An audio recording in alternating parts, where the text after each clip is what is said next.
What's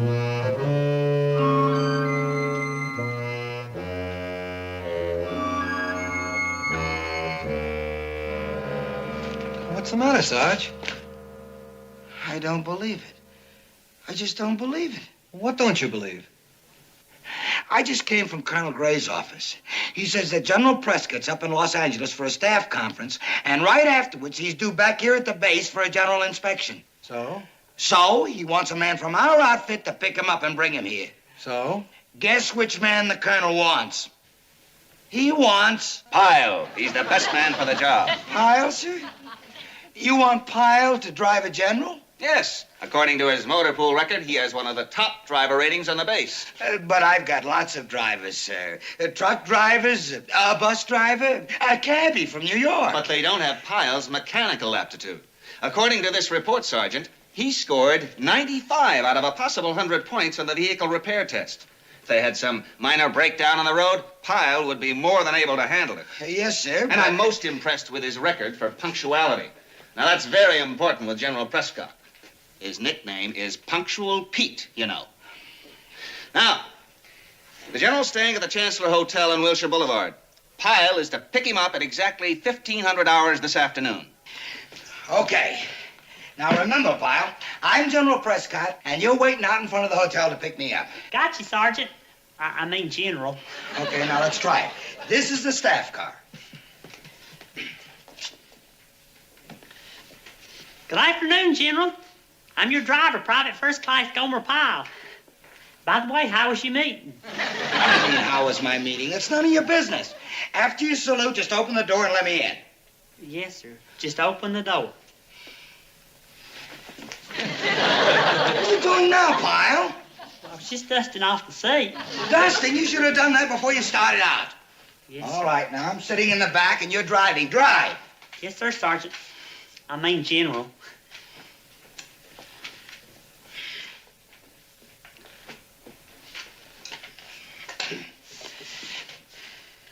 How's the family, General? What was that? I was just asking the General how his family was, you know, to make him feel at home. You don't ask the general nothing. You just drive. You got that? Yes, sir. Now, look, I want you to understand the importance of this mission.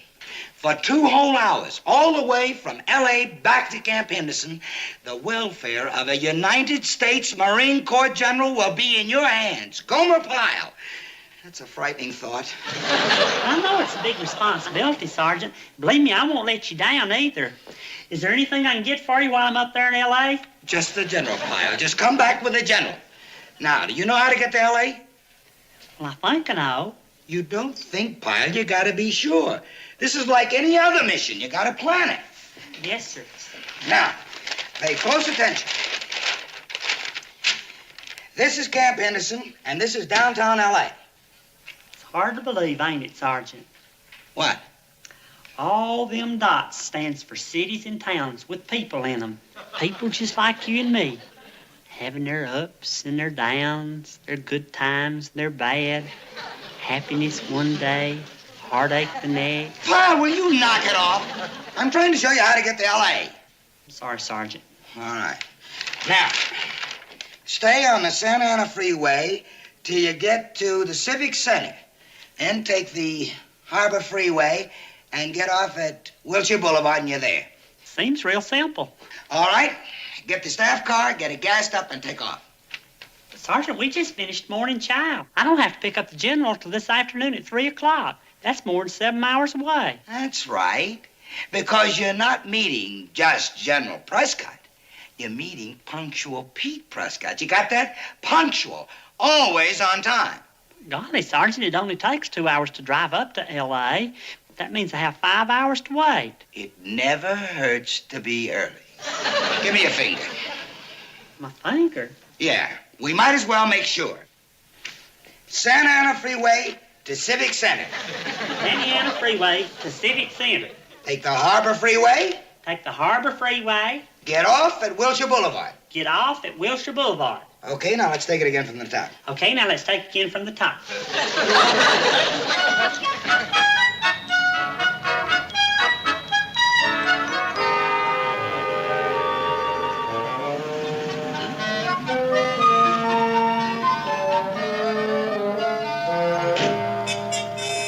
ma'am? You having some trouble? Oh, yes, I'm afraid so.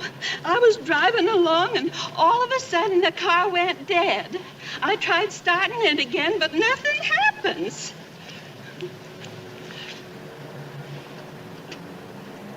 Well, you got plenty of gas, you can see that. I know. I had it filled when I had the car washed yesterday. With 15 gallons, you get a free wash. Well, ain't that nice? It's Hilly's Car Wash on Olympic Boulevard. They do a nice, clean job. Well, thank you, ma'am. I really don't know what could be wrong with your car, though. Well, I have a suggestion.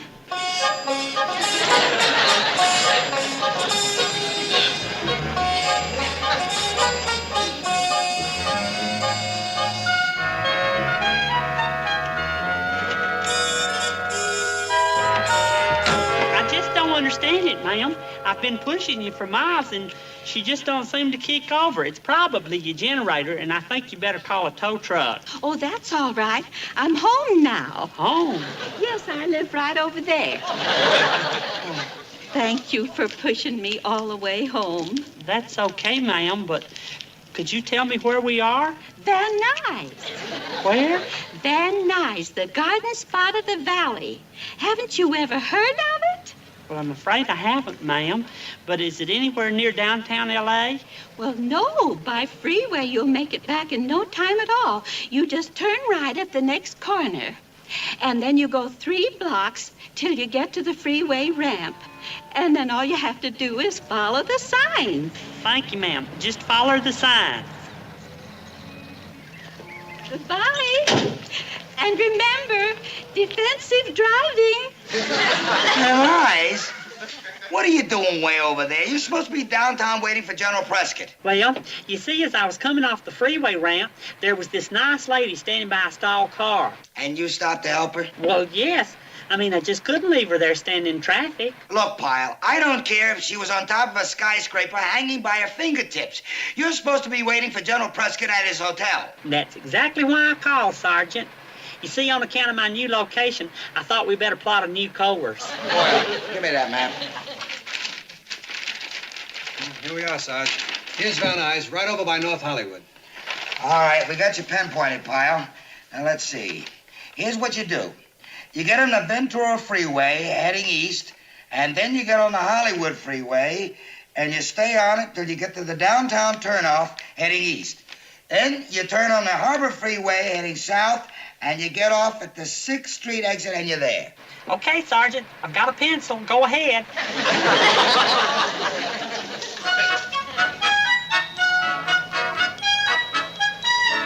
Santa Monica? What are you doing in Santa Monica? Well, I know I'm way off course, Sergeant, but believe me, I just couldn't help myself. I gave you explicit directions. Why didn't you follow them? I did, Sergeant. Honest, I did. But you see, when I swung out on the freeway, I got stuck over in the fast lane somehow. And then when I saw the downtown cutoff sign, the traffic was so heavy I just couldn't get over. I signaled and I honked, but it just wasn't no use, and I had to keep going until I hit Santa Monica. That ever happen to you, Sergeant? Nah. Here you are, Sarge. Here. Here's Santa Monica. All right, I got Santa Monica, Pyle. Have you got a pencil?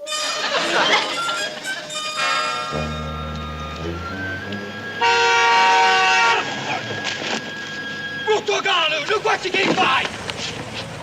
Che sei ciecato? Guardi! Che non guardi che fai! Che sei cieco, matto! Are you all right, mister? Yeah, I'm okay. You see that driver? He's crazy. You see what he do? Well, he wasn't paying much attention, was he? Here, let me help you. Nobody watching nobody no more. Driving like crazy. That's all they do. Some people are careless. Here, let's get out of the way over here. Brutto cane. Guardi che sei ciecato. Thank you very much. You, very nice. What's your name? Gomer Pyle. Gomer Pyle. I knew right away. You Italiano, huh? Well, I'm afraid I ain't, but I sure do like pizza, and nobody sings better than Dean Martin. I see you have a good taste. It's nice to meet you, Gomer. Thank you very much again, and bye-bye now. Well, wait a minute. How far do you have to take all these groceries? Oh, I live very close, only 10 blocks. 10 blocks.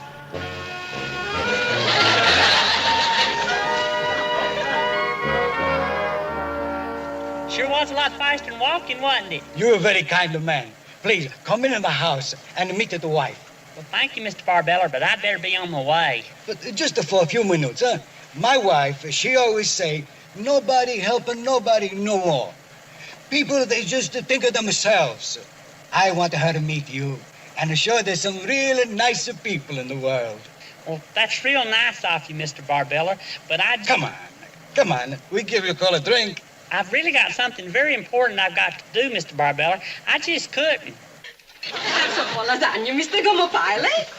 No, Miss Barbella, I couldn't eat another bite. Oh, you don't like it? Oh, no, ma'am, I love it. I wouldn't have had 3 helpings if I didn't. It was delicious. Then you have some more, eh? Honestly, Miss Barbella, I just don't have any more room. And besides, I've got some really important marine business I have to take care of. Thank you for a wonderful lunch, and it's been a pleasure meeting you two. Wait, Mr. Gomer Pyle.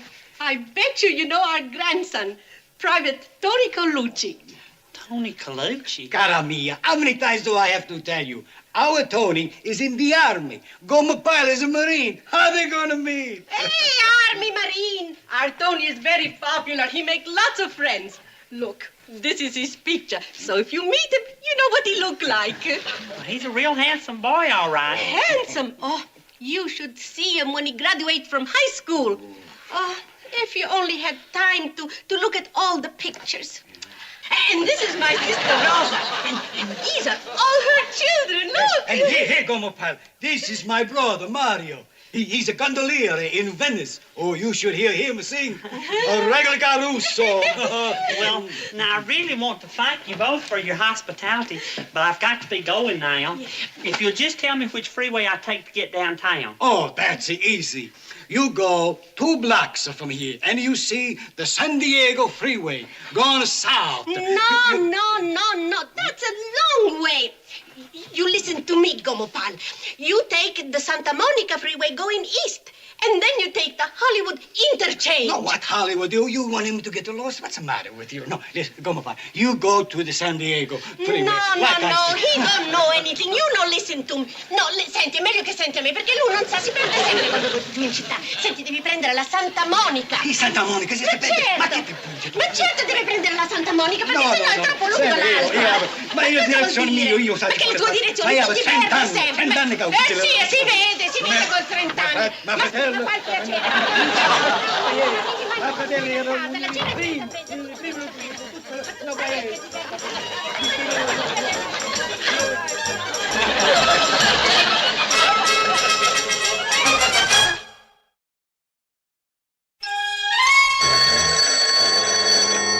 Company B, Corporal Ball speaking.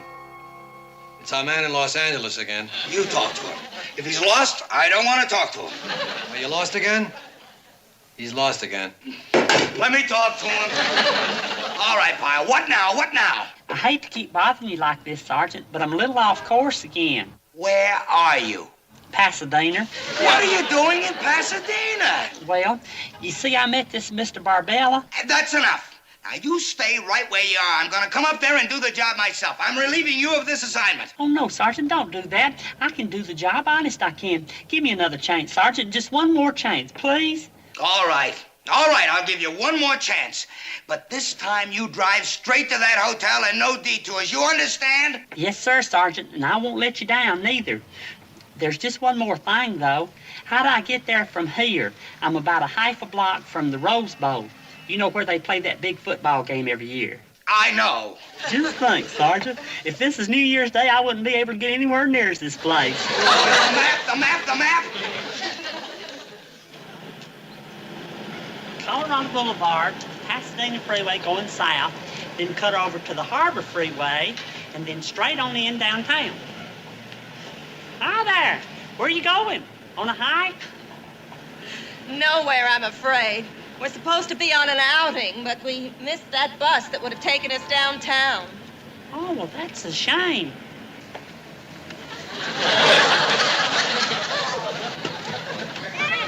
Is this the place you wanted, ma'am? Oh, yes. We'll catch our bus right here at the station.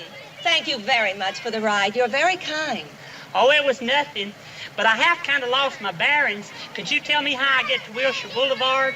Wilshire Boulevard. Oh, I wish my husband was here. He's so good at directions. Oh, well, that's okay. I know it's around here somewhere. I'll just ask over here at this guy's station. You all have a good time.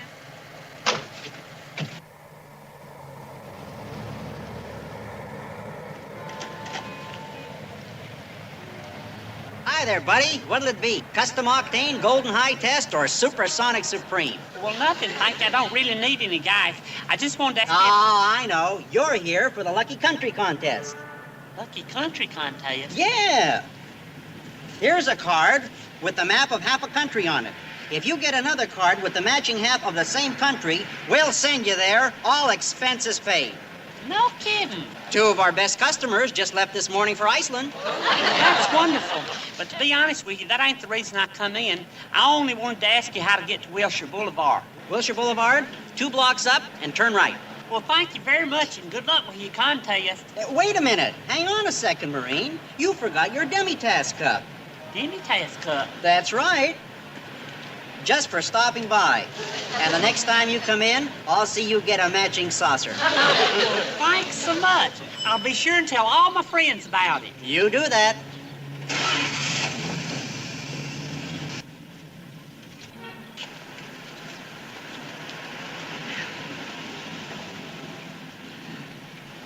Hey, fellas, where you going? What happened? Oh, the last bus left 10 minutes ago and we just missed it.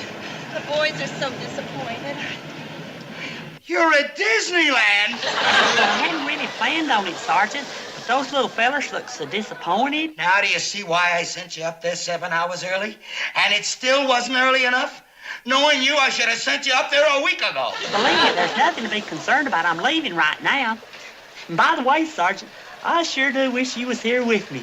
The Matterhorn looks so beautiful, and the monorail, the enchanted castle. Pyle, shut up! Boyle!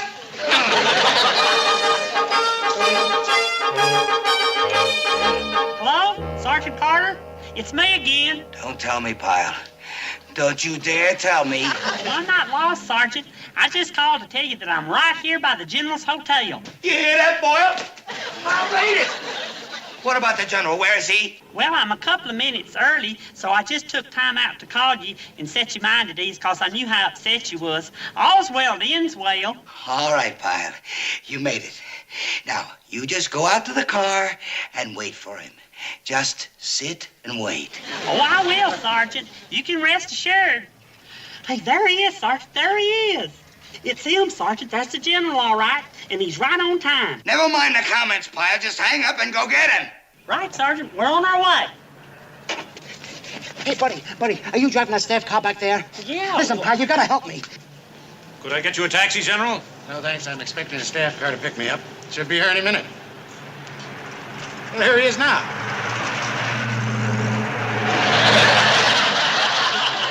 What the? Are you all right, General? Yes, I'm all right, but I can't say the same for the Marine driving that car. Where's the phone? Right here. What are you so nervous about, Sarge? Why don't you sit down and relax? I can't relax. I can't relax until Pyle drives up here with that General. Do you mind? I don't know what you're so worried about. Pyle just called. He said he saw the General. What could go wrong? What could go wrong with Pyle? He could run him over. He could slam the door on his fingers. All lots of things. As you were. Sergeant, have you heard from Private Pyle at all? As a matter of fact, I have, sir, several times. It seems he got lost, but there's nothing to worry about, sir. The last time I heard from him, he was at the hotel right on time. Very interesting. I just got a phone call from General Prescott. The staff car took off without him. Without the General? That's right. And it nearly knocked him down in the process. What got into Pyle? I can't understand it, sir. Unless it was all that freeway driving and the smog. It must have got to him. Well, General Prescott's fit to be tied. If we don't do something, Sergeant, there'll be fallout from here back to the Pentagon. Yes, sir. I'll get another man on it right away. PFC Hummel. He's a very trustworthy man. No, this is too important. You and I better get up there ourselves and hope for the best. My car's outside. Yes, sir.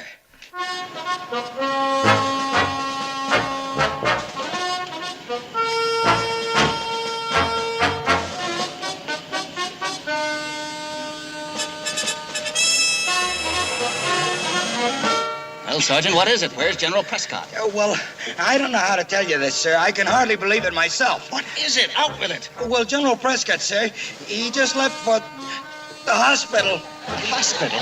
Oh, no. He probably stood outside so long he got sunstroke. Let's go. Yes, sir.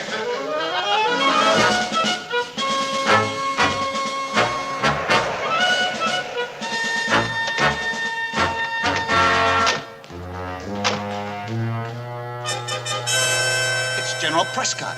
And Pyle. What are those policemen and that photographer doing? Well, the general probably caught up with Pyle, sir, and had him placed under arrest.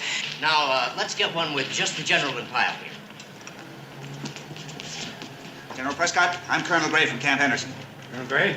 Colonel Gray, Sergeant Carter, what a nice surprise. What are y'all doing way up here? Sir, I want to apologize for what's happened today. I sent this man to pick you up, and I regret the unfortunate incident. Nonsense. If Pyle had picked me up when he was supposed to, we never would have had the baby. Baby, sir? 8 pounds, 9 ounces. Cutest little girl you ever laid your eyes on. Pyle here is responsible for bringing her into the world. If Gomer hadn't let us use the staff car when my cab broke down, we would have never gotten Mrs. Rodriguez to the hospital. Got a quick-thinking man here, Colonel. Even thought up a name for the baby. Eleonora. Yes, sir. A good man. That's why we picked him for the assignment. Well, it's almost 1800. If I'm due at Camp Henderson, we better get going. Yes, sir. My car is right this way. It'll be an honor to drive you, sir. A real privilege. Well, thank you, Sergeant, but if you don't mind, I think I'll drive back with Pyle. With Pyle, sir? Yes, he did come to pick me up. I'm sure he'll be very good company. Coming, Colonel? Yes, sir. Pyle? Bye, Sergeant. Have a real nice trip back, and don't forget to drive careful.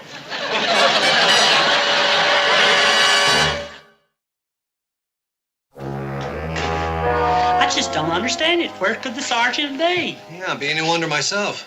We've been back for over 2 hours, and the sergeant left right after we did. I sure hope he didn't run into any trouble. Well, maybe he stopped for something to eat or ran into some heavy traffic. Well, I sure hope nothing happened.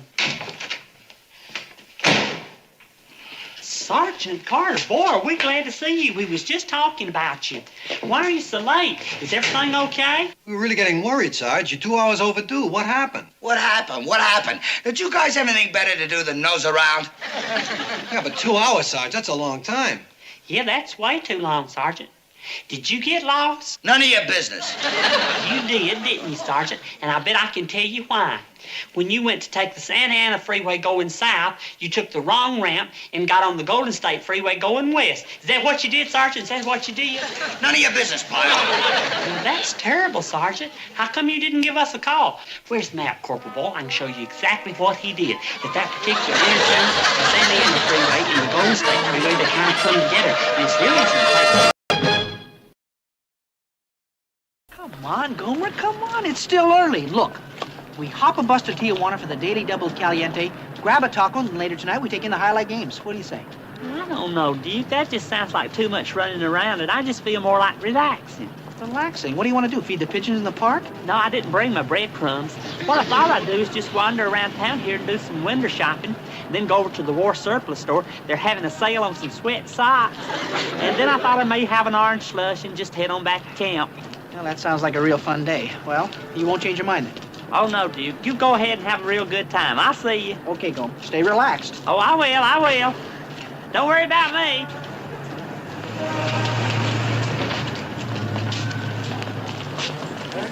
A-R-B-5-8.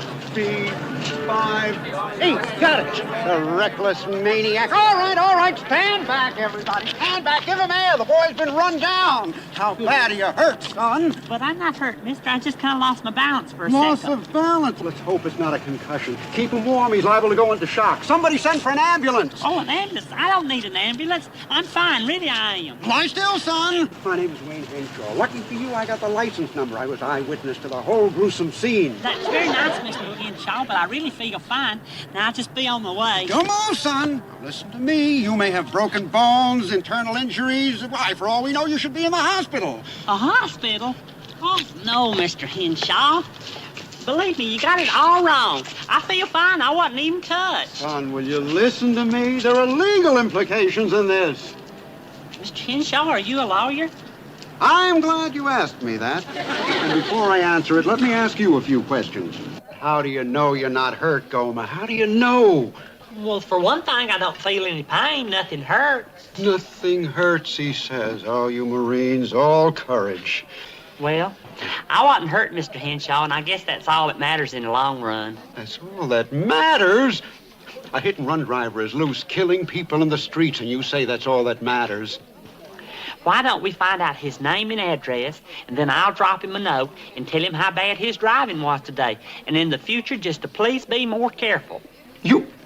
You want to take a killer and let him off with a slap on the wrist and a naughty? You call that justice? No! We've got to press charges, haul this monster into court, make him pay, sue him! Mr. Henshaw, I couldn't do that. There's no sense in being mean. Thank you for your interest, though, and I appreciate you inviting me for coffee. Oh, Pyle, listen, I think I left my wallet in court this morning, so if you wouldn't mind. I'll be glad to. Sure enjoyed your company. Well, I'll see you. Come in. Sergeant Carter? Yeah? They told me I'd find you here. Do you have a private in your outfit named Pyle, Gomer Pyle? Yeah, what about him? How is he? Huh? He's fine, I guess. What's the trouble? You mean you haven't heard? He was in an accident. Accident? Knocked down by a hit-and-run driver. I saw the whole thing. Pyle hit by a car? When? He seemed fine at Reveille this morning. Seemed, eh? Sergeant, I'd like to help this private Pyle. There are legal aspects to this you may not be aware of. Are you an attorney? I'm glad you asked me that, Sergeant. Henshaw's the name. You're a perceptive man. I was eyewitness to the whole thing, saw it all. You mean to say Pyle didn't report on sick call? No. Well, in a way, that's good. It'll save Uncle Sam a lot of money. Huh? Look, Sergeant, if Pyle went on sick call, that could mean weeks of past x-rays. That would cost the government a bundle, right? Well, what do you suggest we do?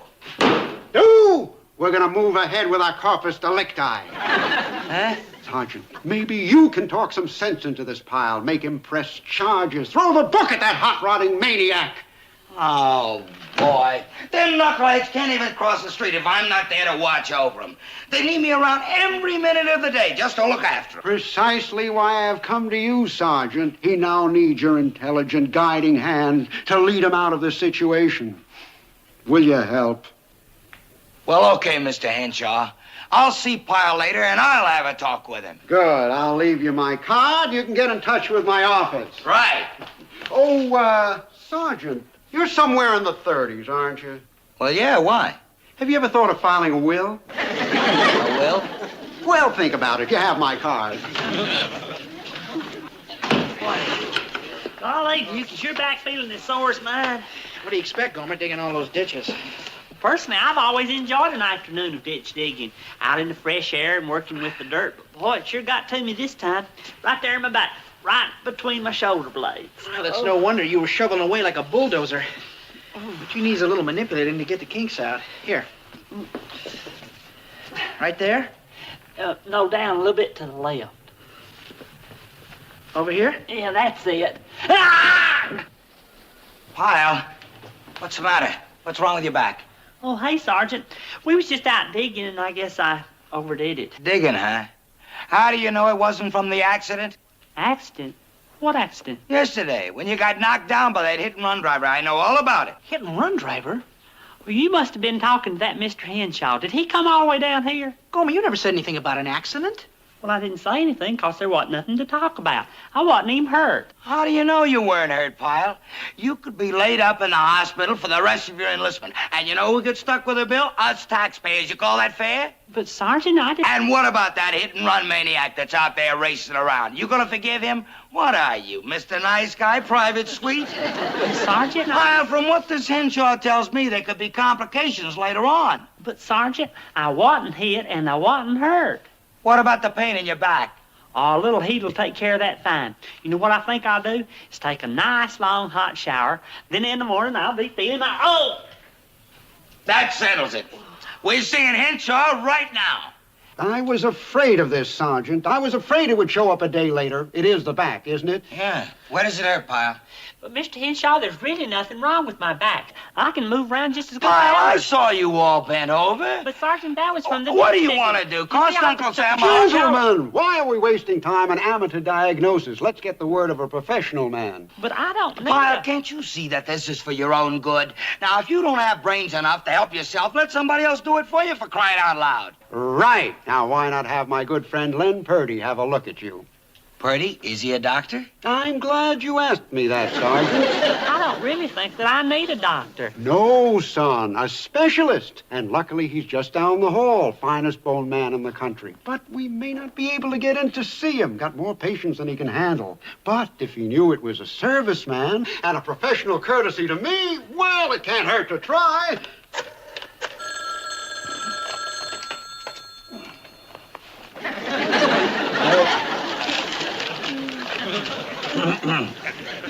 Doc Purdy here.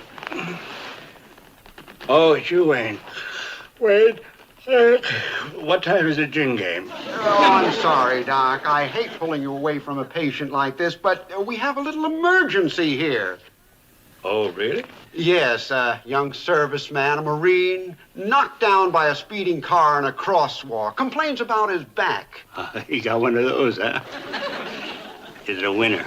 Well, that's why we wanted to see you. You see, he doesn't think it's serious. Now, before we set the legal machinery in motion, we want to be sure we have a valid case. Yeah, I got the picture, Wayne, yeah.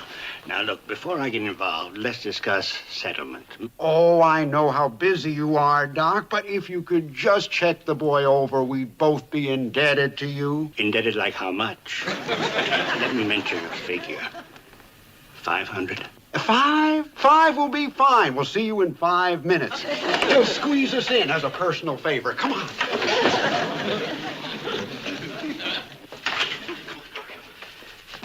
Sergeant, I hate to be a pest, but why take up a doctor's time over nothing? Let's just leave it to the experts, huh, Pyle? Let us decide. Sergeant, look. Have you noticed the way Pyle is walking? What? Yeah, but I think he always walks that way. In the Marines? Oh, that's hard to believe, Sergeant. No, I think this is more serious than we thought. Here we are. Doc? Doc? Why does everybody have to be a hero? Is it a disgrace to be sick? Will someone tell me? Will someone please tell me? Why, Doc, you look like you've just come out of surgery. Yes, I did. Oh, hello. Hello, Counselor. A patient of mine came in for his annual checkup, and he said that he was feeling all right, except for perhaps a little heartburn. You know what that heartburn turned out to be? Appendicitis, and I got it in the nick of time. But oh, how I hate these office operations. You mean you just finished operating on a guy? Where is he? Well, I stitched him up and sent him home. Oh, these heroes, these martyrs that... Excuse me, please. Now then, what seems to be troubling you, boy? Not me, him. Oh? Now then, what is it, boy? Well, nothing except for a little crick here in my back. I'm feeling just fine. All I can tell you, Doc, is that I saw this young man knocked down by a speeding car. That's all I know. Now, he may be right, and there may be nothing wrong with him. But why don't you take it from there? In here, boy. Well, I appreciate your interest and all, but I really don't need an examination. Well, if he says he's all right, he doesn't seem to need me now, does he? No, wait, please. Sergeant, you know how to get through to him, don't you? Pyle, stop beating around the bush and stop stalling and get in there. Move, move, move, move, move. Well said, Sergeant. It is an agonizing pain, isn't it? Well, no, actually, it's not. You see, it's really getting better all the time. Really and truly. Tell me, boy, did you talk this way before your accident? Yes, sir.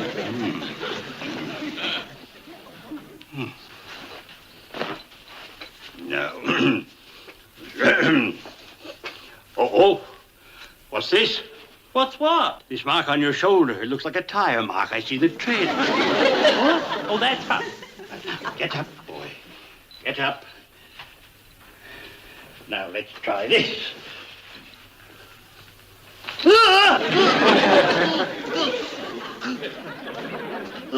Dr. Purdy, I don't mean to criticize your examination, but that hurt. Now walk. And hurts, doesn't it? Yes, it does. Yes. Now, take this. A cane? But I don't need a cane. Take it, Pyle. Put on your shirt, and I'll see you outside. Ooh. Well, Doc? Well, it's hard to say without x-rays, but it doesn't look good. It doesn't? No, he may possibly end in traction. Traction? Well, all I know is that I felt his back, and what I felt didn't feel good. And what does this mean in terms of actual costs? Well, what with x-rays and therapy, I've seen cases like this run up into the thousands. Well, Sergeant, are you glad I came to see you? That could be taxpayers' money in a marine hospital. What do you think we ought to do about it? I'll tell you what we'll do about it. We'll sue the pants off them.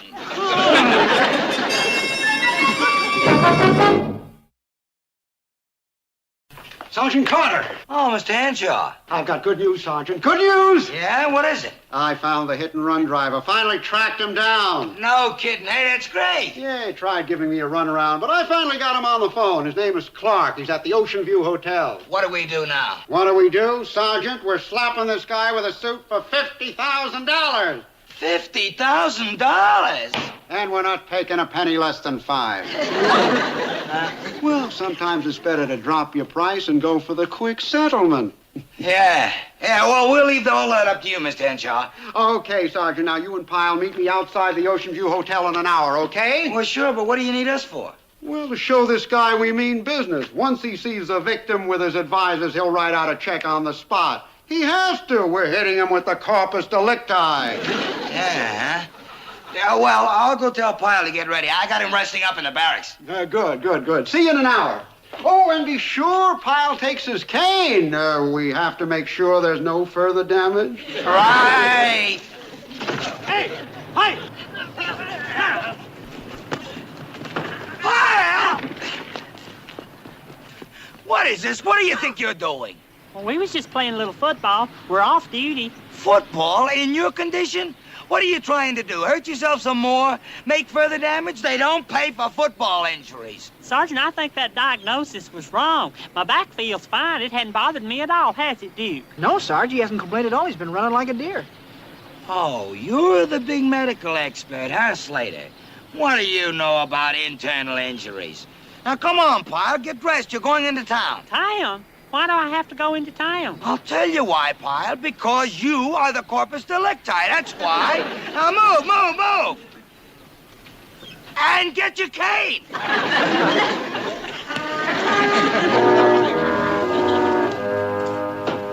Okay, Pyle. The hotel. Sergeant, why do we have to go through this? Can't we just drop all the charges? No, we can't. Forgive and forget. That's you, Pyle. If this had happened to me, I would really show you what suing was like. Now, come on, let's go. All right, Sergeant. Your cane. Where's your cane? Here we are, gentlemen, right on time. I thought it would be a good idea to ask Doc Purdy along as our medical consultant. Oh, good idea. We sure appreciate it. Oh, glad to do it, Sergeant. But, Mr. Henshaw, isn't there some other way we could do this? Do we have to sue the man for money? It's not the money, Gomer. We're only interested in doing what's right. But I really don't think that... Sergeant. Pyle, shut your big fat mouth and do a little listening.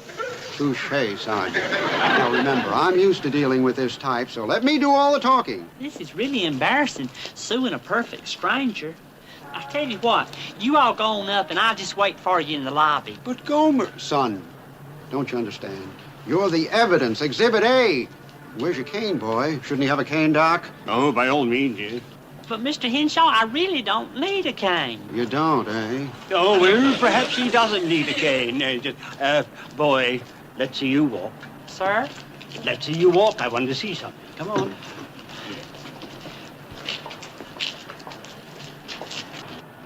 Sergeant, does he always walk that way? Yeah. Oh, he needs the cane. But, Kylie, I really don't need... Sergeant. Pyle, pipe down and get that cane. And stop giving us all this back talk and let's get this thing over with. Come on, move. Bravo. All right, let's get it over with. Now remember, leave everything to me. You know what you can expect from a hit-and-run driver. He's probably some undesirable character, maybe even a person with criminal tendencies. So just let me... Yes. Can I help you? I'm Wayne Henshaw, Mr. Clark. I spoke to you earlier. Oh, yes. Come right in. Now, who was involved in this accident? This is the victim, Private Pyle. And this is his sergeant, Sergeant Carter. Mm-hmm. And who is this gentleman? One of the finest stereopaths in the country, Dr. Purdy. How do you do, sir? Please be seated, gentlemen. If you don't mind getting to the point, Mr. Henshaw, I'm in somewhat of a hurry. Excuse me if I change while you talk. Yes, let's skip the formalities. As I started to tell you earlier, Clark, the other day at the corner of 10th and Main, you ran down my client, causing him grievous bodily injury. Now, we're here today to see that my client gets all that he's entitled to because of your negligence. You know, it strikes me as rather odd, Mr. Henshaw, that in 20 years of driving without an accident, I could hit somebody without knowing about it. Major? Yes, I've just been transferred out here. In fact, right now they're setting up quarters for me at the base. Major. I want to make one thing clear, Major. We will not be intimidated by rank, right, Sergeant? Your car was placed at the scene of the accident. I can testify to that fact. Well, if you say my car was involved, Mr. Henshaw, I think the only thing for me to do is to turn this matter over to my insurance company. Insurance company? Oh, Major, won't that complicate things? We'd all end up in a big court fight. And how would it look in the papers? Enlisted man suing an officer? Oh. Well, what did you have in mind? Oh, I was thinking of a nice, simple, out-of-court settlement. Now, what kind of a settlement did you have in mind? I was thinking we could settle for $5,000. Huh? Is that what you had in mind, Private? No, sir. Can I tell you what I had in mind? Please. Gomer? Well, for 2 days now, everybody's been telling me how bad I feel, and I keep telling them I'm all right, but they just won't believe me. They got me decked out here like I was a physical wreck. I don't need this cane, Major. Your car never even touched me. I just stepped back and tripped over my own big feet. Now, that's the truth, and that's what I've had in mind now for 2 days. Well, thank you, Pyle. Frankly, I suspected as much. You men have been taken in by shysters. Shysters? Shysters? That's right. Are you a doctor? What did you say? What did you ask me? Are you a doctor? Am I? I don't have to stand here answering ridiculous questions. I'm needed in surgery. Oh, you pick 'em, Wayne. Ooh. All right, I'll ask you, Mr. Henshaw. Are you an attorney? I'm glad you asked me that, Major. Well, are you or aren't you? Of course you aren't. Now, you listen to me. If you and your phony doctor friend aren't out of town in 24 hours, I'll press charges against you for fraud. Now, just a minute. Fraud, Henshaw. Is that clear? Obviously, you've high-pressured my clients into dropping their case, but you haven't heard the last of me. 24 hours, Henshaw. Oh, Mr. Henshaw, you forgot this, and it's never too late to mend your ways. Sergeant, how could you let yourself be taken in by such an obvious phony? I'm glad you asked me that, sir. The fact is, I was just watching to see how far he was going to go. Giving him enough rope. But, Sergeant, you said... And then I was just going to zero in on him and whammo. I see. Oh, I never really trusted him. It was something about his eyes, I think. Sergeant, you the one... Well, it was very nice meeting you, sir, and I'm sorry we caused you all this trouble. Yeah, we sure are, sir.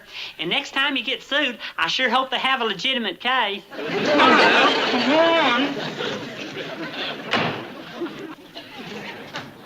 Afternoon, gentlemen. What do you want? You heard the Major. Oh, a little financial matter to be settled. Matter of my bill for my services. A bill for $750. What's that for? Phone calls, transportation, paperwork, secretaries, miscellaneous overhead. You got a good case, Henshaw. Just try and collect. I will, Sergeant, because if this is not paid by the 1st, I'll be seeing you in court. All the dirty, conniving tricks. We're not going to have to pay, are we, Sergeant? Not if I can help it. Ah! Somebody get an ambulance! An ambulance! Stay down, Pyle. Just stay down.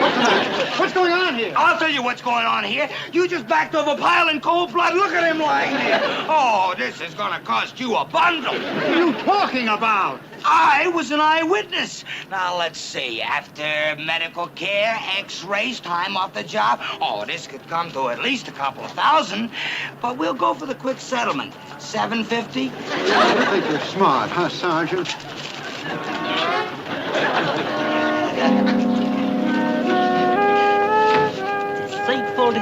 Deceitful. Nice going, Sergeant. He got what he deserved.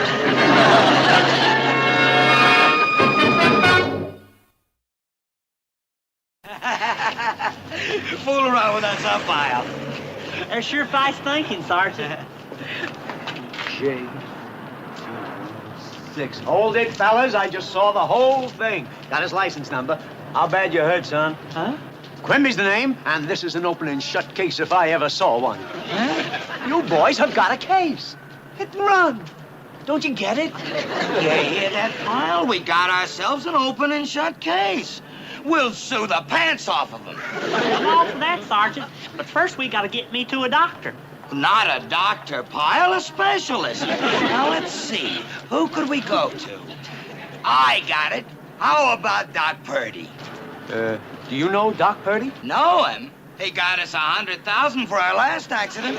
But this time we're gonna go for $500,000, right, Counselor? Look, fellas, I just remembered something. I'm due in court, but I'll keep in touch. Hey, wait, Counselor, don't you want the case? It's open and shut.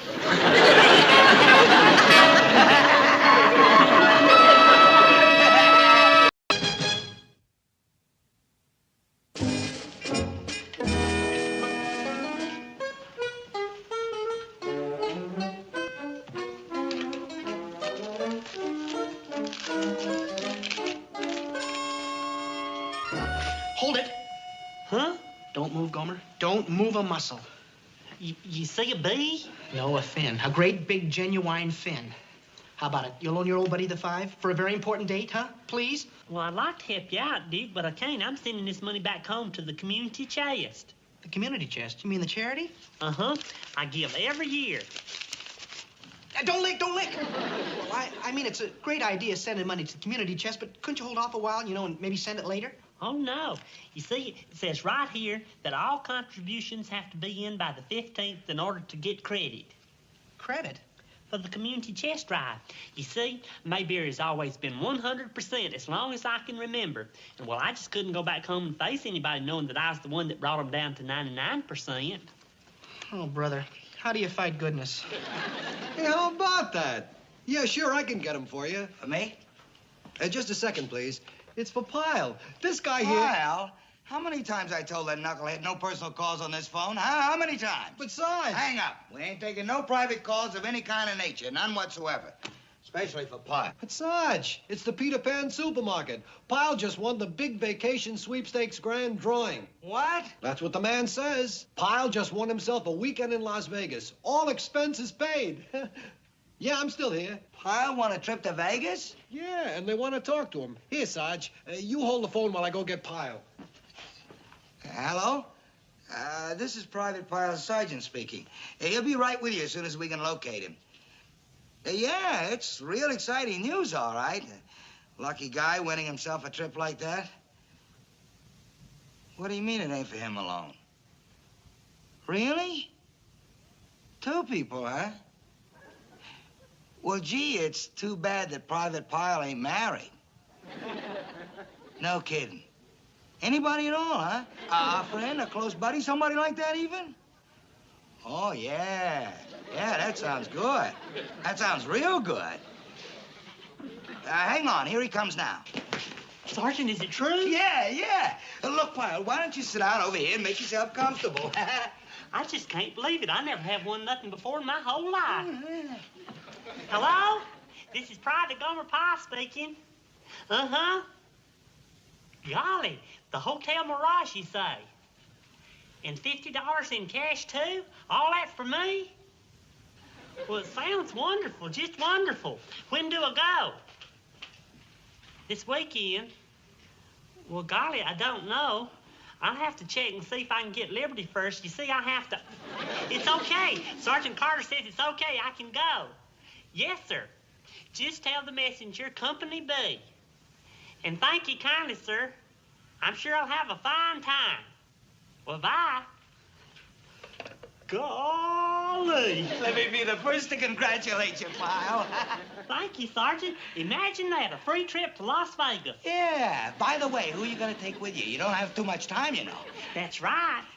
I know just who'd like to go. Who? Duke. He's been talking about it ever since I can remember. Yeah, Duke. Oh, good idea. Duke is a good choice. The two of you can... Oh, darn. Did you say Duke? Duke Slater?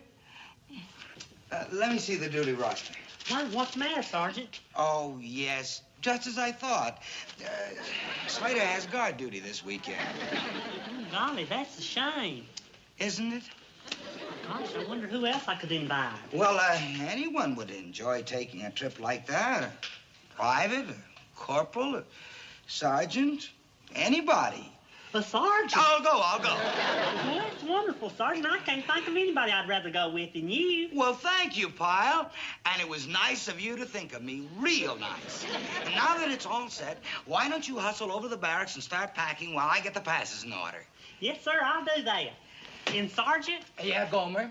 You don't mind if I call you Gomer. After all, we are going to be together the whole weekend. Of course. I just want you to know that this has been the luckiest day of my life, thanks to you.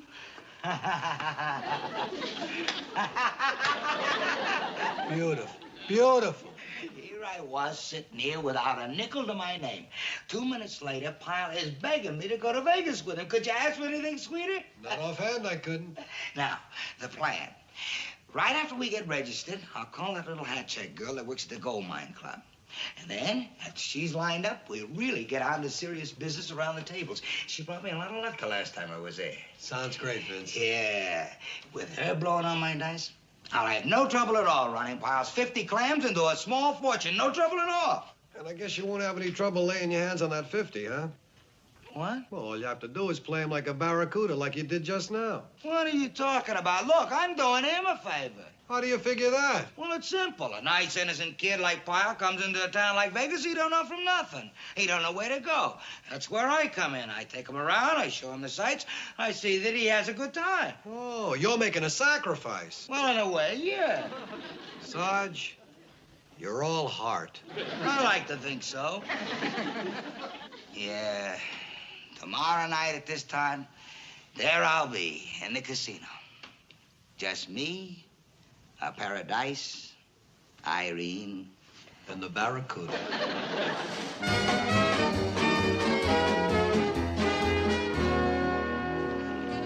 All right, we're coming out with a new shirt. Sir, lovely room for you, too. You just read it right here.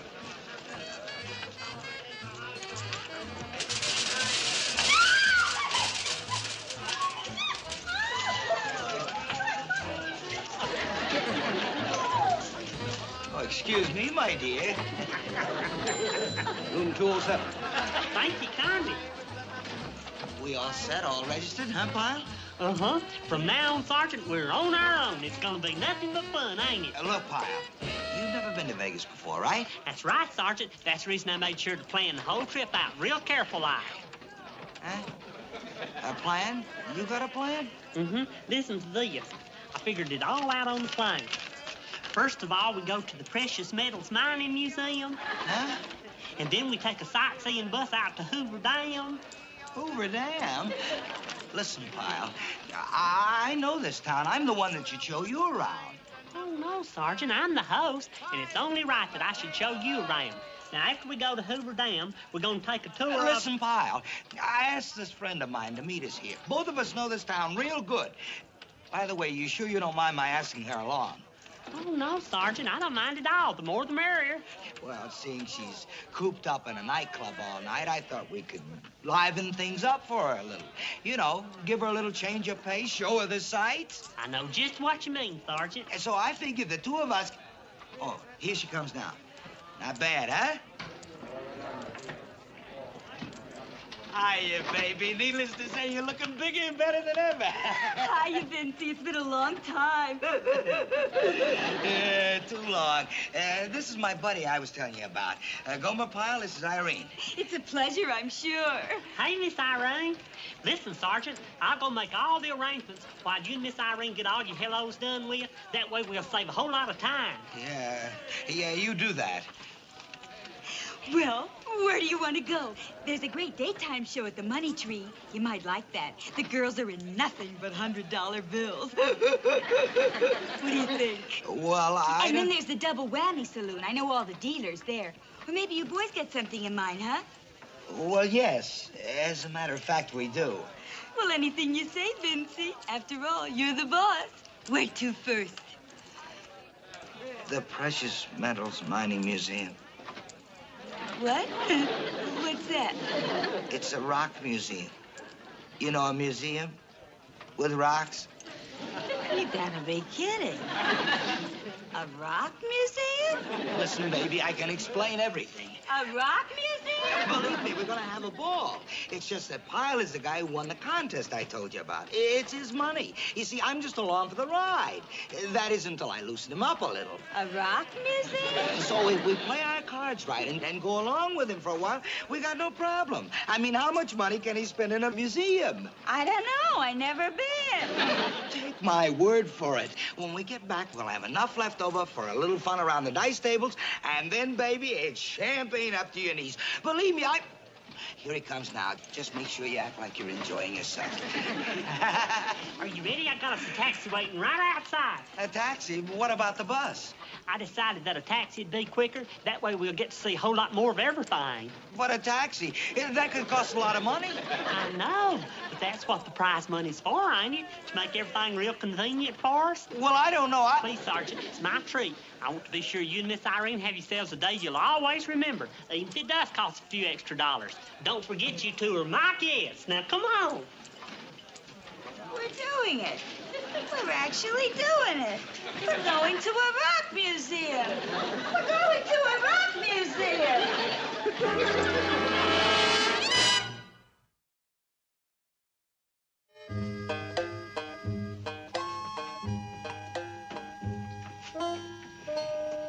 Let's see. $2.50 for the cab. 50 cents apiece to get into this dump. That's $4. Plus $3.50 for breakfast this morning. That's $7.50. Glory be. Sergeant, look here. It's a piece of fool's gold, big as your hand. Oh, yeah, that's something, all right. Ain't that something, Irene, huh? Ain't it something? It says right here it's totally worthless. It's hard to believe, ain't it? Men fighting and dying and losing everything dear for something that's totally worthless. You're kidding. You just gotta be kidding. I told you, it's just a matter of time. You've been here for an hour already. I didn't have to go through all this the last time you were here. I told you, this time it ain't my money. It's his dough. Well, you better do something, because if I have to look at one more rock, I am gonna scream. All right. Hey, Pyle, it's getting kind of late, ain't it? Golly, you're right, Sergeant. You're absolutely right. We stay here one more minute and we'll miss that tour of Hoover Dam. Oh, yeah, Hoover Dam. I forgot about that. Hoover Dam? You never said anything about that. Elliot, I don't care if he does. If you think for 1 second that I'm please, gonna go Irene, please. You gotta be patient. Now, come on, play along with him a little while longer, huh? Please, huh? Please.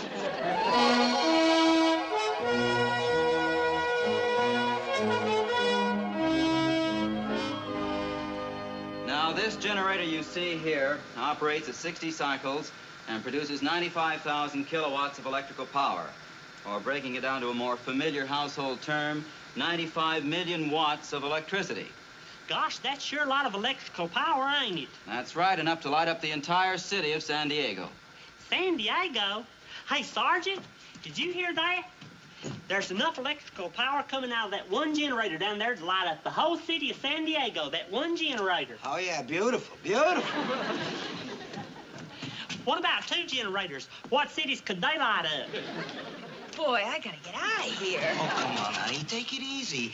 So you take the tour, so what? It ain't so bad. Who knows? Maybe you'll even learn something. Now, if you'll all just step this way, please. Hey, you two. We're going up to the top of the dam now. Look, Pyle, why don't we skip it and head on back to the hotel? Irene don't feel so good. Well, that's a shame. What seems to be the matter? She feels faint, don't you, Irene? I feel faint. It's some kind of condition she's got. Happens toward the end of every day.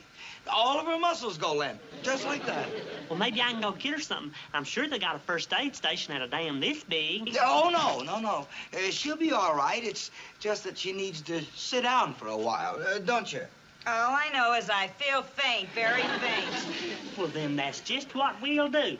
Yes, sir, we'll get you off your feet in no time. In no time at all, Miss Irene.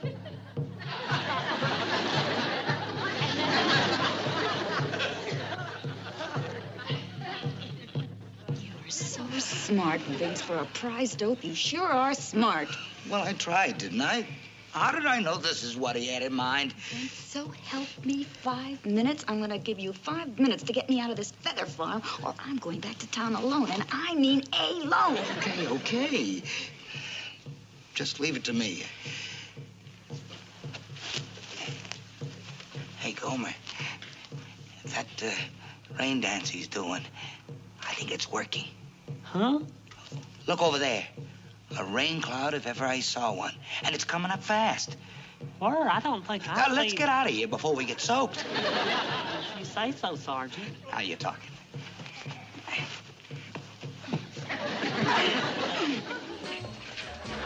Well, here we are. We had a nice outdoorsy afternoon, huh? Well, it was some fine day, wasn't it? Seeing all them sights and learning all about our ancient heritage like we did. And it's gonna be an even better night, ain't it, Pyle? Considering we still got $20.52 left to see some of our modern heritages, if you know what I mean. How did you know that, Sergeant? That's exactly how much money I got left, right down to the last penny, $20.52. No kidding. Well, I just took a wild guess. How about that? Gosh, all that fresh air and all them facts and figures about Hoover Dam just kind of made my mind weary. In fact, I'm so tired, I think I could go for a nice nap. Good idea. Why don't you do that?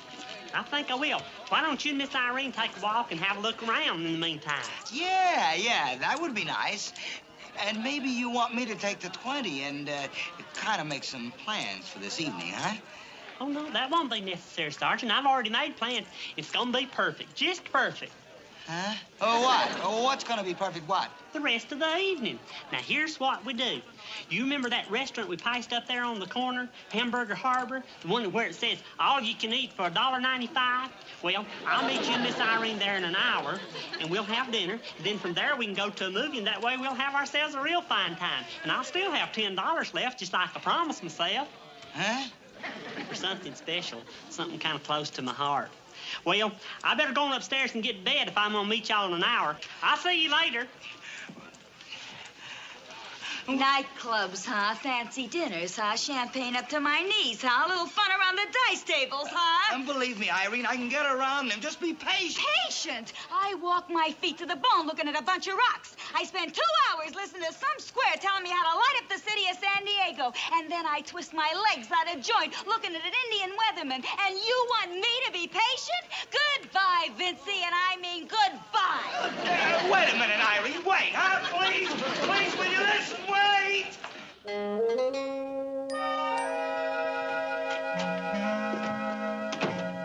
Pyle, you awake? Pyle.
plenty. Any objections? Good.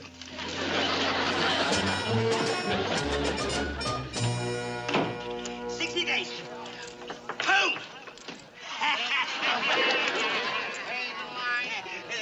20 rides, huh? 20 rides. Come on. Stay out. Come on. 7. Boom!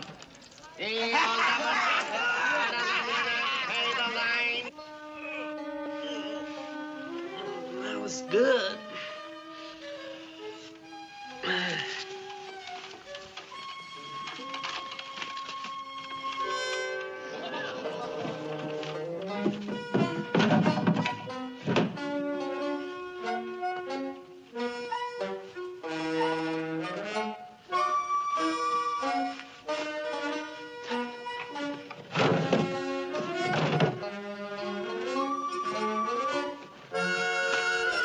Irene? Vince. Wait a minute. Boy, oh boy, are you gonna eat crow. Huh? Never mind. Just get yourself over here on the double. That is, if you want to do the town up right like I promised you. Yeah, but the tables, and boy, am I hot. And listen, this time wear a cocktail dress in your dangle earrings. Yeah, and hurry.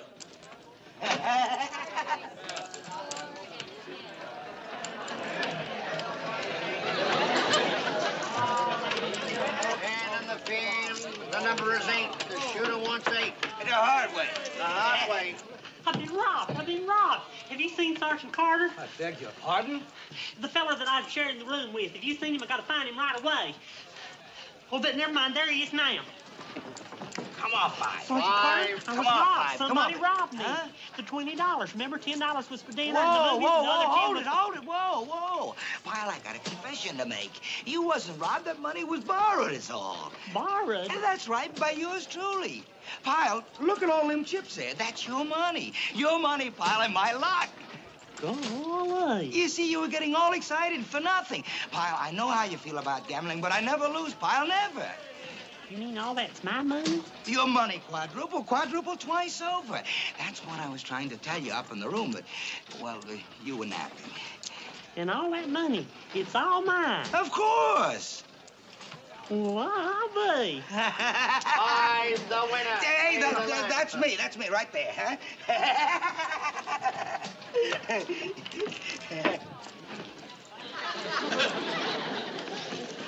Wait till you hear what the sergeant did with my money, Miss Irene. Wait till you hear. I know, I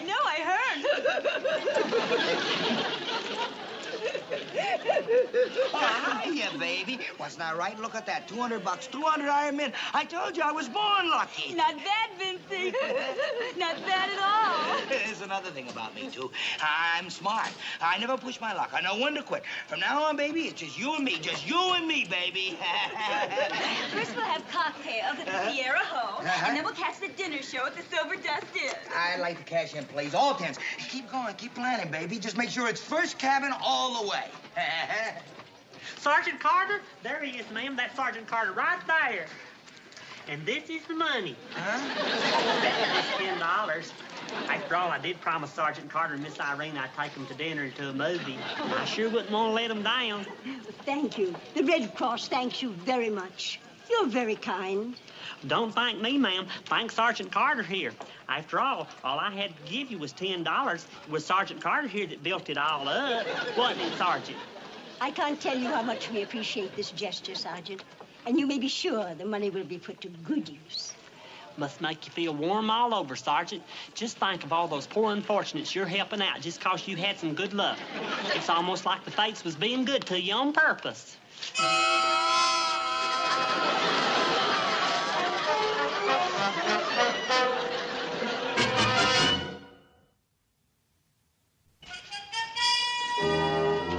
Boy, we sure did have fun, didn't we, Sergeant?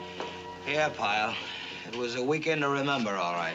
Sure too bad about Miss Irene getting that sick headache and not being able to go to the movie with us.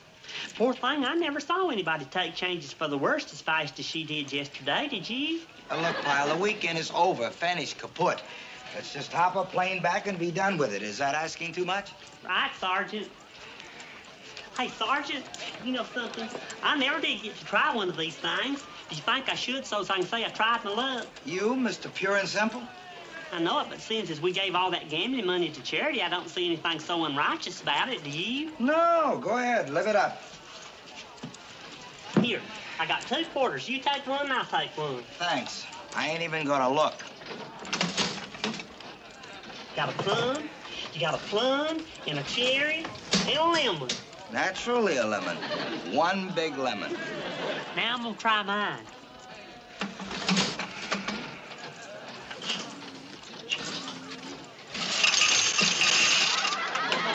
Glory be, glory be. The jackpot.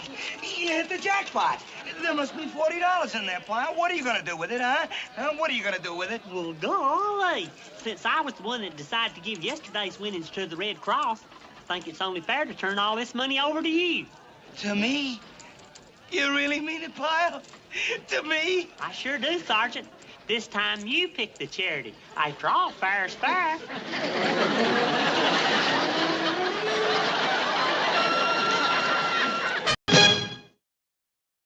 You're wrong, dude. Well, I got $2 says she doesn't show. Well, I'll take that bet.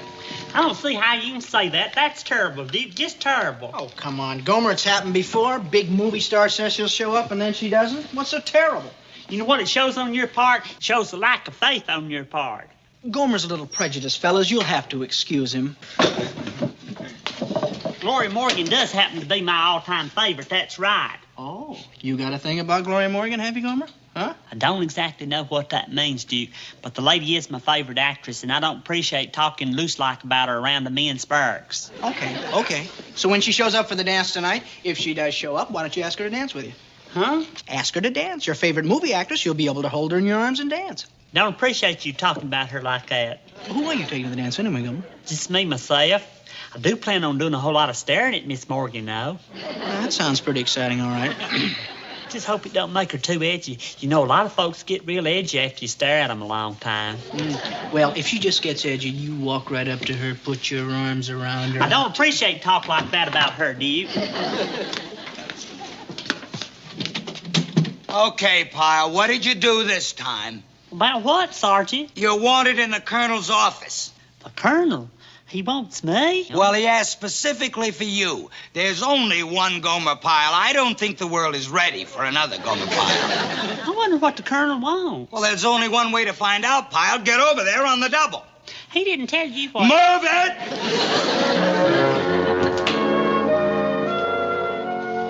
Private fire reporting is ordered, sir. At ease, Pyle. Thank you, sir. Pyle, do you remember that enlisted man's dance a few months ago? The one you took my daughter Jane to? Yes, sir. I remember. And I'm sorry. Why are you sorry? She had a very nice time. She did? Well, I did, too. I really, truly did. Not only is Miss Jane real nice, but she's a real good dancer, too. Do you know she didn't even stumble once that whole evening? Yes. Jane's home again. Has a little time off from school. And I was wondering if you'd care to take her to this evening's dance. Yes, sir. I sure would, sir. I'd consider that a real honor. Fine. You can pick her up a little after 8. I'll authorize a Jeep for your use. Yes, sir. Thank you, sir. Carry on, Pyle. Sir? Yes, Pyle? When I bring Miss Jane home, I'll be real careful not to squeal brakes, just in case you and the missus decide to turn in early. Thank you, Pyle. That's very thoughtful. And that ain't all, Duke. Her daddy said I could even use the Jeep to take Miss Jane to the dance. No two ways about it, Gomer. You're becoming quite a ladies' man. And with the colonel's daughter. Oh, go on, Duke. But we did hit it off kind of good that first date. Hey, Gomer, do me a favor. Sure, Duke. What? Invite me over to your house for dinner after you get married so I can hobnob with you and all the other brass. Won't do me any harm to showing buddy-buddy with the colonel's son-in-law. Oh, Duke. I think you're just... Guess what? They're bringing Gloria Morgan to the barracks. She's headed this way. You're kidding. Go on. They wouldn't do that. Women ain't allowed in Marines barracks. I just saw her outside. Come on. Let's get this place squared away. They're bringing a civilian visitor through any minute. Then it's true, Sergeant? Gloria Morgan's coming through this very barracks? The Gloria Morgan? That's right. She arrived a little early, so she's being shown around the base. Did we catch you unawares? Shazam! I'm so excited. Just feeling my heart, Sergeant. It's going ka-thump. Pyle! I'm so nervous. How'll I act when she gets here? What do you mean, how you act? You just stand there at attention and don't talk. Talk? Well, if she looks at me, I'll just die. I'll just die. Good. I'll see what can be arranged. Here they come. All right, knock it off, knock it off. Get back to your bunks. Take hut! Hello, boys. Hello. Hello. The living quarters are pretty much alike in all the huts. Bunks, lockers. Why do you mean to tell me that they keep everything they own in these little lockers? Oh, yes, ma'am. Just about everything they need. Well, now, whose locker is this? Well, whose locker is this? It's Private Pyle's locker, sir. Isn't it, Pyle? Yeah. Yes, ma'am. Sergeant. I mean, sir. Well, now, I just bet you put those pictures up there when you heard I was coming, didn't you? Very sweet, though. No, ma'am. Across my heart, I didn't. They've been stuck up there almost ever since I've been here, honest. Really? Well, I'm very flattered. Not only that, but I've seen all your movies, too. There was Doomsday at Toronto, It Happens Every Payday, Lost Lovers Forever, Dinner with Diana, I Love You, I Love You, I Love You. I've seen that one 3 times. Lady Be Bad, and Faithful Till Tomorrow. My goodness, what a memory you have. You know, I did some of those pictures so long ago, I didn't even remember them myself. Oh, that's very sweet. Say, would you like me to autograph that picture for you? Golly. Would you, ma'am? Oh, I'd love to. Does anybody have that? Fountain pen, is that what you want? Now, what's your name? Pyle. Gomer Pyle. Gomer like Homer except with a G, and Pyle like Pyle except with a Y. Are you going to make that other picture, ma'am? The one with you and Mr. Hudson together on that island with the overactive volcano? How'd you know about that? Well, you being my favorite female movie star and all, I not only see all your pictures, but I read all I can about you, too. You know, I think you know more about me than my agent does. Well, thank you kindly for your autograph, ma'am. Oh, it was my pleasure. I've seen a lot of your pictures, too, Miss Morgan. Really? How nice. Well, goodbye, boys. Bye. Bye, Homer. Gomer. Bye, ma'am. It's sure a pleasure talking to you. Bye. If she looks at me, I'll die. I'll just die.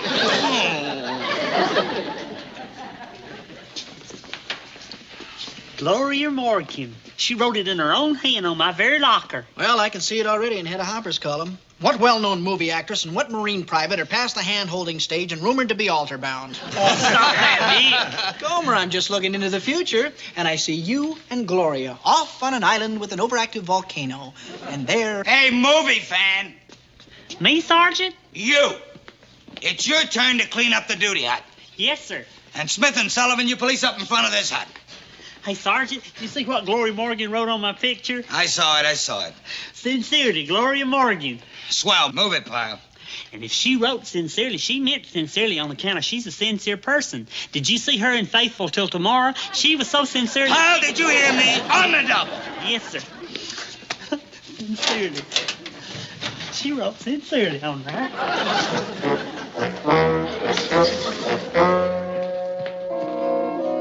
You know something, men? I think Gloria Morgan really got to Gomer. Hey, you guys want to have some fun? What's up? Sure. We're going to make a little phone call. Come on.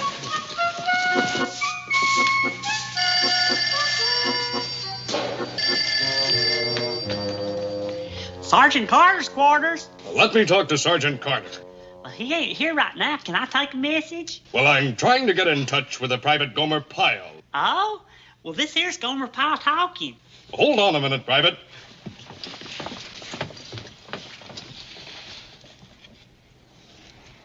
Hello, Gomer. This is Gloria. Gloria? Gloria Morgan. Have you forgotten already? Shazam.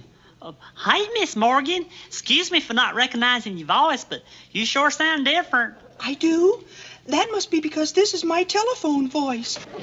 Listen, I was wondering, how would you like to escort me to the enlisted men's dance tonight? Me? Are you sure you mean me, Miss Morgan? Oh, I'm very sure, Gomer. Say you will. Golly. What an honor. What a real honor. It's all settled then. You can pick me up at the guest quarters at the Officers Club tonight at 8 o'clock. Toodaloo.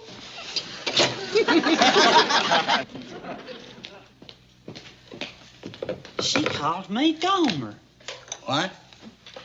Sergeant, you'll never believe this. You really won't. But that was Miss Morgan, Miss Gloria Morgan. She called up and asked especially for me. You're right, Pyle. I don't believe it. See, I told you wouldn't believe it, but she did. She called on that very phone there and wanted to know if I'd take her to that enlisted man's dance tonight. And I told her,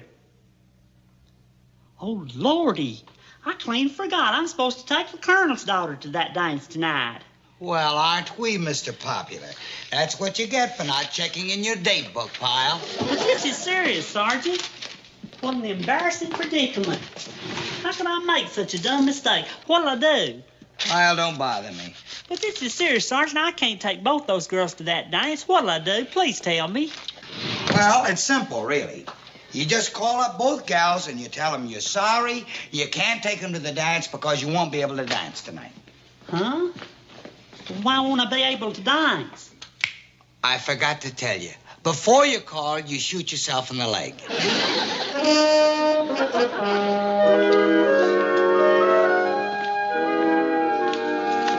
Gome, what's the matter? You look awful. Oh, I got myself a terrible problem, Duke. Just terrible. Well, what is it, pal? Well, Miss Morgan called, Miss Gloria Morgan, and she wanted to know if I'd escort her to the dance tonight. And naturally, I said yes, but I clean forgot. I'm supposed to take the colonel's daughter. Oh, that is a problem. Well, what am I going to do, Duke? If I back out on Miss Jane, well, that'll hurt her feelings. And if I back out on... Oh, I got myself into real trouble this time. I feel awful, just awful. Gomer? Yes, sirree. Real honest-to-goodness trouble. Look, Gomer, hold it. Before you blow a gasket, I got some news for you. You don't have a date with Gloria Morgan. Well, sure I do. Miss Morgan herself called me on the phone. That wasn't Gloria Morgan that called you. Huh? It was me, playing a little joke. I don't believe it. You don't? Hello, Gomer. This is Gloria Morgan, you silly boy. I'm surprised at you, Duke. That's really a cruel thing to do to a person. It really, truly is. It's just a little joke, Gome. But it's still a mean thing to do. I guess it was kind of a cruel trick at that. I'm sorry. Shake, pal?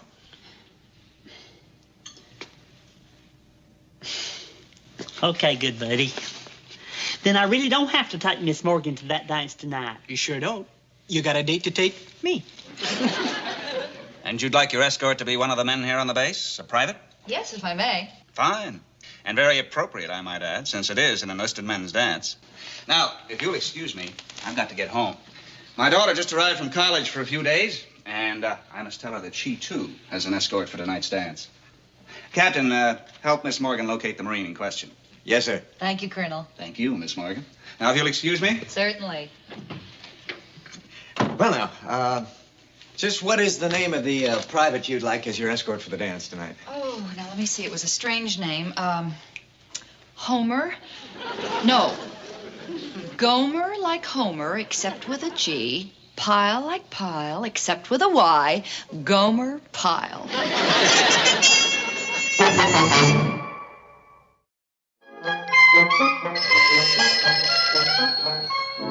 Sergeant Carter here. Yes, sir. Private Pyle, sir? I'll get him for you right away. He's in the area. Hey, Pyle! Get over here! You want on the phone? He'll be right in, sir. Yes, sir. Phone for me, Sergeant? It's the captain. Are they doing that again? They doing what again? Oh, they acted out this mean trick. I told them it was a cruel joke, and I'll tell them again. Hey, Duke, I'm surprised at you pulling another fake call like this after admitting just a few minutes ago that it was a mean, cruel trick to do. Give me that. Listen, Slater, any more practical jokes and I'll have you doing push-ups from now till Groundhog's Day. Now you get back to your barracks, you knucklehead. I don't know what you're babbling about, Sergeant, but I have Miss Morgan here. Now put Private Pyle on the phone or I'll have you doing push-ups. Yes, sir. I'm sorry, sir. It was all a misunderstanding. Right away, sir. It's her. It's really her. Well, take it. Take it. Hello? Hello, Gomer. Is that you? Hey, Miss Morgan. Is it really you this time? I assure you it is. Gomer, I understand that it's customary for a Marine to escort the guest of honor to the dance, and, well, I've made my choice. It's you. Will you take me? Me? You mean it? You really mean it? Well, I'd be honored to, ma'am. 8 o'clock at the administration building. Bye, and thanks, ma'am. Well, what do you know? I really am going to escort Miss Morgan to that dance tonight. That was her, and she just said... Lordy, I've done it again. I got myself 2 days for that dance tonight is what I done again, and I really done it this time. Golly, Sergeant, what am I going to do? Well, you could claim you're an amnesia victim and don't remember anything. Or you could desert. They don't hold dances at Leavenworth. Or you could shoot yourself in the leg. I still think that's the best way.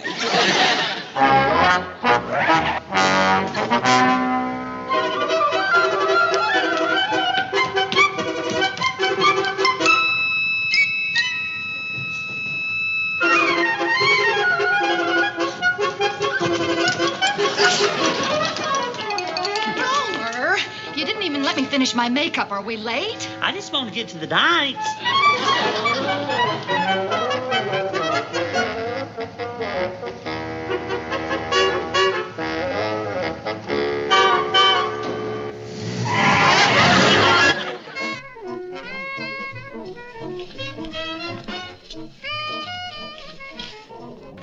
Well, here we are, ma'am.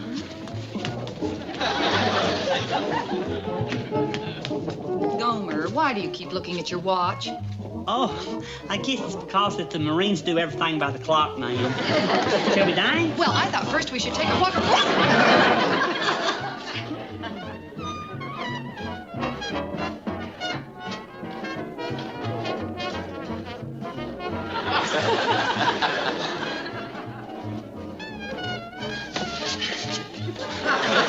Thank you, ma'am. Won't you sit there and rest a while now? Oh, but I'm not tired. Well, I just go over here and get... Good evening. May I? Well, sure you can, sir. You two enjoy yourselves, and I'll be right back.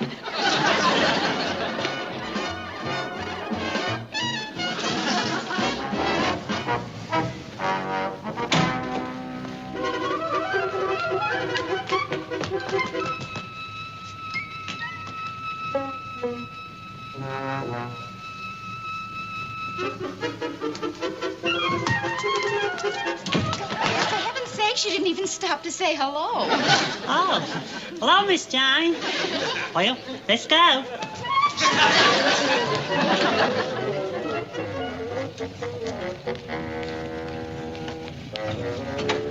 Well, now then, Gomer, tell me, how's everything been? Fine.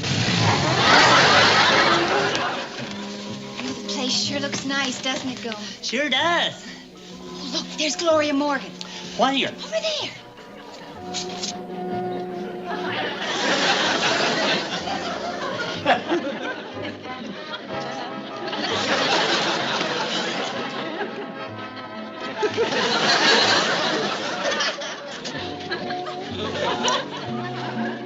I'd love to meet her, wouldn't you, Gomer? Huh? Oh, sure.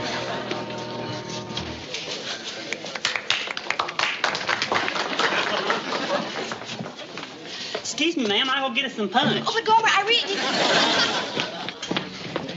Hey, Miss Gloria, I'm back. Did you enjoy dancing with Captain Murdoch? Oh, yes, I had several dances with Captain Murdoch. Captain Murdoch's a real good dancer. I thought you'd enjoy dancing with him. Yes, I did, but now I'd like to finish our dance. Would you excuse us, please?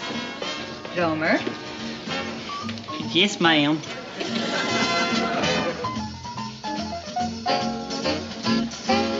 Gomer, that girl you've been dancing with, is she your girl? What girl? The one you've been dancing with. Well, what makes you think that? Well, she hasn't taken her eyes off you. Excuse me, ma'am. I'll get us some punch. But Gomer,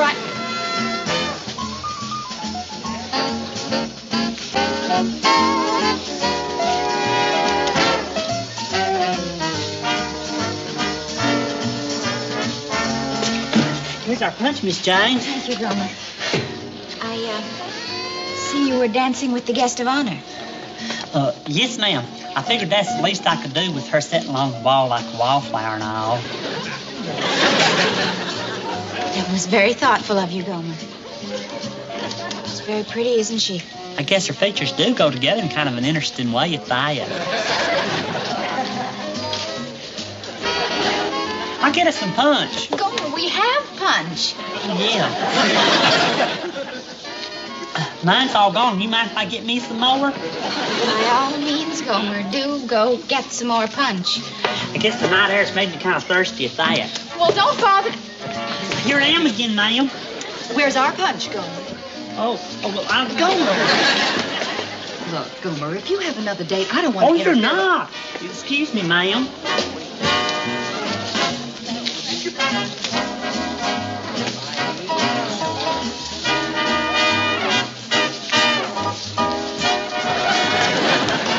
Hey, Miss Jane, I got us some more punch. Gomer, I don't want any more punch. Aren't we going to dance anymore? Yes, ma'am, right now.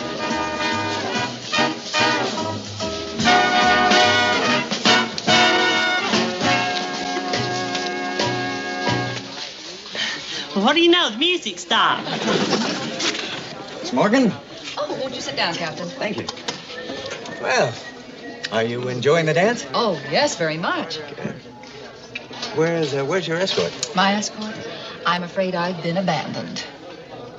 You've been what? I'm afraid Private Pyle has another date. Will you excuse me for just a moment? I'll be right back. Oh, Captain, please don't say... Pyle? Excuse me, Captain. Would you please? Thank you, sir. Where you going, Miss Jane? I'm going home, Gomer. But you can't do that. The dance has hardly Gomer, started. if you don't mind, I'd like to leave. Well, I'm sorry, ma'am, but if you'll just let me explain... I made a point of telling Daddy that I'd like only you to take me to the dance.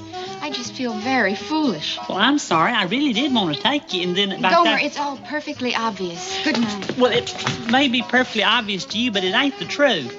If you'll just wait here just a minute, I can explain the whole thing. Will you please, Miss Jane? Well, all right, Gomer. But I won't wait long. All right. Now, you just wait right there. I'll be right back, honest. Just wait right there.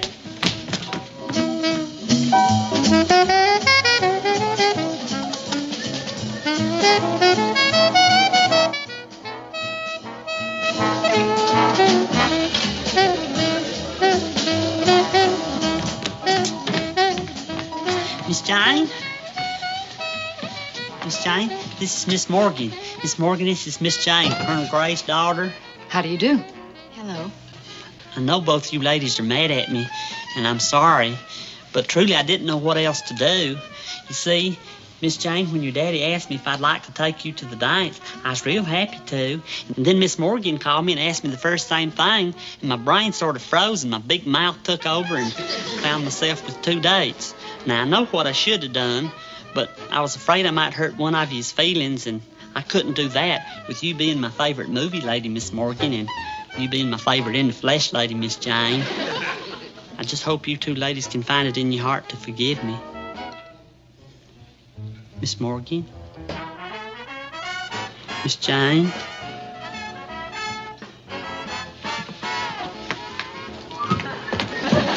Damn!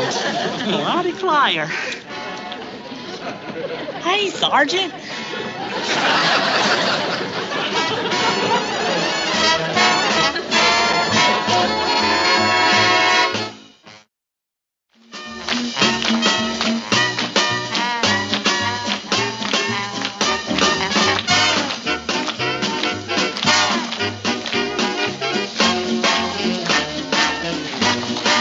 Dancing sure is good exercise for you, Miss Jane.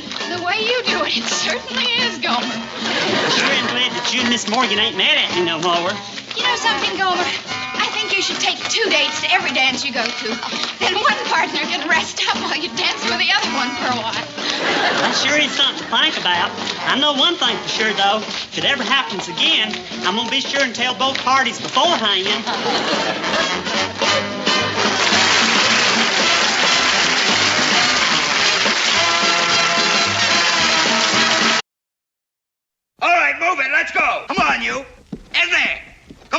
move it in that seat. Now, I'll tell you how Floyd the barber back home used to cut my hair. What he done was he'd leave it a little long in the back, then he'd cut off the sideburns here about, say, even with the ear hole. Then he'd trim a little bit off the top and rub in some pomade and part it on the side and make a little rabbit ridge up here in front. Then he'd comb it wet, okay?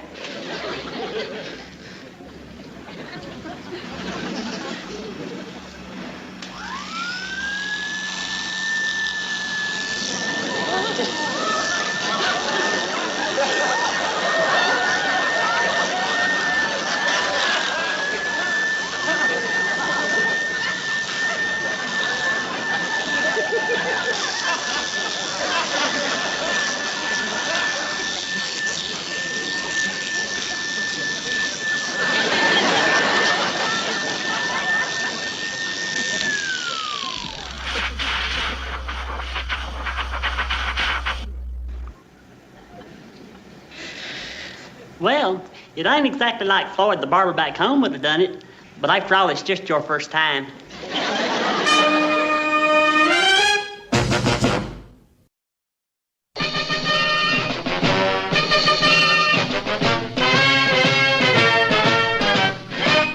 Gomer Pyle USMC.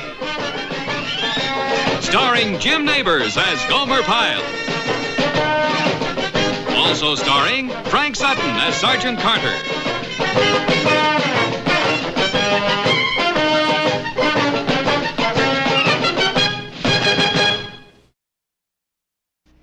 I am your senior drill instructor. I will watch over you every minute of every day of your boot camp training. I will tell you when to eat, when to sleep, when to get up, when to shower, and when to dress. He's gonna spoil us doing all that for us. Did I hear somebody talking? You're at attention. You don't move, you don't talk. When you do speak, the first word to come out of your mouth will be, sir. Is that clear? Yes, sir. What? Yes, sir. I can't hear you. Yes, sir. Now. Something funny, Private, something funny about all this. Suppose you tell us what's so funny, huh? Well, sir, when we all hollered real loud like you wanted us to, the fella behind me hollered in my ear and it tickled and made me grin. I imagine the same thing happened to the fella in front of me. Did you grin when I hollered in your ear? Knock it off! So you think this is funny, do you, Private? What's your name? Gomer Pyle, sir. All right, Pyle. I'm gonna be watching you real close. You hear me good? You're doing it again. Wipe that smile off your face. You're doing the same thing he did. Hollered in my ear and it made me grin. Knock it off. All right. Now, you people, listen up. I have had 3 honor platoons in a row. Do you hear me? 3 honor platoons. And I am going to get a 4th. And who is going to help me to get it? We are, sir. What? We are, sir. I can't hear you. We are, sir. And now we will begin by learning how to drill. Left, hey, right, right, hey. All right, come on, press it up, press it up. Ready? Hey. We will do a little drilling in place. I will count cadence. You will listen. Hut, hey, hey, hey, hey, left, hey, left, hey, hey, left. Left, hey, left, hey, left, hey, hey, left. Left, hey, left, hey, hey, cut, hut. What's funny, Pyle? What's funny this time, huh? How you do that? Huh?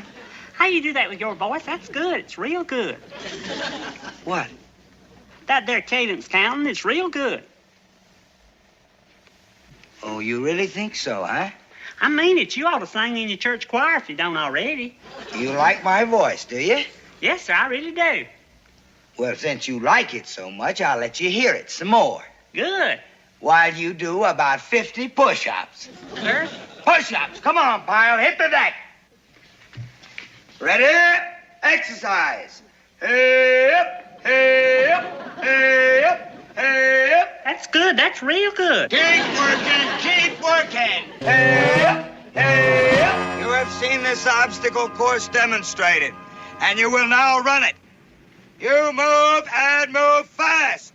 You are running under combat conditions. First forward, ho! Second forward. I am watching you, Pyle. Ho! Third forward, move up.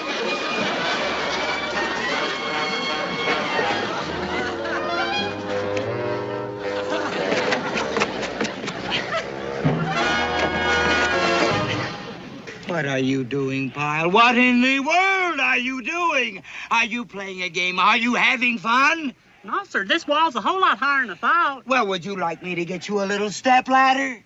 Oh, no, thank you kindly, sir. It's real nice of you to offer, but I keep trying. You better keep trying. I'm going to get me an honor platoon, and you will not foul it up. You hit this wall, you roll over this wall, and you move on. Pyle, do you know why you're doing this? It's to train you for combat. Don't you understand? You're being shot at, Pyle. Shazam, I better get over it this time, hadn't I? I think if you give me a heist this one time, Sergeant, I might make it.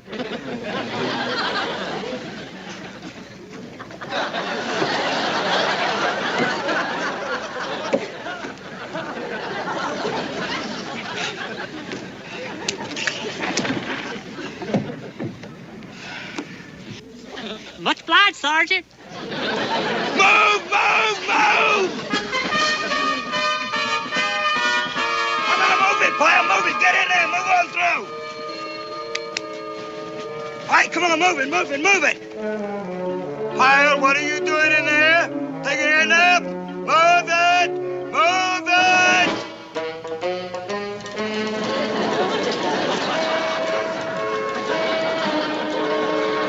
Dark as the inside of a cow in there. Pyle, how did you... No, don't tell me. Just go. Hit that cargo net. Move it! Move it! Move, move, move!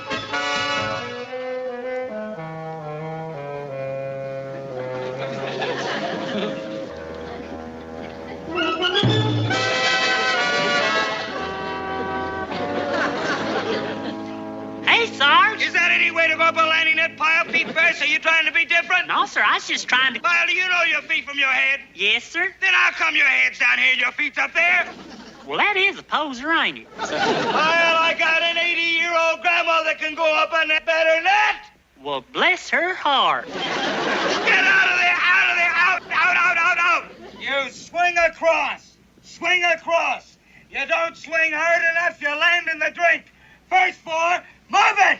Let's go. Come on, go, go, go. Next floor. Come on, let's move it, move it, move it, move it, move it, move it. Let go, let go. Pyle, get out of there. Get out of there. This ain't a ride and this ain't Disneyland. Lucky thing I didn't have nothing in my pockets, ain't it? Come on, get up here. Get.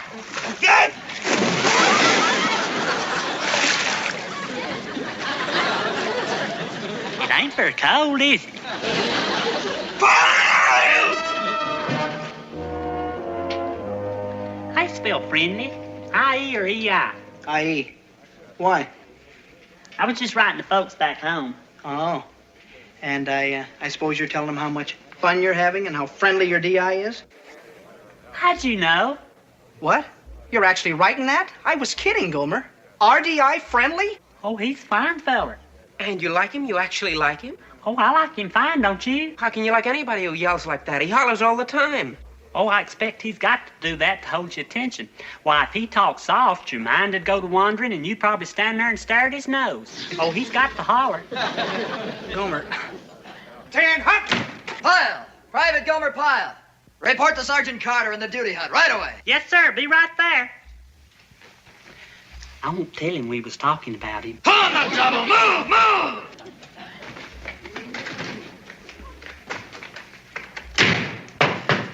Sheriff Harris wants to request permission to enter the duty hut. Hey, Sergeant Whipple, one of your people out of here. Yeah? Sheriff Harris wants to request permission to enter the duty hut. What's the matter with you, Private? You wearing gloves? Not gonna do it. Let's hear it. Sheriff Harris wants to request... Get in here! Sheriff Harris wants reporting his order. Swanson, you talked in ranks today. Yes, sir. When you're in attention, you don't talk. That clear? Yes, sir. You can remember that? Yes, sir. While you're whispering. Yes, sir. Get out of here. Knucklehead. You think he's bad? Where do you see the one I got? Hey, Sarge. All right to come in? See what I mean? Pyle, you were told your first day here how to enter a duty hut. Oh, I'm sorry. Get out and do it right.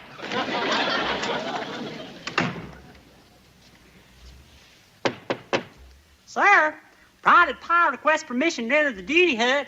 Did you hear something? Yeah, sounded like mice. Pyle, hit that hatch. Hit the what? The door, the door.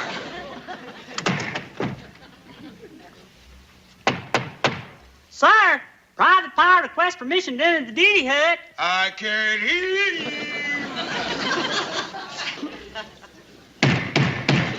Sir, Private Pyle requests permission to enter the duty hut. Get in here.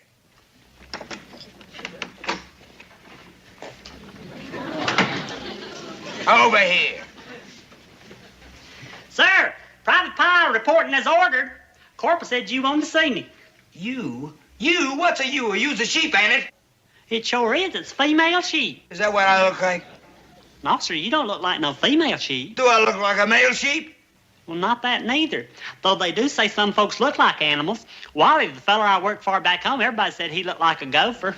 He had these little bitty eyes and short ears. Pyle! He was a wonderful feller, though. I mean, for a man that looked like a gopher. Knock it off! Pyle, are you here because you personally want to see to it that I don't get another honor platoon, are you? Oh, no, sir. You don't like me. Yes, sir, I like you. No, you don't. You don't like me, do you? Yes, sir, I like you. For a fella I've known such a little bitty time, I like you just fine. Of course, I don't love you, but that's 'cause you ain't kin. If you was kin, I might love you, but I do like you. Well, if you like me, boy, shape up. Get yourself squared away. I'm going to get me another honor platoon, and you will pull your own weight. Am I getting through to you? Yes, sir. Then get out of here. And I do like you. Get out of here! Out of here! And I like you, too.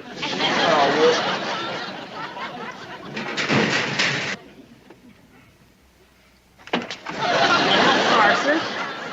I just came back to ask you, do you like me?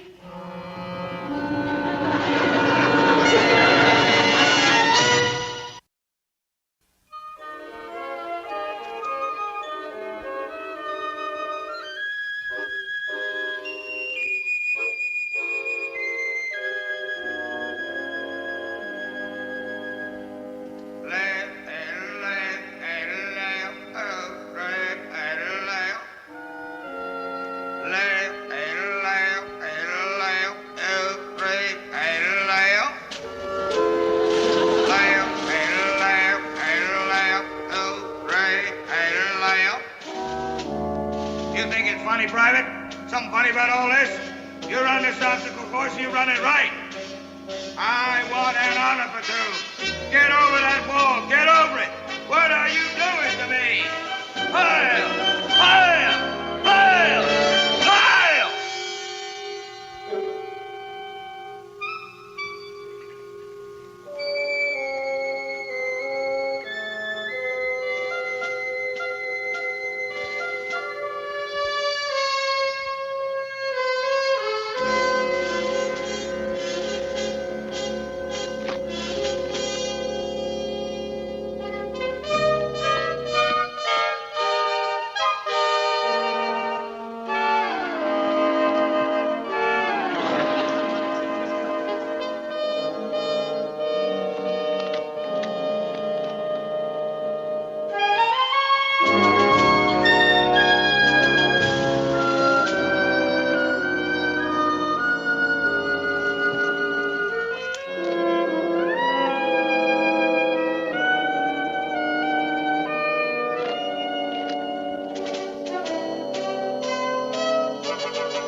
up, boy. Come on, wake up. Corporal Johnson says you've been excused from duty for the day. I want to know what's the matter with you. You sick? Pyle, do you hear me? I want to know what's the matter with you. Come on, boy. Wake up. Up. Are you up now? Why can't you work today, boy? Come on. What is it? Pyle, are you awake? Can you hear me?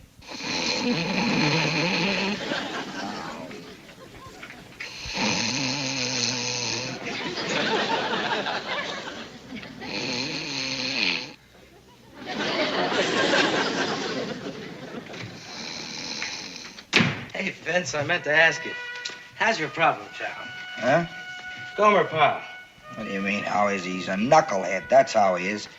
You know, he reported to sick bay this morning, got himself excused from duty, and he's been stretched out on his rack all day. You're kidding. All day.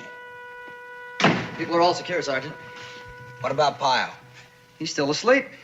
He's still asleep? Hey, maybe he's dead. No, no such luck. What's he got anyway? Did you find out? Well, sickbay says he has acute asthenia. What's that? Complete exhaustion, fatigue. Fatigue from what? What did he do? What did he do? 5,000 boots in this camp, and I gotta catch one with the... Acute asthenia. Yeah.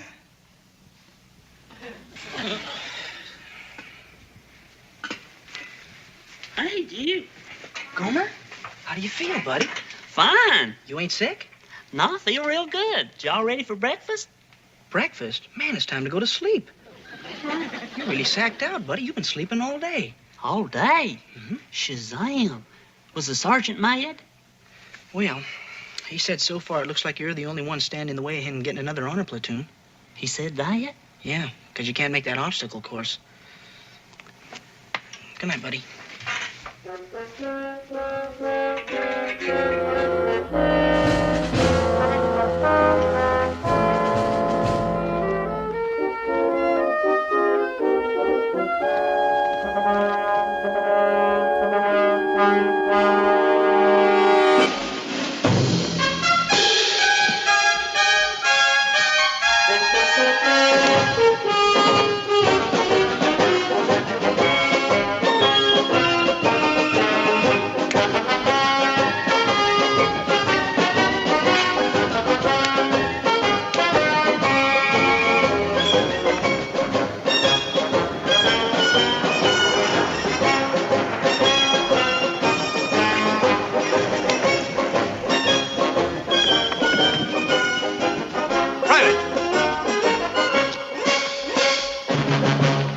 Sir? What's your name, Private? Gomer Pyle, sir? What are you doing here, Pyle? I'm running the obstacle course, and I'm really doing it, too. Why? You being punished? Oh, no, sir. You see, it's like this. Sergeant Carter, he's my DI. That means drill instructor. I know. Well, anyways, he's had these 3 honor platoons in a row. Ain't that wonderful? Yes, but I don't see what that Well, I has... didn't want to be the cause of him not getting another one, because he's really got his heart set on it. Don't you know it's going to make his mama and daddy proud? So what I'm doing is I'm out here practicing, and I'm doing real good, too. Do you want to see me? No, Private. I think you better get back to your hut and get some rest. What'd you say your name was? Private Gomer Pyle, sir. You can call me Gomer if you want to. Yes. Are you sure you don't want to see me do it? It won't take me but a minute. No, never mind. You go on back to your quarters. Yes, sir. Good evening, sir.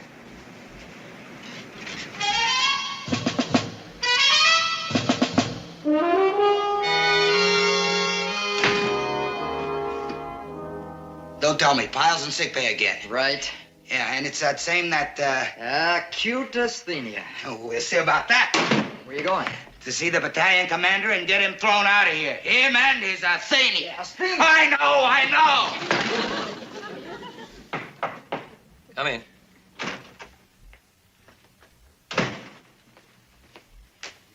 Sir, Gunnery Sergeant Carter reporting to the battalion commander with a request. Eddie's got it. What's in your mind? Well, sir, it's about one of my recruits. A Private Gomer Pyle. Sir, he is about... Oh, Gomer Pyle, yes. Oh, the colonel's already heard about it. I'm not one bit surprised, Carter, sir. I don't know how you do it, but you do it. Sir? Now, don't be modest, Carter. To inspire conscientiousness in a recruit that'll make him want to go out and run that obstacle course at night when he ought to be sleeping, you gotta be pretty persuasive. Sir? Well, there he was last night. You're Gomer Pyle, running that obstacle course like a veteran and telling me what a great DI you are. How do you do it, Carter? No wonder you get honor platoons. I wish you'd share your secret with the other DIs at this base. We could use more men like you and more recruits like Gomer Pyle, right? What was the request, Sergeant? You want to make Pyle your guidon bearer? You go right ahead. You don't have to ask me about that. Well, carry on, Sergeant.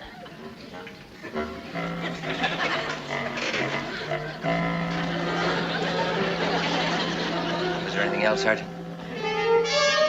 Sergeant! Sir? Oh, no, sir. Thank you, sir.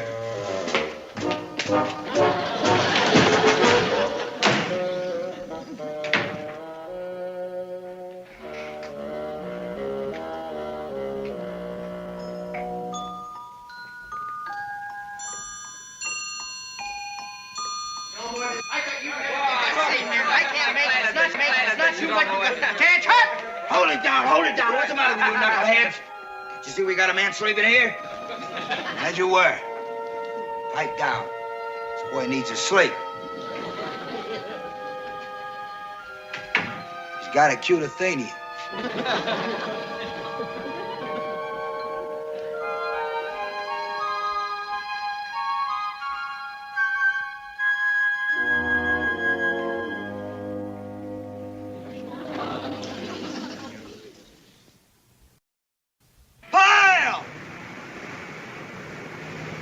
Hey, Sergeant, sir. What do you think you're doing out here, boy? Well, sir, Don't you know the punishment for leaving your quarters after you've been secured for the night? Yes, sir. What are you trying to do? Get yourself court-martialed, boy? No, sir. Then what are you doing out here? Well, sir, the fact is I've been coming out here to practice running that obstacle course. I wanted to help you get that there honor platoon. And you won't believe this, sir, but I think I got this course licked. You have, huh? Yes, sir. Here, let me show you. No, that's all right. Well, I'll be glad to do it. It won't take me but a minute. No, never mind. No. Look, boy, it's good you can run the course, but you got to do it during regular hours. You understand? Yes, sir. Now, tomorrow you can show me how good you can do it.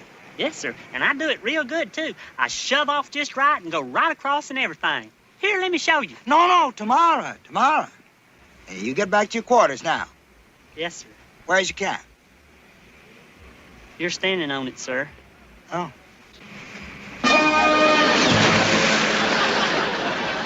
What happened, Sergeant? Didn't you give yourself a good enough push? See, when you go all the way across like that, you got to shove off real hard. And then you'll swing right back and your weight will take you all the way over. I did it.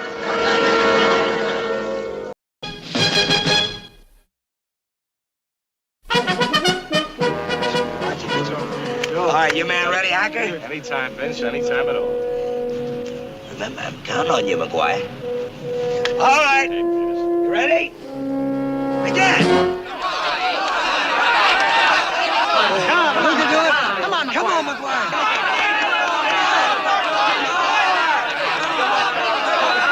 5 seconds to go. That's it. Time. 29. 26. Going on 27. Well, old buddy, it appears you owe me another steak dinner. Yeah. Nice work, Peters. Hey, look, can't your boys do anything better than mine? This endless winning streak is getting to be kind of a bore. Yeah, well, it ain't gonna last forever, Hacker. One of these days. Sure. But if you'll excuse me, I gotta go change. I want to look my best for dinner tonight. You can pick me up around 8, dearie. Tomorrow's another day, Sergeant. Luck. I never saw a guy with so much luck. One of these days.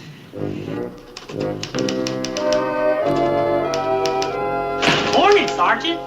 Did you have yourself a nice dinner with Sergeant Hacker last night? And wasn't that feller his good at his setups? Up, down, just as fast as you could count. Up, down, up, down. All right.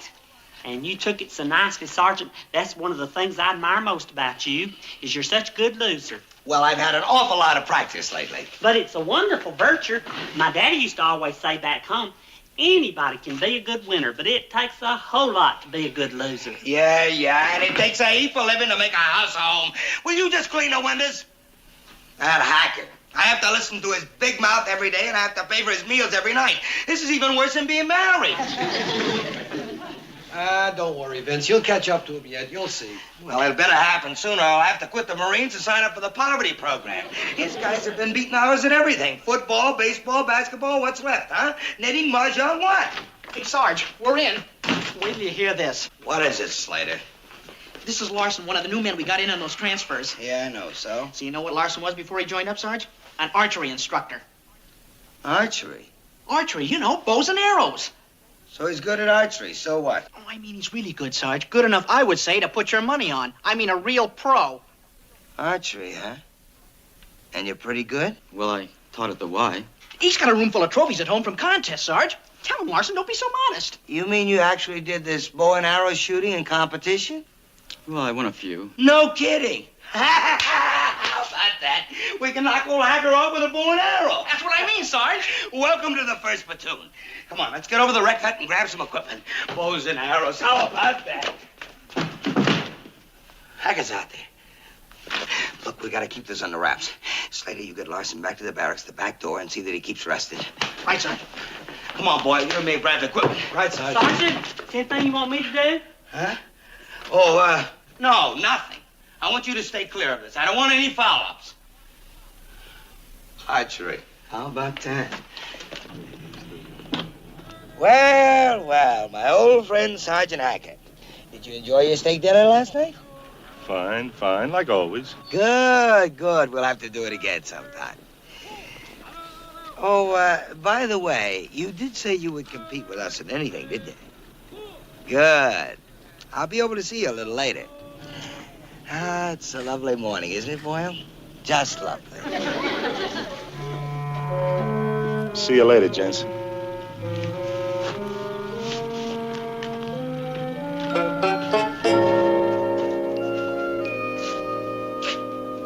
Hey, Sergeant Hacker. Oh, hiya, Pyle. Hey, you're doing a good job in those windows. Well, thank you kindly.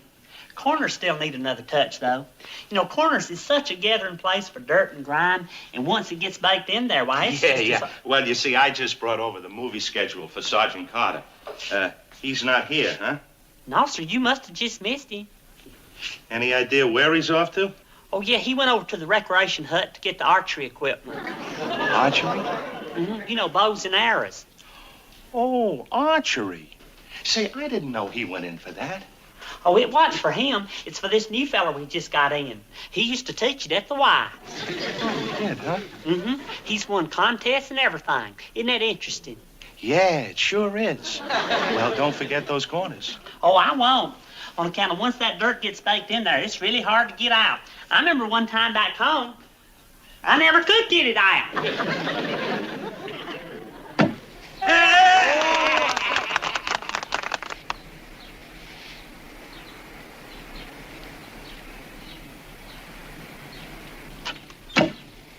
Hey, nice score, Larson. Hey, nice score, Larson. Nice work. 2 reds is 14, a blue is 5, and a bullseye, that makes 28 points. Hey, you hear that? 28 points. It's your turn, old friend. I can taste that steak already. Well, I suppose it had to happen sometime. Yeah, well. Okay, you, Yellow Bear. What'd you call him? Yogi Bear? Not Yogi Bear, Yellow Bear. Charlie Yellow Bear. He just transferred our outfit. Yellow Bear? What kind of name is that? Now, what would you expect, seeing he's a full-blooded Indian? Indian? Beautiful.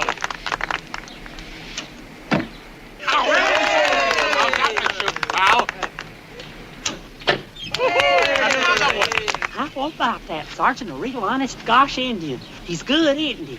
Yeah.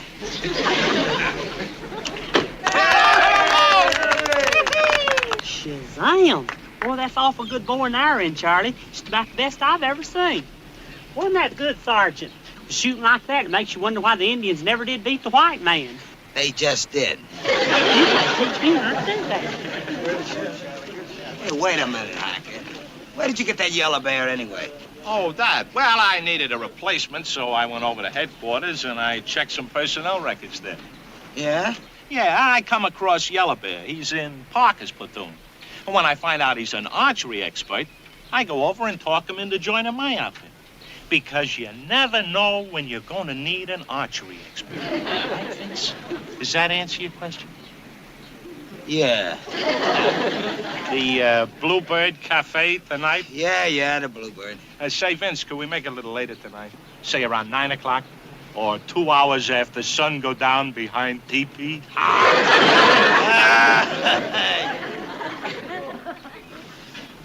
It's 4 o'clock.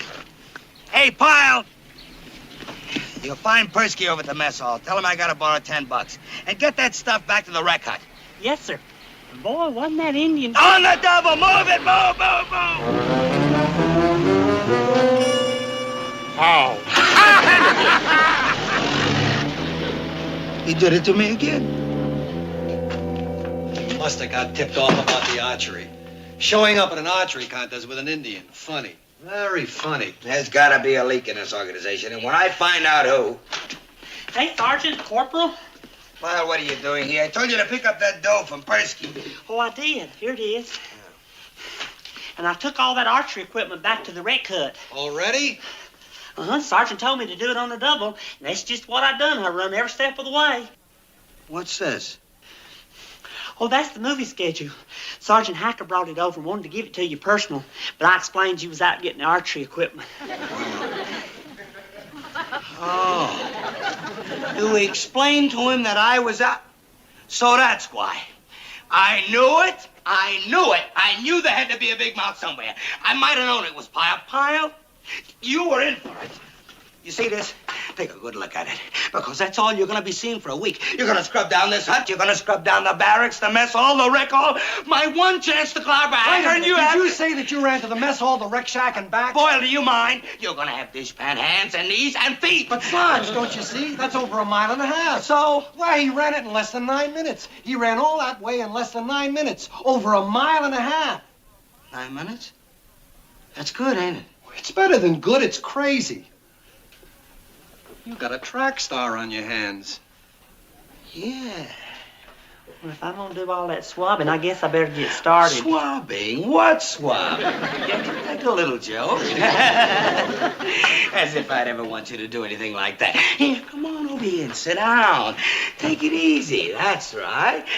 Have a cigar. No, it's bad for you women. Oh, look, Pyle, how come you get to run like this? Well, back home when I used to work at the filling station, I was a volunteer fireman too. And whenever the alarm would go off, I'd have to drop whatever I was doing and run down there to the fire station. Well, it was about 1 mile, so unless I made it in 4 or 5 minutes, I'd lose my place on the truck, and I wouldn't get to ring the bell. So you ran the mile? In 4 or 5 minutes. I had to, or I wouldn't get to ring the bell. So I practiced on running. Otherwise, Farley Upchurch would get to ring the bell, and I sure did like to ring that bell. Is it possible? We could clock him to make sure. Right. Look, Pyle, get back to the barracks and get some rest. Then meet us here tonight at 8 o'clock, right after dark. Only don't tell nobody about this. Nobody. Right, Sergeant. Well, what's it all about? Well, Pyle, if it works out, I'm going to give you a chance to ring the bell for me. Keep at it, Pyle. Only 2 more to go. How's this time? You wouldn't believe it. How about that? Who could figure that Pyle would be the one to bail me out? I can't understand it, but there it is. At last we got a winner, a real winner. And Hacker will never suspect because it's Pyle. Hey, here he comes again. Keep at it, Pyle. You can run in to ring that bell. Go, crazy legs, go!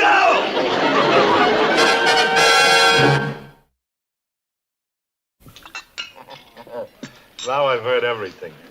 What do you mean your squad is more mobile? Just like I said.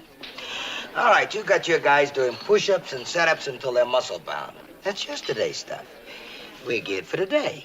Speed is what counts. Run fast, hit fast. I trained them that way. My guys are like greased lightning, any one of them. Come on. It's the truth. Any one of my guys can pass any one of your guys like he was standing still. That you'll have to show me. It's easy to prove. Let's have a race. We've had every other kind of contest. Let's have a race. A race, huh? Sure. And this time, let's make it more interesting. Not just for the blue plate in this crummy diner. Let's make it for a steak dinner with all the trimmings at the Go-Go Club. The Go-Go Club? That could run $20. Hey, Vince, you wouldn't happen to have a ringer lined up, would you? Why, Sergeant, I said any one of my guys. I'll even let you pick them. Here, I just happen to have a roster of all the men in my platoon. What could be more fair? Go ahead, pick them. We'll make it for 1 mile on Saturday afternoon. Do you mind? How can you smoke them ropes anyway? Let's see, Masters. He's that little guy, ain't he? Check. Masters it is. Hey, just a minute. Not so fast. What's that crossed out here? Crossed out? Nothing. Nothing, huh? Is nothing spelled Gomer Pyle? Well, it's just that... You know Pyle. He's a member of your platoon, right? He's one of your Grease Lightning boys, right? Well, he's the one I picked. And the bet is on for the big spread at the Go-Go. Yeah, but you... No buts. It's Pyle or no race. Okay. I'll go with Pyle.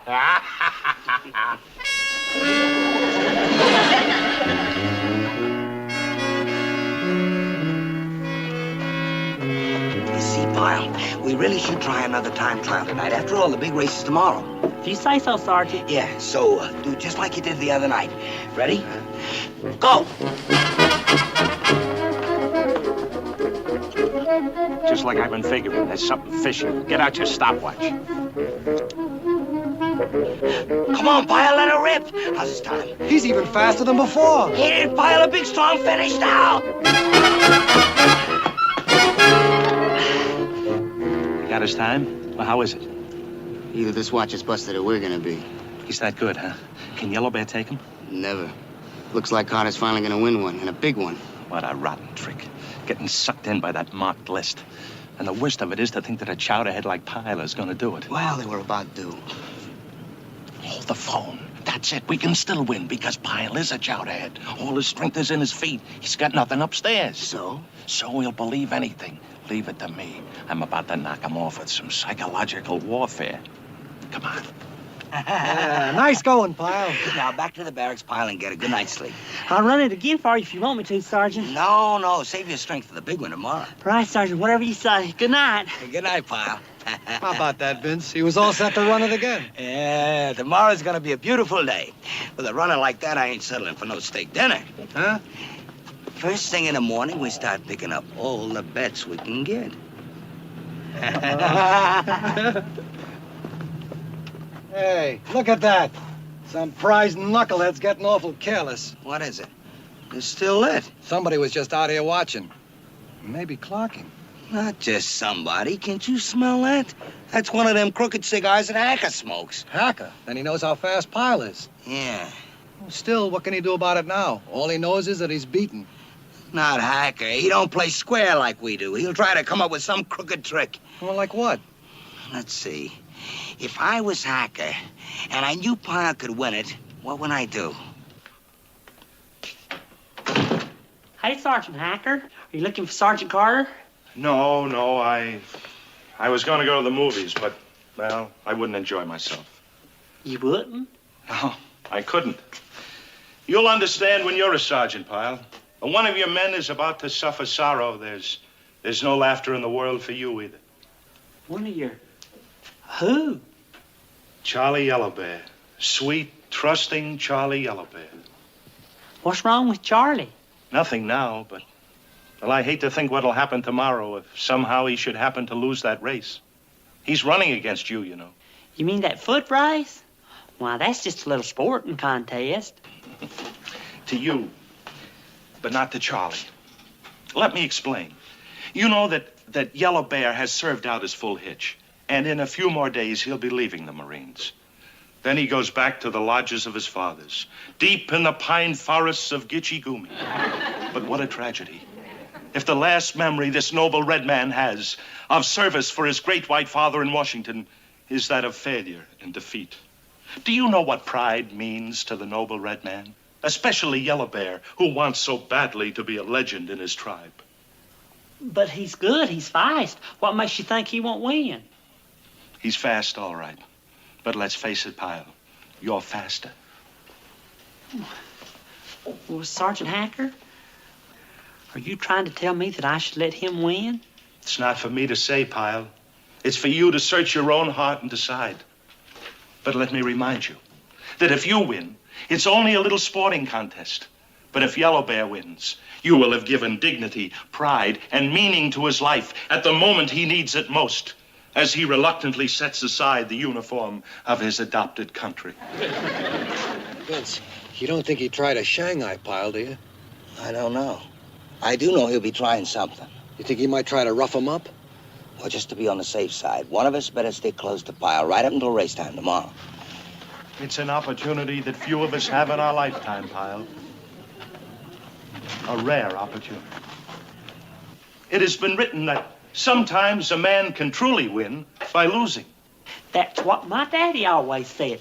Anybody can be a good winner, but it takes a lot to be a good loser. A wise man, your father.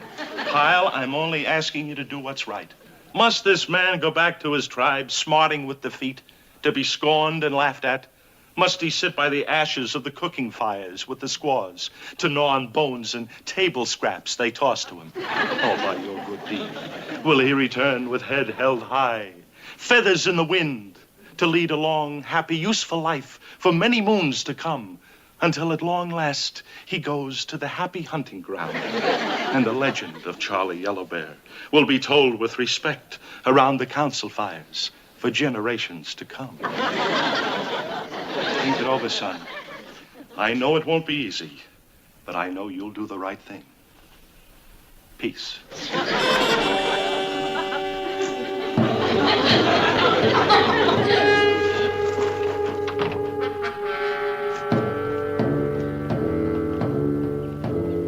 Vince, we better get in there and straighten Pyle out. Wait a minute. It's not going to be that easy. If there's one thing I know, it's how Pyle's mind works. That stuff Hacker was handing him is just what Pyle eats up.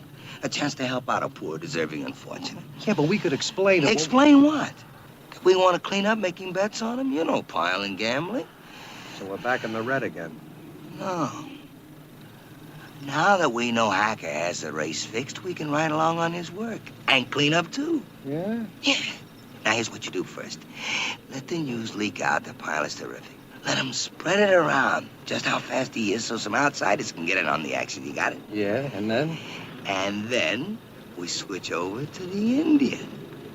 I want all the bets we can get down by race time tomorrow put right smack on that noble red man. Okay. On your march. Get set. Go!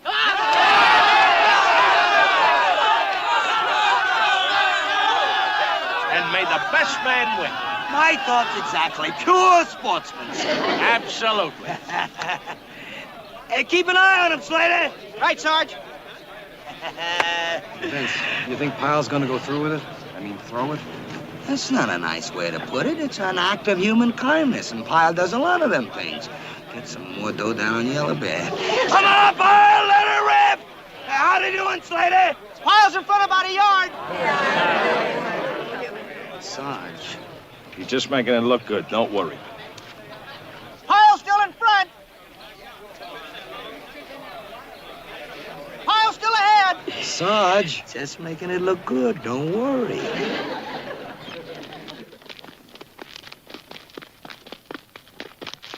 Coming past the motor pool. Pyle's still out in front. Pyle's still ahead. Pyle a good 10 yards in front. I don't like it, Sarge. Pyle is still leading. The only thing that counts is the finish. And believe me, poor little Yellow Bear will get the blue ribbon and I'll get the bundle. Yeah, well, Pyle better start fading fast. They're on their way back. Here they come. Pyle's still out in front. Come on, give it to him. Come on, you Yellow Bear. Come on, move it, Yellow Bear. Come on, move, Yellow Bear. Come on, Yellow Bear. Come on, move, Yellow Bear. Move, Hey, Yellow what's the idea? You're yelling for my guy. Well, if you must know, wise guy, I'm onto that story you gave Pyle. Not only did it affect him, but it made me puddle up, too. So I put a bundle on Yellow Bear. Thanks a lot, old buddy. You're gonna make me a rich man. Of course, you're gonna win a steak dinner, but I'm gonna clean up on a bunch of outside bets, huh? Who outsmarted who, huh?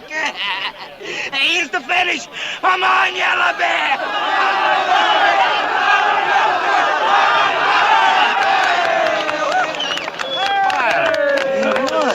Sergeant, we won. We finally won something. Did I ring the bell for you like you said? Look at the sergeant so happy he can't even talk. And Sergeant Hacker, about what you said, well, you don't have to worry any more about Charlie Yellow Bear. I had a talk with him right before we had the race, and I told him now that he had a fine sergeant like you worrying about all his problems, that he ought to stay in the Marines. So guess what? He's gonna re-enlist. Oh, one more thing. Charlie and me's gonna start practicing running together, and he's gonna teach me how to shoot the bow and arrow, and we're gonna get to be real good friends. Yes, sir, real good friends. Just like you and Sergeant Carter. Come on, Charlie. Let's go sit on the floor.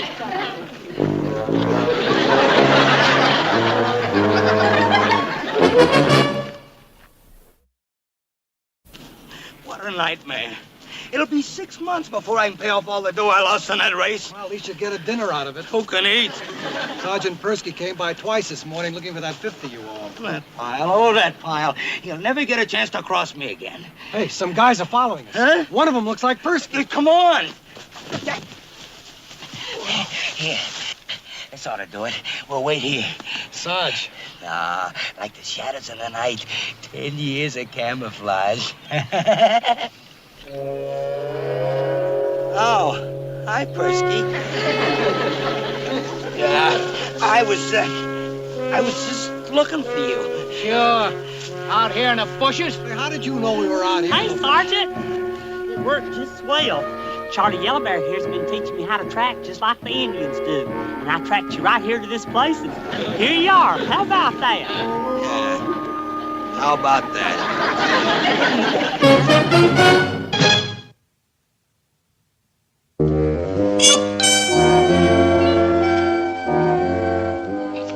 What a day. What a day. What are you complaining about, Vince? They ask you to do a little work? A little work? 2 field problems, a 20-mile hike twice around the obstacle course? That's a little work? That's murder, just plain murder. Get the chaplain over to listen to this heartbreaking story. What I'll never understand is how come you make the same dough I get, and you're just a supply sergeant. Supply. I'm out in the hot sun with a 60-pound pack, and you're sitting around here in a soft chair counting shoelaces. And you get paid the same. And for what? Supply. Come on, get off it, Vince. No. He's absolutely right. I shouldn't get the same dough he does. I should get twice what he does. Did you hear that? Did you hear what the glorified haberdasher said? I'm worth twice. Without supply, nothing. I'm the most important guy in this outfit. You ever think of that? Oh, come on, Hank. I'm in charge of 62 men. Without me, 62 naked men. So you give 'em a pair of pants. Big deal. Me, I got the real responsibility. The life of every one of them is in these hands. Look, Dr. Kildare, for your job, all you need is a can of foot powder and a big mouth. Up, 2, 3, 4. For my job, you need brains. You could be replaced by a recording. Do you have any idea Come what on, it takes you to... guys. Every night, the same argument. For once, couldn't we have a nice, quiet game of cards, no arguing? Who's arguing? You and all the hard work you do. Half the time you're off on leaves and liberties. Well, easy enough. There are 40 guys who can take over for you. Not me. I can't leave. There ain't nobody can take over for me. Are you kidding? Why, any wet-nosed recruit could run this 2-bit country store. Oh, why don't you stop? Well, come on, gentlemen. Cards. Play. Excuse me, everybody. What do you want, Pyle? It's Sergeant Singer. A telegram was just phoned into the duty hut. Your grandfather. Grandfather? Surprise. What was it, boy or a girl? Well, let me think now. I was so excited when I heard your son had a daughter. A baby girl. Wait a minute. Congratulations. I don't have a son. It was my daughter had the baby. Oh. Well, then your daughter had a son. Are you sure?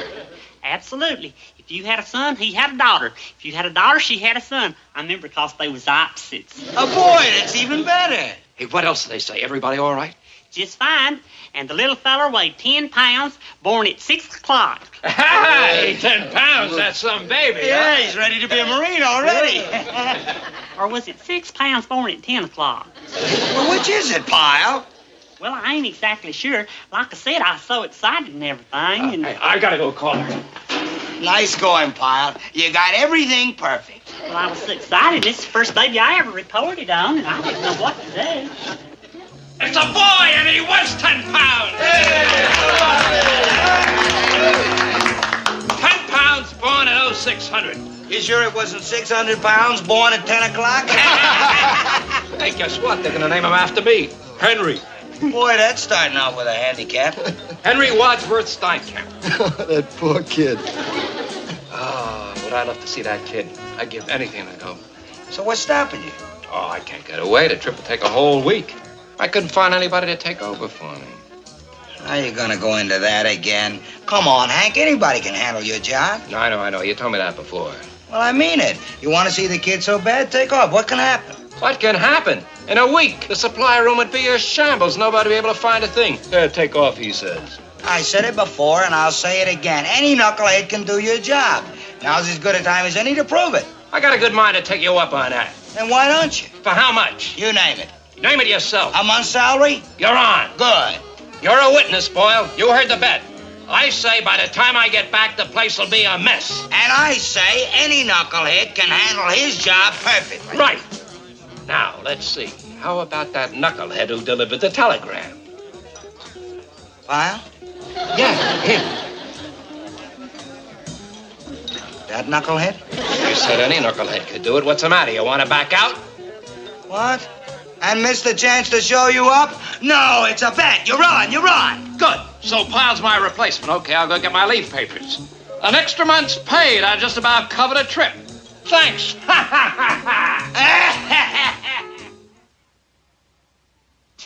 You want me to do what? That's right. I've been watching you lately, and I think you're ready for more responsibility. That's why I picked you out for this job myself. Well, that's real nice of you, Sergeant, but I don't know a thing Nothing about to it. A man comes in here and asks you for something, you give it to him. Well, that don't sound too hard. Well, it's easy. Look, we'll practice a little. Now, for instance, I come in here and I say, give me a pistol belt. What'd I do? You go and get a pistol belt. Oh. Well, where are they? They're on the pistol belt shelf. Oh. Well, where's that? Pyle, why are you making a big production out of a simple thing? A man comes in and asks for a pistol belt, you give it to him. Is that difficult? Now, I can't show you. You're going to be in charge. You're going to have to find it yourself. They're somewhere in there. All right, Sergeant.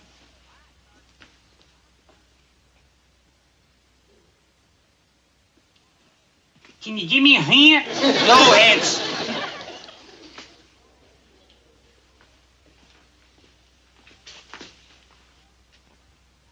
Am I getting warm? Keep looking. You'll find him. I got some nice buckets here. How about one of them instead? A pistol belt. Right, Sergeant.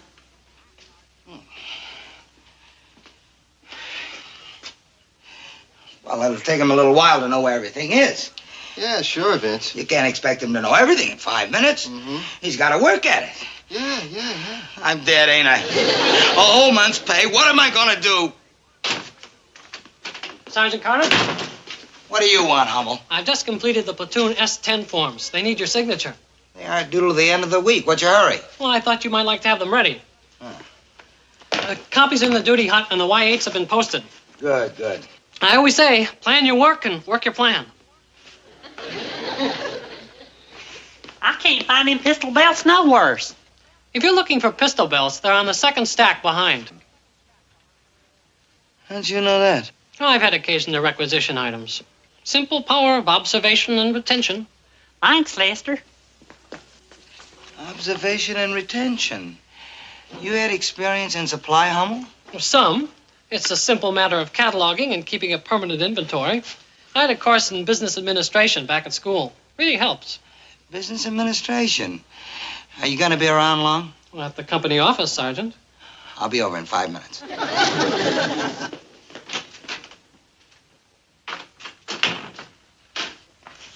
They was right where he said they was. Smart feller, that Lester. Isn't he, though? Pyle, come here a minute. When was the last time you had leave?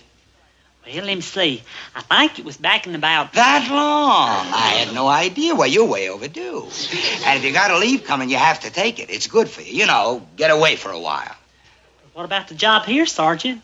Well, I'll hate to lose you, but a tense Marine is a bad Marine. I'll have your orders typed up and you'll leave in the morning. But, Sergeant, this job here, you said... But don't worry about this job. I want you to leave. But, Sergeant... That's an order, Pyle. Hey, what a break. Did you get that, Hummel? He's at business administration. He's a natural. Yeah, but how are you going to get Singer to go along with the switch? Just leave that to me.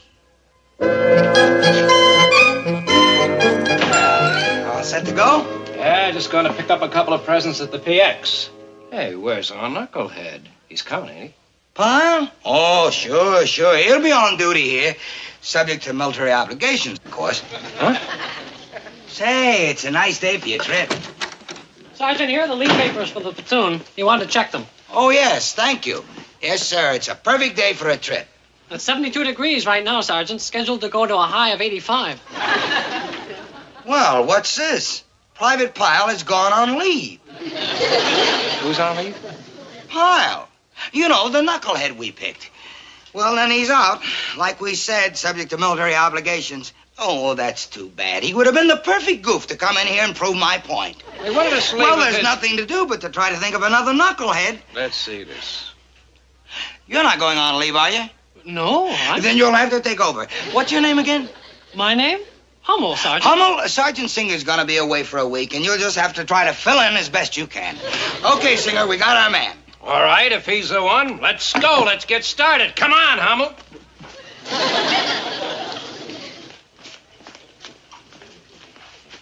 These are the unfilled requisitions. These I here understand. The M32s and the M19s for armory items. No problems. I presume the regular rules of survey apply to use items being replaced. That's right. Who is he? Who? Nobody. Just somebody from the platoon. A Private Himmel. No, Hummel. Hummel. Come on, you better get started. How come Pyle got leave? Well, can I help it? Somebody gives him leave? Just my luck. The only guy left in the place is, Hummel. Hummel. Okay, you better take over. Very good, Sergeant. There'll be no problem of any sort whatsoever. You know, I had that course in business administration. I know. Let's start and get busy. Come on, Hank. You don't want to miss your plane.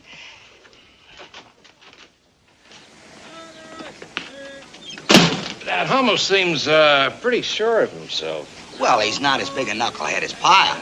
Oh, he would have been the perfect one to come in here and prove once and for all that... Hey, Sergeant, I've been looking all over for you. Hey, Pyle, aren't you supposed... Get going, Pyle. You miss your bus. I thought it all over, and I just can't leave with you depending on me. So if you want me to take that supply job, I'm just gonna do it.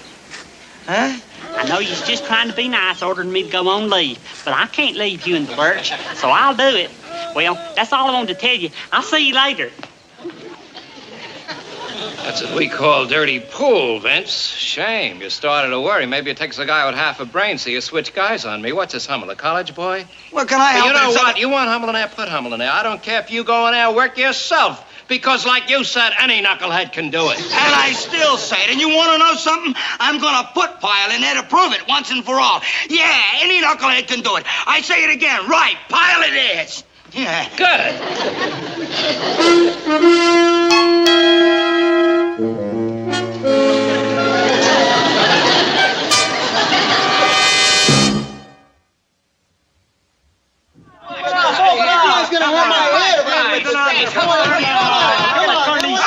All right, knock it off. You get what you want. Shut up. Come on, Pyle, open up.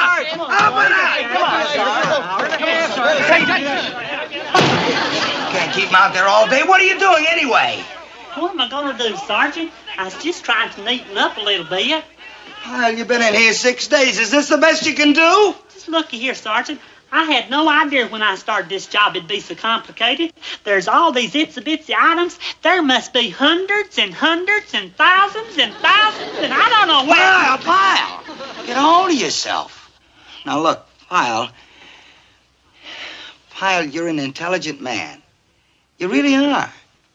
There's nothing about this little job you can't handle. Well, gosh, it's just like playing store now, isn't it? And that's not hard, is it?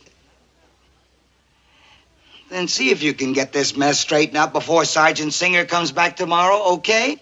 Right, Sergeant. I just wished he's back today. Well, there's all these itsy-bitsy items. There must be hundreds and hundreds and thousands and thousands. Well, he's not. Now get this place going and now. You understand now? Open that door and let those men in.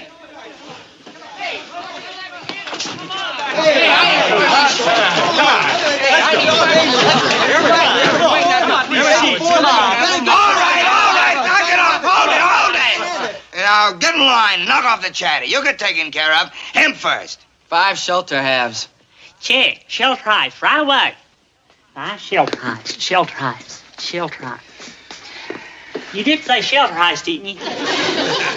You wouldn't want to come back tomorrow when Sergeant Singer's here. Pyle! I need him now. I'm already late. We're going out on bivouac. Hey, come on. I gotta have some sea rations, too. I need sea rations.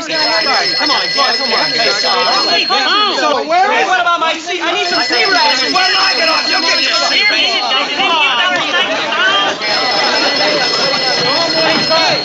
Bye, Sergeant Carter. Oh, Vince. Knock it off. Yeah? This is Surplus Baggage Singer calling. What do you want, Singer? Oh, nothing. Just wanted to know how your boy was getting along. Hey, what are you doing there, Vince? Helping out? No, I ain't helping out. And everything's fine. Just fine. Hey, if that's Sergeant Singer, would you ask him where in mercy he keeps them shelter hides? And I can't find hide and hair of them helmet liners. And where do you send the laundry to? Hey, what is it, Vince? No trouble, is there? What's going on? No, there ain't any trouble. Why should there be any trouble? Nobody even knows you're missing. What is it now? There's a feller here about some basketball uniforms. I never heard nothing about that. Uniforms? For basketball? 6 teams, 10 on each, 60 uniforms. Ask Sergeant Singer where they're at. Can't you look someplace? Hey, Carter, this is long distance. It's costing me dough. Yeah, but then I guess I could afford it since I'm getting you a paycheck. Don't be so sure. You ain't back yet. Hey, Vince, you getting squared away with those basketball uniforms, those 60 uniforms? Well, as a matter of fact, 6 teams, 10 uniforms, shirts, sneakers, jackets, all in different cartons. Oh, I meant to tell you about it. It was just a routine thing. Yeah, routine. I'll see you tomorrow afternoon. Oh, and a baby says goo-goo to you.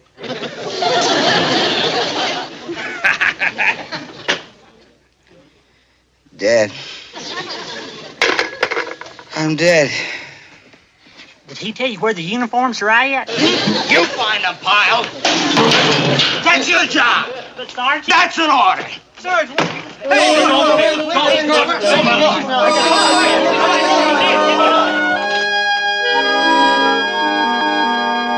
Pyle? You here, Pyle? Be right with you. List of stuff being delivered here in the morning. More stuff? Hey, did you happen to run across those uniforms yet?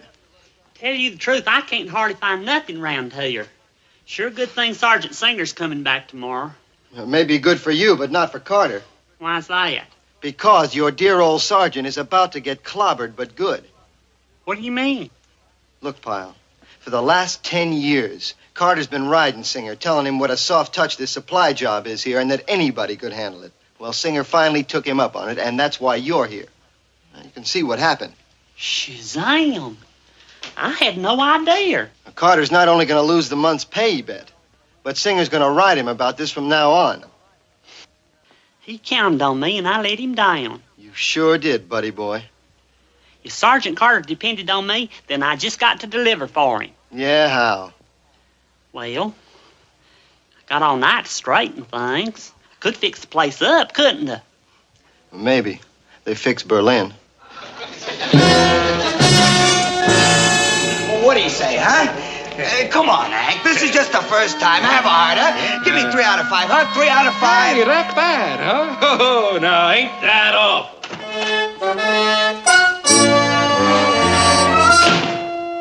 I can't believe it. Well, I'll be.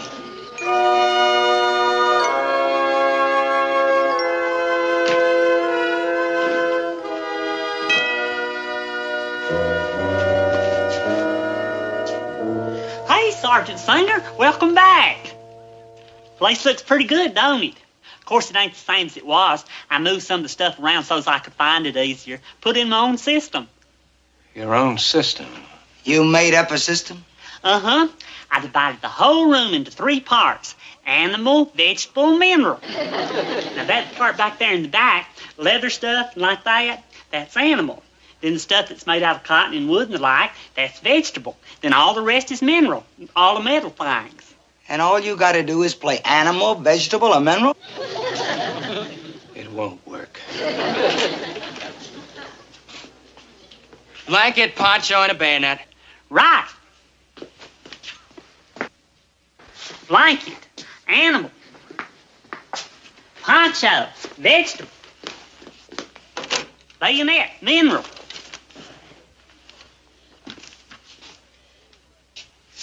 It won't work, huh? That's beautiful, beautiful. I knew you'd do it, Pyle. Good boy. You satisfied now, Sergeant Singer? Huh? Animal, vegetable, or mineral?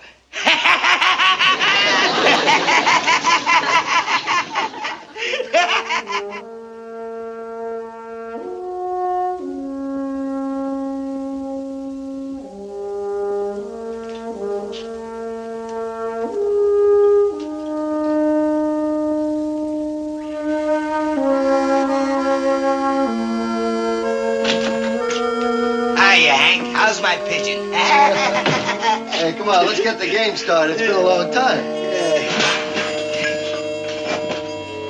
What's this?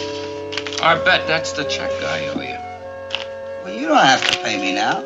The day ain't over yet. You got until midnight.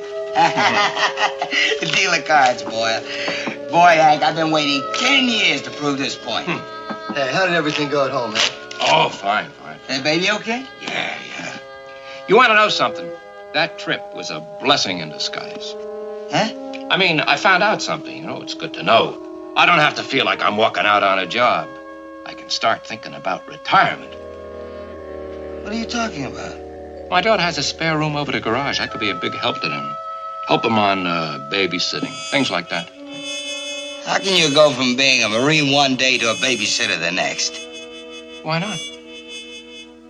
You mean you'd really quit the Marines? Oh, yeah. And you know, I have to thank for it you, Vince. Oh, no kidding. You did me a great favor. You never said anything before about quitting. Yeah. What kind of talk is this? Oh, why not? It makes sense. But you got a job to do here. Oh, you guys can find another man for the card game? Good evening, Sergeants. Just came by to pass out them basketball uniforms to the fellers. No need for you to get up. It'll all run smooth as silk.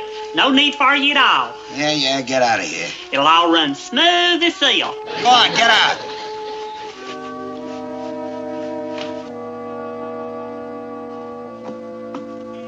It's too late, Hank. You guys mind if we don't play tonight? I'm kind of beat. Yeah, sure. Anything you say.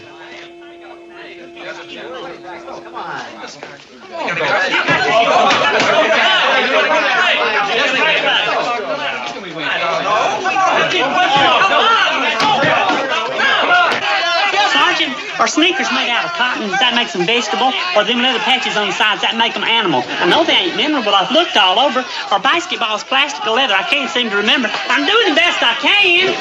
What am I gonna do? Hold it, take it easy. Don't do anything. Just don't do anything. All right. Pipe down. All you guys beat it. We gotta restow our gear here. You can dry your uniforms first thing in the morning. Out. I don't know what happened, Sergeant. All right, let's get things squared away in here. Carter, Boyle, lend a hand, will you? Huh? Oh, sure. All right, Boyle, you start back there. Everything out on the counter. Wait a minute. Why bother, Hank, if you're leaving the Marines?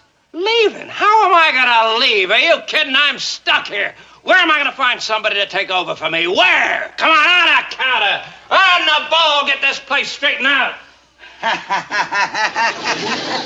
Golly, Sergeant, hardly know what to say. I sure am sorry I let you down. Yeah. System just didn't work. It's all my fault. Now life around here's just gonna be miserable for you. Yeah. I know what you're thinking, so just go ahead and say it. Pyle. Yes, sir? Have a cigar. Wait a minute, I've got your cat.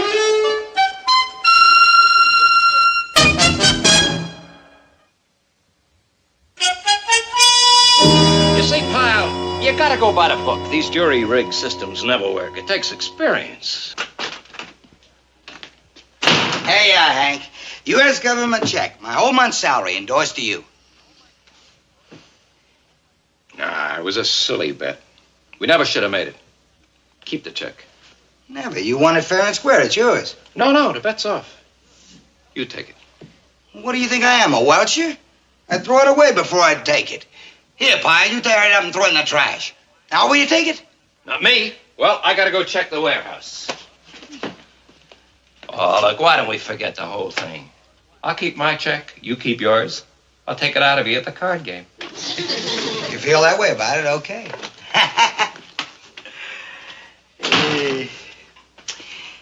Now, give me the check, Pyle. The check! Well, I don't have it, Sergeant. What's the matter with you? I just gave it to you. But you just told me to tear it up and throw it in the... The trash? You threw my salary check in the trash? Well, why do you have to listen to everything I say? What's with you? Can't you get anything you like?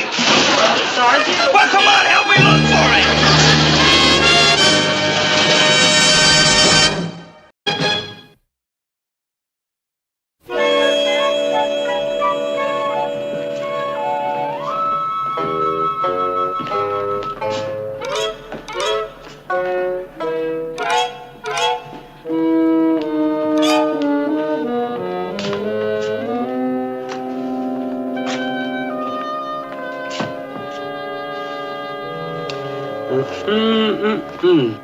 I beg your pardon? Oh, I was just talking to myself. I said, Oh. I said that on account of this here picture of the beast eating the Eiffel Tower. Well, in the movie, he never did eat it. He just stomped it down. You know, you're right. I never noticed. They put a lot of things on posters that are not in the movies. Like this one back here. See where the mud creature's oozing up the steps of the Egyptian embassy? That wasn't even in the picture. Say, you're right. Oh, you certainly have a good memory. Oh, it's not that exactly. I just seen this picture twice. Oh, then you like monster movies, too. I sure do. And I sure did enjoy the last one they had here. I Was a Teenage Insect. Did you see that? No, I didn't. You didn't? Well, it was a real good one. You see, this scientist feller was tampering with things that are best left alone. And, well, it gets kind of complicated, and I don't guess you've got time to hear the whole thing. Well, I am waiting for a bus, but it isn't due for another half an hour. We could go across the street and have a cup of coffee, and you could tell me all about it there. I'd like that. Do you like sodas? They're my favorite. Oh, I love cherry sodas. They're my favorite. Cherry sodas? Mine, too. Well, isn't it a small world? Oh, it sure is. I mean, well, it's so unusual to meet somebody who likes the same things you like. I'm Alice Borden. I'm Gomer Pyle, and I'm pleased to know you. How do you do? Well, what this scientist feller done with his tampering was to put this teenage girl into a deep, deep sleep. And when she woke up, she was crawling up the sugar bowl. So this scientist feller falls in love with the insect that he's created. But he can't change her back. So guess what? What? He changes himself into an insect, and at the end of the picture, they go crawling off together. I just love pictures with a happy ending, don't you? I certainly do.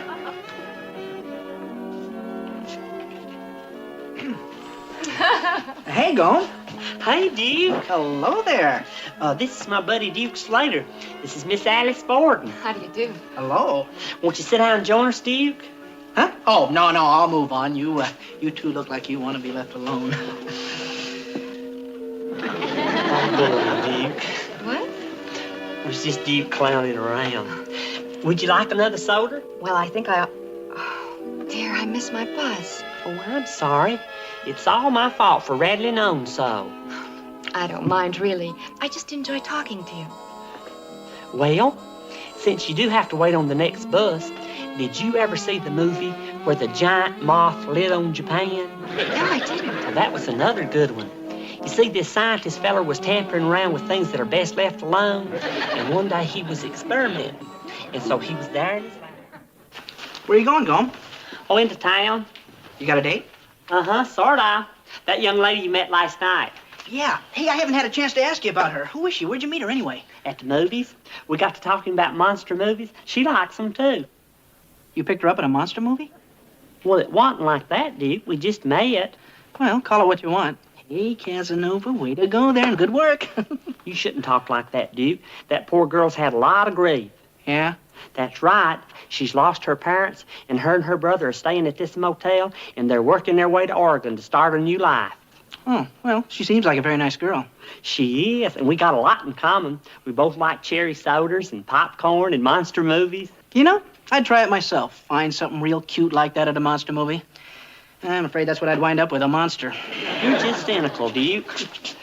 Well, I'll see you.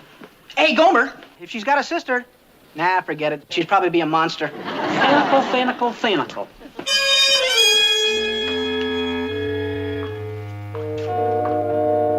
I certainly did enjoy myself tonight, Gomer. Well, I'm sure glad, Miss Alice. Hi, Lloyd. Oh, hi, sis.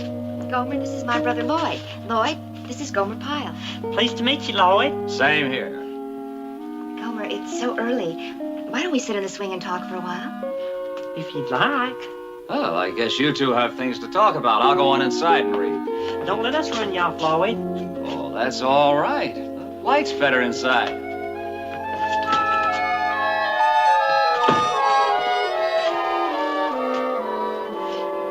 Your brother Lloyd seems like a real nice fella. Oh, I just knew you two would hit it off, just like you and I did. You know something, Gomer? You're awfully easy to talk to. I mean, most fellas, well, with them, it's hard to really say anything.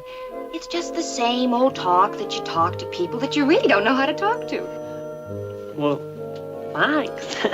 I guess it's because we have so much in common. That's right. We both like monster movies. And cherry sodas. Right. Oh, Gomer, you must think I'm awfully silly. Well, no. What makes you say a thing like that? Well, because I enjoy talking to you so much. And this is just every day to you. Why, it isn't either. You're not just saying that? Golly, no. Oh. Wouldn't it be wonderful if we could sit and talk like this every night? Forever and ever? Well, that'd be nice. Oh, Gomer, I accept! You do? Lloyd! Oh, Lloyd! Lloyd, guess what? Gomer just proposed to me. When? Just now, isn't it exciting? Well, congratulations, brother-in-law. You're gonna get what? Married, I think. You think? Well, what is this, some kind of gag?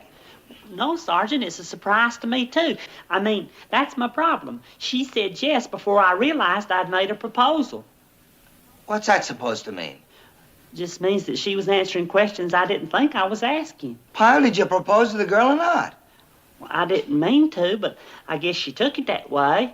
What did you say to her, for Pete's sake? Well, I told her I liked to talk to her. You told her you liked to talk to her, and she said, yes, I'll marry you? I think it was the part about forever and ever that did it. Well, how long have you known this girl? Going on 3 days. Uh-huh. One of them long engagements. I mean, she's a real nice girl and all, Sergeant, but I just don't want to get married. You don't? Well, not now anyways, and not to a girl I've known only 3 days. Okay, then it's simple. Just call her up and tell her you don't want to get married. But I don't hardly see how I can do that, Sergeant. It seemed all kind of settled last night. Look, Pyle, this girl tricked you into proposing. It's a racket, and you fell for it. You mean she don't want to marry me? Oh, she'll marry you, all right. She'll marry you for your paycheck. My paycheck? That's right. The wife of a serviceman gets a nice monthly allotment. Now, that's all she wants. Right after you're married, she'll disappear with a story about how some relative is sick and just send her the check in care of general delivery in that city. She will? Mm-hmm. And after about 6 months or a year, you're suddenly going to realize you don't really have a wife. So you stop them checks. But in the meantime, she's married maybe 4 other guys who are also sending her checks. Now, that's $360 a month, tax-free, huh? Oh, I can't believe it. Them girls hunt for suckers in uniform. There's a flock of them, like buzzards. But she seems so nice. Dump her. But how, Sergeant? Pyle, take it from me. The voice of experience. She'll dump you in a minute if she finds a better sucker to marry. It's hard to believe that of Alice. All right. I'll prove it to you and get you off the hook at the same time. How? Simple. I'll take her away from you. What? Pyle, I told you if a better sucker came along, she'd go for it. Well, that's me. Just give me the girl's address. But, Sergeant... Pyle, aside from the obvious difference in physical attraction, she'll be looking at the sleeve. Since the sergeant makes more than a private, she'll dump you and go for me. Just watch. Sergeant, even if she did, and I don't think she will, then you'd have to marry her. I'd have to dump her. She dumps you, I dump her. I just can't believe it. Why? Why can't you believe it? I just can't believe that of Alice. A girl that likes monster movies and cherry sodas can't be all bad.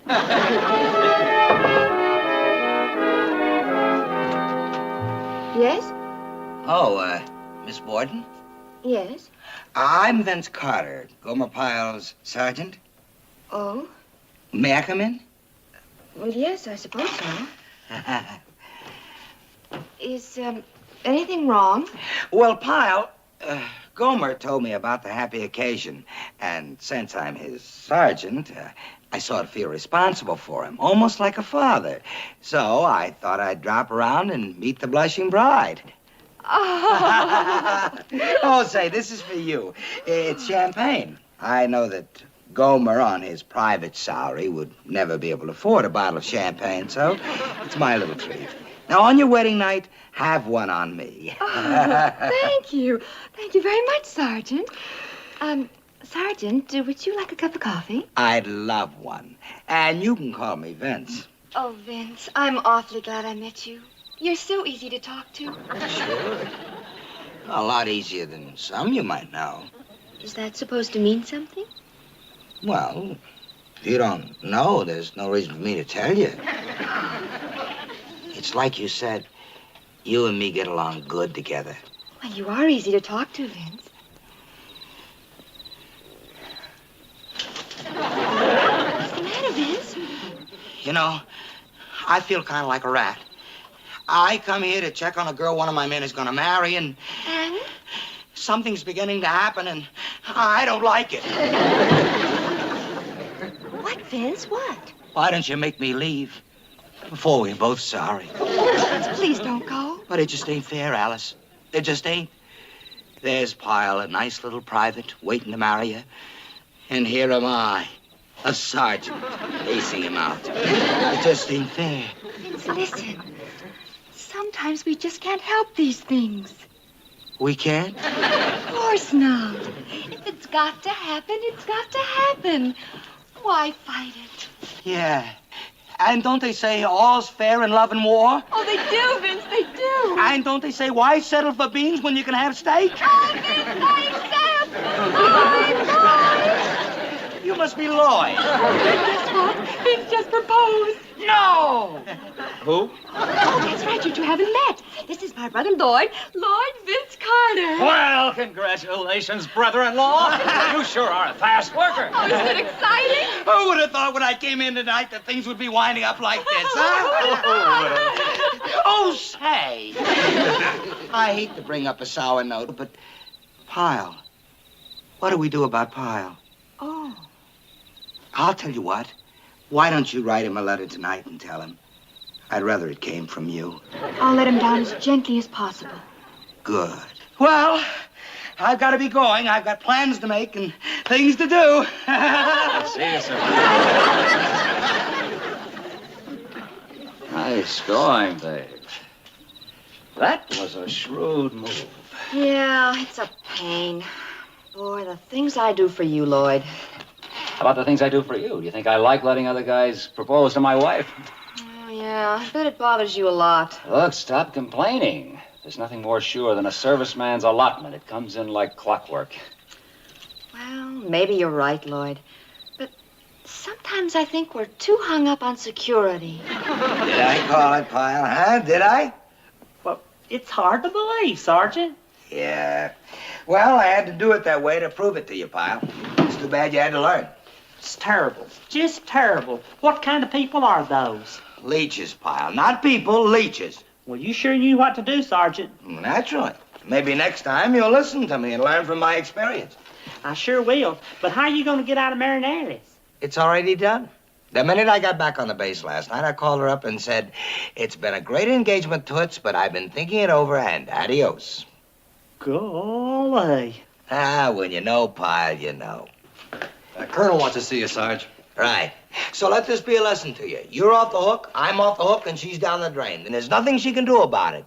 Just chalk this up to experience, and a lucky one. Right, Sergeant. And it's all thanks to you. Well... You better hurry up, Sarge. The Colonel's waiting. Right. Here I go. Come in. That's him. That's the man. I want him arrested.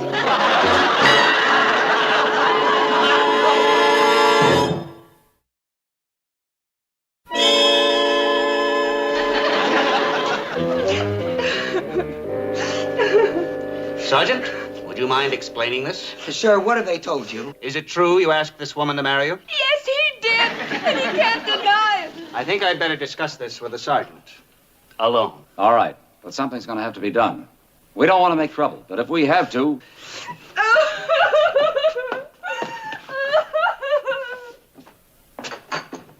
Well, I can explain this whole thing, sir. I certainly hope so.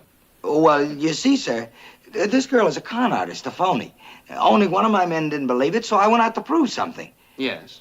Did you ask her to marry you? Well, sir, this man in my platoon was tricked into marrying her, and I was just trying to get him out. Sergeant, did you ask her to marry you?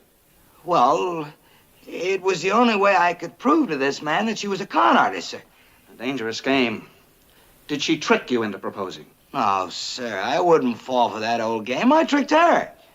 Then you got your man out of trouble. That's right, sir. But you, Sergeant, are in big trouble. But, Colonel, I proved that she was just after a meal ticket, a serviceman's allotment. I think you're probably right, and I admire the fact you wanted to get your man out of trouble. But you handled it in the wrong way. You should have gone through channels, Sergeant. You know their department's set up for this sort of thing. Yes, sir. I don't know what this fellow has in mind when he says he can make trouble, but I want this settled, quietly. Yes, sir. That's all, Sergeant. Thank you, sir.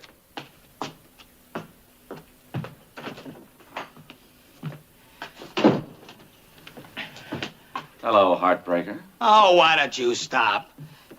You're not fooling anybody with that act of yours. What do you want? We want to see you brought to justice for breach of promise. However... I figured there was a however. What's your however? Nothing. It's just the lawsuits take so long, and we would like to leave for Oregon right away. So? So the technical term is settling out of court. Oh, I get it. This is a shakedown. You know, they're common crooks. Bite your tongue, Sergeant. There are also laws against slander.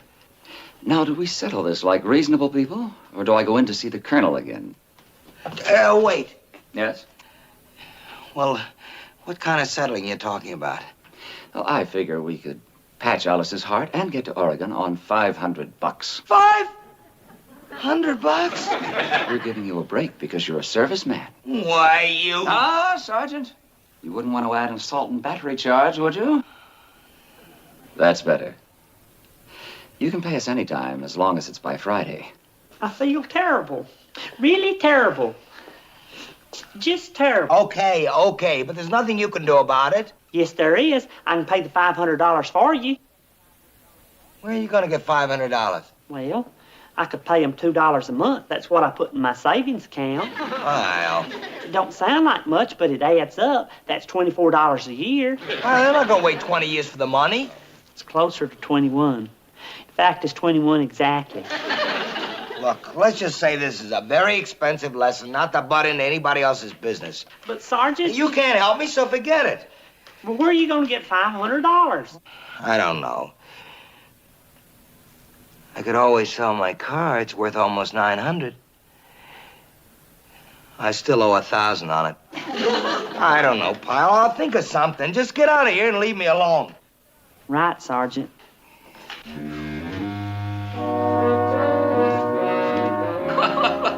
You gotta be kidding. $76. But it was all I could get from my buddies.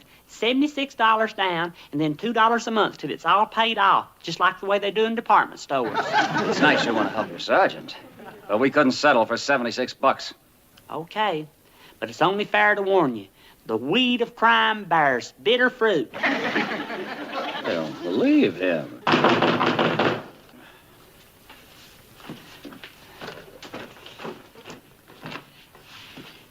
Pyle, what are you doing here? He was just leaving. I tried, Sergeant. Huh? You bring the money? Yeah. 500? Well, closer to 50. Closer to 40.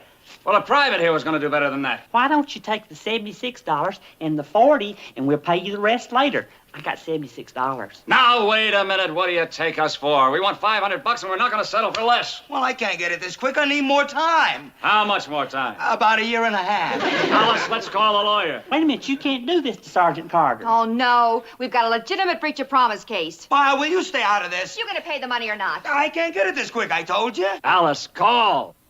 But if this ever gets out, they'll be saying terrible things about Sergeant Carter. Yeah, call, Alice. Wait a minute. If anybody's reputation is going to get abused, then it ought to be mine, because I asked first. What? I asked you to marry me first, so I got first choice in getting sued. You got $500? No. The lawyer, Alice, call him. Wait a minute. You can't do that. What's gonna stop me? Well, I'll stop you. Oh, really? How? I'll marry you. Pyle? Marry me? Marry you. You said you'd marry me before you said you'd marry Sergeant Carter, and I can't afford to get sued, so I guess I'll just have to marry you. Pyle, you can't marry her. You can't stop me, Sergeant. Listen to your sergeant, kid. No, I'm gonna marry her. Are you kidding? I wouldn't marry you if you were the last guy. Don't matter now, you promised. Yeah. I think maybe it is time Pyle got married. Lloyd, I'm not... Shut up. Now, look, 500 isn't much if you split it between the two of you. Yeah, but I think marriage would be good for Pyle. And this is a great day for a wedding. Yeah, I think it's about time Pyle settled down and had a few kids. What? Call the chaplain, Pyle. Yes, Sergeant. Wait a minute. Now, look, we're all friends here. If you're in a bind, we'll settle for $250. Not a cent. Pyle's happiness is at stake. Call the chaplain. Yes, Sergeant. Wait a minute, hold it. Look, Alice don't want to marry the dummy. And the dummy don't want to marry Alice. So fair's fair. We'll just take the money you got and forget the whole thing. And you won't sue Sergeant Carter? No, we'll let it go. Sounds fair to me, Sergeant. Well, not to me. That's our last offer, Jarhead. Alice don't have to marry him, and we'll still sue you. He does have a point there, Sergeant. He ain't got a point. We got the point. Go ahead and sue. You think we won't? Alice, call the lawyer. Pyle, call a lawyer. You mean the chaplain? I mean a lawyer. But they're calling the lawyer. We're supposed to call the chaplain. Not anymore. If she's suing me for jilting her, then you're suing her for jilting you. What? Sergeant's right. Turnabout's fair play. Oh, I should have thought of this before. We got the best end of the deal. She threw Pyle over to get me. Judges don't like that. Oh, wait a minute, Sergeant. Pyle, call the lawyer. Oh, wait a minute. Maybe you've got a point. Alice and me, we'd like to discuss it for a minute. Maybe we could work out a settlement. Go on, Alice.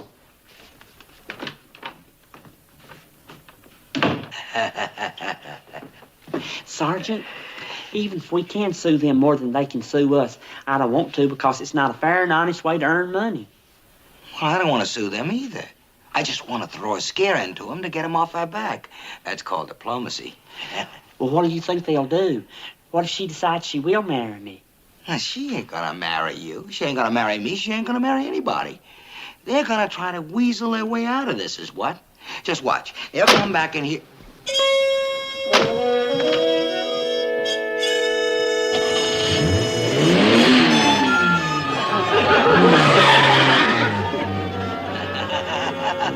It looks like my diplomacy worked. Sure did. Maybe they'll live a better life in Oregon.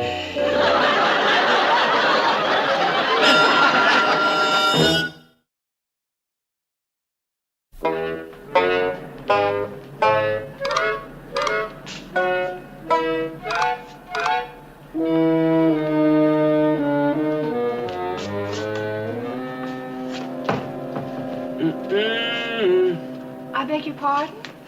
Oh, I was just talking to myself. Oh. This picture here, it's not right. It's not? No, you see where the giant caterpillar is spinning a cocoon around the United Nations building? Well, in the movie, he spun it around Grant's tomb. Well, that's true. Guess you think I'm kind of silly, but I always compare these publicity pictures with the movies. Did you ever do that? Yes, I do. I was talking to a young lady just the other evening about the very same thing, and she...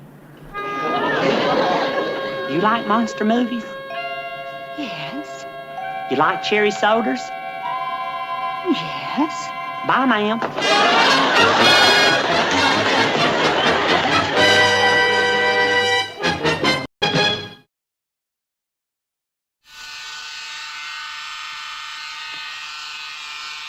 Sergeant?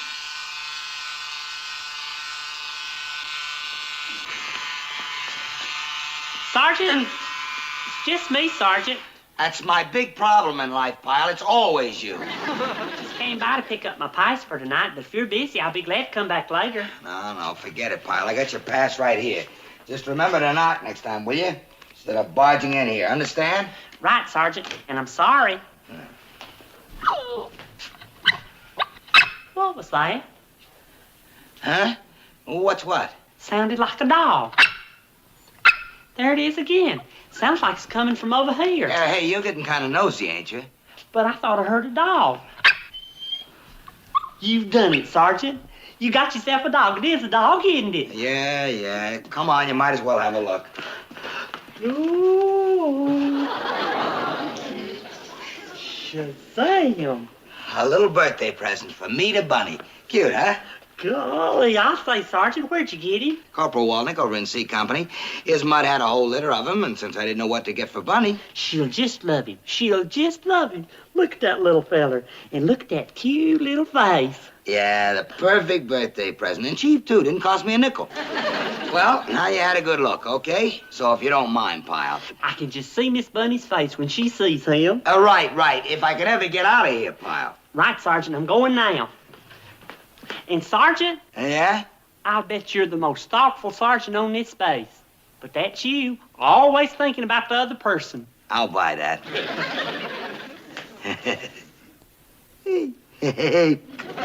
Oh, yes. Oh, you're just the cutest, the absolutely most adorable little thing I've ever seen. Yeah, he is, ain't he? Tipper, how's that sound? Huh? Well, he's got to have a name. And look, Vince, he's got a little black spot right on the tip of his tail. Tipper, huh? Yeah, I guess that's as good as any. Oh, Vince, I gotta tell you, this is the nicest present I ever got, ever. Who would ever think of giving a puppy for a present? Yeah, well, I figured you could always use a little companionship when I'm not around, that is. You sure figured right. Oh, Vince, I just don't know how to thank you enough. Don't worry, you'll think of something. Come on, let's go. Go? Well, sure, that's what I'm here for, ain't it? Take you out on the town? Oh, Vince, we can't go off and leave little Tipper all alone. Huh? Leave a little puppy in a strange apartment on his first day here? Oh, Vince, you wouldn't want me to do that. Well, he's just like a little baby. Oh, you want to stay home, huh? We have to. Well, yeah, okay. We'll stay home. Sure, I can whip up a couple of eyeballs. You can put on one of them ham and sweet potato frozen dinners. Exactly. And then who knows, it may be a nice romantic movie on television. What could be cozier? Huh, baby doll? Oh, is that cute? Oh, look, Vince, he doesn't like you to do that. Huh? Go on, try it again. That's the cutest thing. You weren't the most adorable little thing. Yeah, adorable. And to think he was all your idea. My little sweetie. Yes. Oh, come on, Bunny. We stayed home last night and the night before that. And all your time is taken up with that dog. Honestly, I'm beginning to think I made a mistake ever bringing that mud over to you. Oh, no. I didn't mean it that way. No, of course I'd never take him back. I crossed my heart. Okay, we'll stay home tonight. Huh? I don't care. Whatever you want to defrost. Well, chalk up another big night of pouring milk and spreading newspapers. Up again, huh? 4 nights in a row, 4 nights. I can't get her out of that apartment.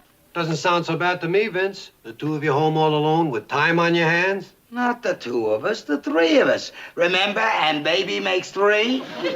Vince, you want to get out so bad. Maybe that's your answer. Huh? I mean, what do people do who have kids and want to get out? They get a babysitter. So who's got a baby? Well, you do. You said so yourself.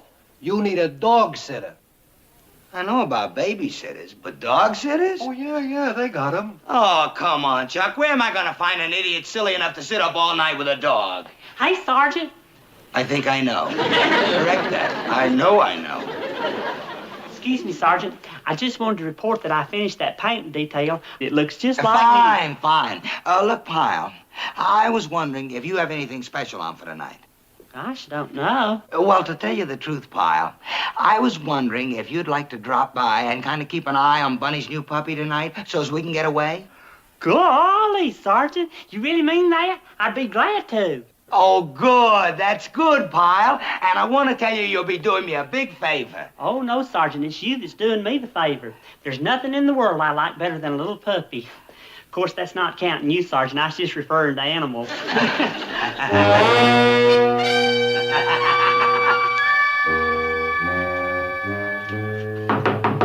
Golly, Sergeant, I can't tell you how I've been looking forward to this evening. You and me both, Pyle. You and me both. Hiya, baby doll. I got a little surprise for you. Hey, Miss Bunny. Well, I wasn't expecting you. Guess what? He's going to be a puppy sitter. Puppy sitter? Don't you get it? So's you and I can get out and have a little fun. Sure, Miss Bunny, you really ought to get out, especially after having been cooped up like you have. Well, gee, fellas, I don't know. What don't you know? Believe me, Pyle will take better care of Tipper than you will. And he's had lots of pets in his life, right, Pyle? Yes, ma'am. I've had dogs and cats and birds and even a pig. Do you want to hear about the pig? No. What do you say, Bunny? Well, I could stand a night out at that. Well, you sure you know what to do? Oh, yes, ma'am. It's just a matter of common sense. Sure. Come on, let's go. Okay, Vince. Oh, I guess I better bring Tipper out so we can get used to you before we leave. Good idea. Oh, thanks again, Pyle. It's okay, Sergeant. I'm going to have every bit as much fun as you are. You want to bet? Well, here we are out among the human race again. Admit it, it's nice, huh? Oh, yeah. Yeah, especially when you consider I got you all to myself for a change. Just the two of us. Which reminds me, I didn't tell you about the full itinerary for tonight. Now, here's what I got in mind. First, a nice energy building, blue plate special. Excuse me.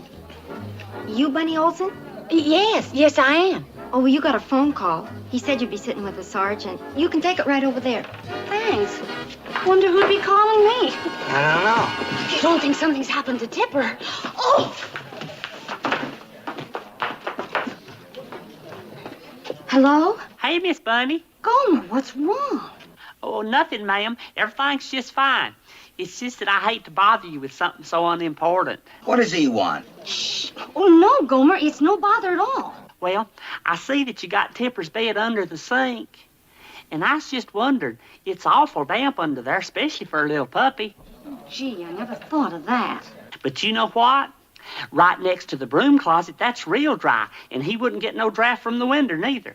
You're absolutely right, Gomer. I never thought of that. Next to the broom closet sounds much better. Oh. That's all I wanted.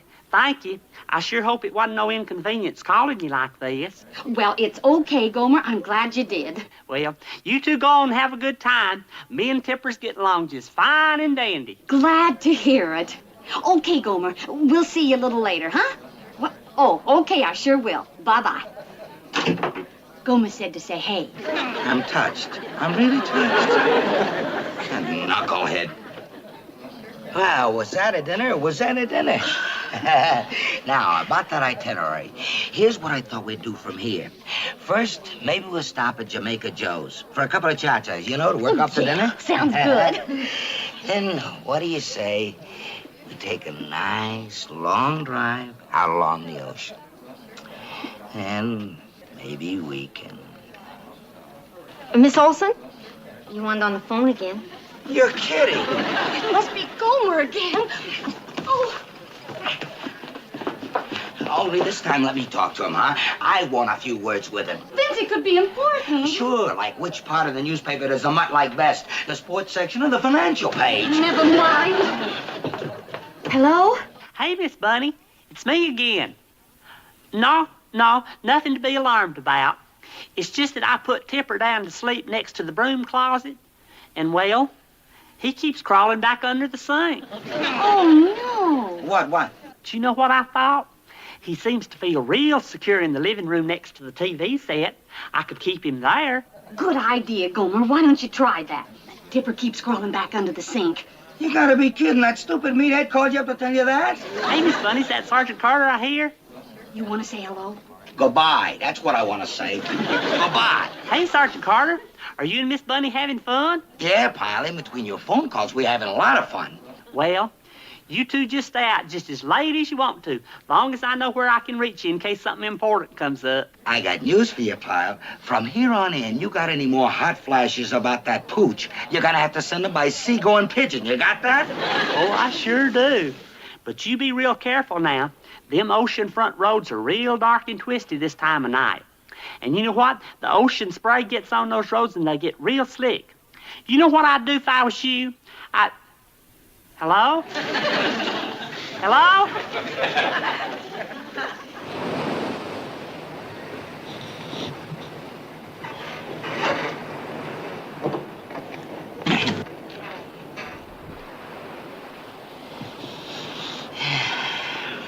It's a nice spot, huh? Mm-hmm. Talk about beautiful. I gotta tell you, as good as you looked in the restaurant, you look even better in the dark. All soft and feminine. Real kissable. Oh, Vince, you know you got fuzz on your ears just like Tipper. Yeah? I guess that makes us dogs of a feather, don't it? You think Gomer got him down for the night? Huh? Oh, I'm sorry, Vince. It's just that, well, this is the first time I've ever left him alone at night. And what's with you? You're talking like you left a baby back home. Well, it is a baby. He's only 3 months old. A dog baby. And you didn't leave him alone. You left him with Pyle, Mr. Conscientious himself. Yeah, I guess you're right. I'm sorry, Vince. Yeah, that's better. It's just that Gomer can't reach us out here. Yeah, ain't it the truth? What if Gomer's having trouble? Oh, for Pete's sake. Well, what if Tipper's sick and he can't reach us? Oh, Vince, we better go back. Huh? Oh, please, Vince, just for my own peace of mind. Pretty please. Okay. Why not? There's nothing out here but a bunch of crummy moonlight anyway.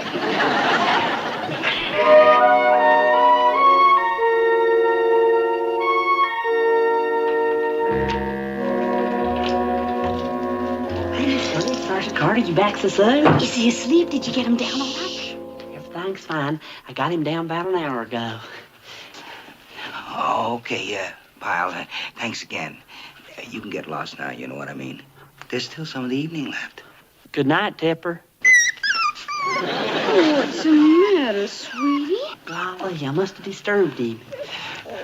Don't worry about it, Pyle. I can take care of him myself. You just get going. Oh, better let me, Vince. Oh, what's the matter, sweetie? If I may, Miss Bunny, all these faces all of a sudden is quite a shock. Come on, Tipper. Everything's gonna be all right. You just settle down. Well, will you look at that, Vince? Gomer's the only one who can keep him quiet. Yeah, a regular Pied Piper. Well, I really do have to go. Wait a minute, Gomer. You don't really have to go, do you? Tipper doesn't want you to. Well, I really would like to stay, but I guess I better go. Vince, you make him stay. You're his boss. You're the sergeant. Well, sure, but if he says he's got to go, I didn't say I had to go. You was the one. Okay. You hear that, Tipper? How about that? I'm gonna stay. I'm not going after all. Oh, good. Now we can watch the late movie and keep Tipper happy at the same time.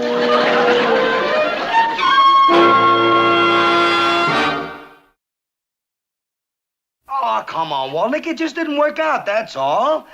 My girlfriend has a job, and she just doesn't have time to take care of... I know I should have thought of that first. So why can't you take the puppy back, huh? Oh, you still got 2 of them left. Hey, what if I give you $5? What do you mean, no soap? Thanks a lot. This is ridiculous. This whole thing is ridiculous. Dumb, stupid, and ridiculous. And it's really getting to you, isn't it? I'm telling you, that pup has put some cramp in my style. Things that bad, huh? And it's not getting any better. You know what I got to look forward to for the next few months? Dog watching. And all I'm going to have to show for it is a stack of frozen dinner trays a mile high. Doesn't sound so bad to me. Think of all the dough you're saving on restaurants. Who cares? I'm tired of eating in. Besides, who do you think gets all that attention? Not me, that's for sure. But just remember, Vince, it was your idea in the first place. Yeah. He's still got 2 pups. So who cares if he's got 3? That Walnick. What am I groaning about? Who says Bunny has to know that Walnick won't take him back? Well, what do you mean? Hey, Sergeant, look what I got for you to take to Tipper. Best way in the world to make friends with a dog. A rubber mouse, and it's good for his teeth, too. He can go on and... Thanks, Pyle, but I'm afraid you're a little too late. I was just telling the bad news to Boyle here. What's wrong? What bad news? I just talked to Corporal Walnick. Tipper's mother's having a real bad time of it. Won't eat, won't sleep, won't bark, nothing. That's a shame, Sergeant. Yeah, a case of a broken-hearted mother, if ever I heard of one. So what could I do? I had to tell Walnick I'd send the pup back. But, Sergeant, you couldn't. I hated to, but I have to, Pyle. Terrible, terrible, terrible. I can imagine how you feel, Sergeant, knowing what Tipper means to Miss Bunny and all. Like a rat. A real rat. You're doing the right thing. I guess there's nothing else you can do under the circumstances.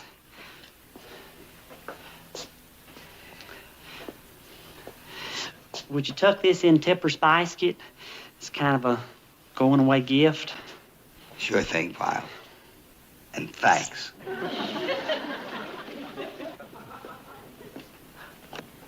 Huh? He went for it, hook, line, and sinker. You're a genius, Vince. Sure, and Bunny will go for the same bit. No muss, no fuss. Just one little question, Vince. What about the puppy? What about the puppy? Well, where does he go? If Walnick won't take him back, what's the plan? Well, take him to a pet shop. That way, number 1, he'll have lots of company during the day, and number 2, sooner or later, some nice guy's gonna come in and take him home to some lucky kid. Oh, come on, Chuck. Would I do anything that wasn't on the up and up? You know me. Yeah, that's why I asked. I just wish you hadn't given him to me in the first place. I knew I had to give him back.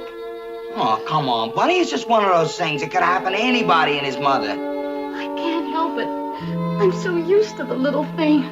Always waiting for me when I get home from work. Well, I guess I better take off, huh? Before we both fall apart. I mean, for all our sakes. I guess you're right. No use crying over spilled milk. Oh, I'm sorry, Tipper, sweetie, but it's for your own good, honest. And who knows, maybe I'll even come and visit you now and then. Yeah, sure you will. Look, Bunny, while I'm gone, why don't you get yourself all dolled up for a night on the town? You know, take your mind off things. Okay, Vince. Whatever you say. Yeah. Well, no use keeping your old lady waiting, huh, old sport? Surprise, surprise, surprise. I got it all solved, Miss Bunny. I got it all solved. You got what all solved? What are you doing with that horse? It's not a horse, Sergeant. It's Cleopatra. Who? Cleopatra, Tipper's mama. I arranged with Corporal Wolnick to bring her over here twice a week so she can visit with Tipper. You what? See, Sergeant, now Tipper don't have to go back. He don't have to go back at all. Gomer, you doll! Oh, you absolute doll! Well, I knew I had to do something knowing how you and Sergeant Carter felt about Tipper. Ain't that right, Sergeant? Did you hear that, Tipper? You're not going back after all. You're going to stay right here. You too, Gomer. You're going to stay for dinner so Tipper and his mama can spend as much time as they want together. Bless his heart. Not only do I have a puppy, now I got a puppy's mother, and Papa Puppy. I got a whole family. Well, at least you have one consolation. He'll grow out of it, and then he won't need all that attention. Sure. Then he'll be a bigger nuisance. I'll have to walk him around the block. I'll have to take him for his shots. I'll probably even have to fix him up with dates the way things are going now. No, I got to do something now before Bunny really gets too attached to him. Well, what? Well, you know, I've been thinking. I know, I can see the perspiration. I mean, what if we drop by Bunny's apartment? You know, while she's at work? I know where she leaves the key. My sergeant, the dog napper. It's not like that at all. I got it all worked out with a guy at the pet shop. He's gonna make sure that Tipper gets a nice home with lots of kids. I'm doing it as much for him as for me. What am I, a rat? No comment. Gone? Just like that? Oh, what a shame. Are you sure you looked all over? Look, Bunny, take it easy. I'll be right there. Just sit down and calm yourself. No, I'll check the pound.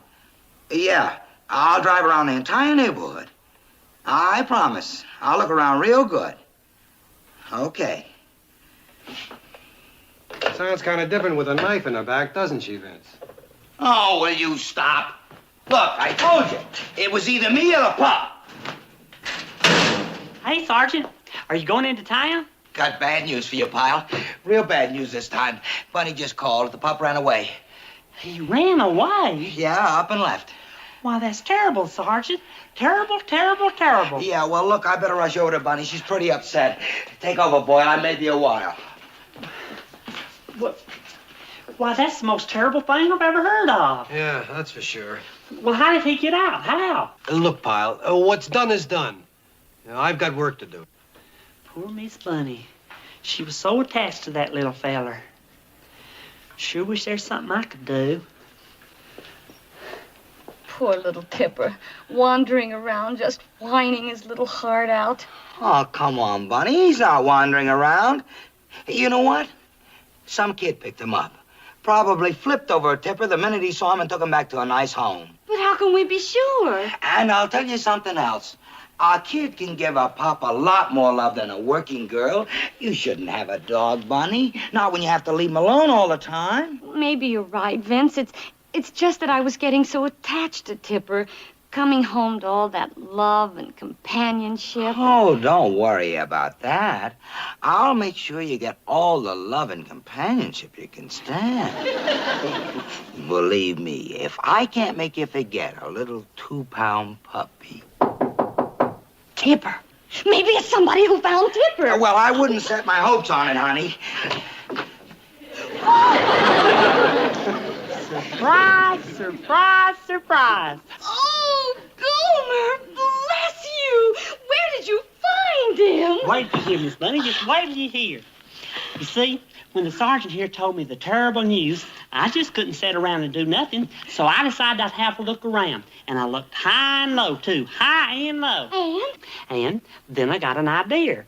I thought to myself, well, what if somebody found Tipper and then couldn't take him home with them? What would they do? They might just sell him to a pet shop. What'd you say, Sergeant? Huh? Oh, nothing. I just said, Aren't you happy we found him? Oh, sure. That's what that was. A sound of relief that we found him.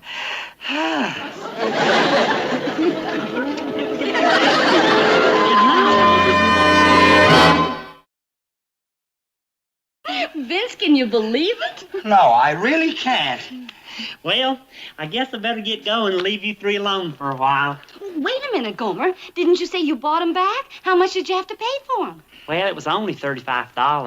$35? That's right, Sergeant, and I wasn't about to argue either, knowing you wanted to get Tipper back from Miss Bunny at any price. Vince, give Gomer the $35 and with thanks. Well, actually, Sergeant, it was $36.50 with the tax, which ain't hardly nothing, considering you're going to get $1 million worth of happiness out of that little puppy.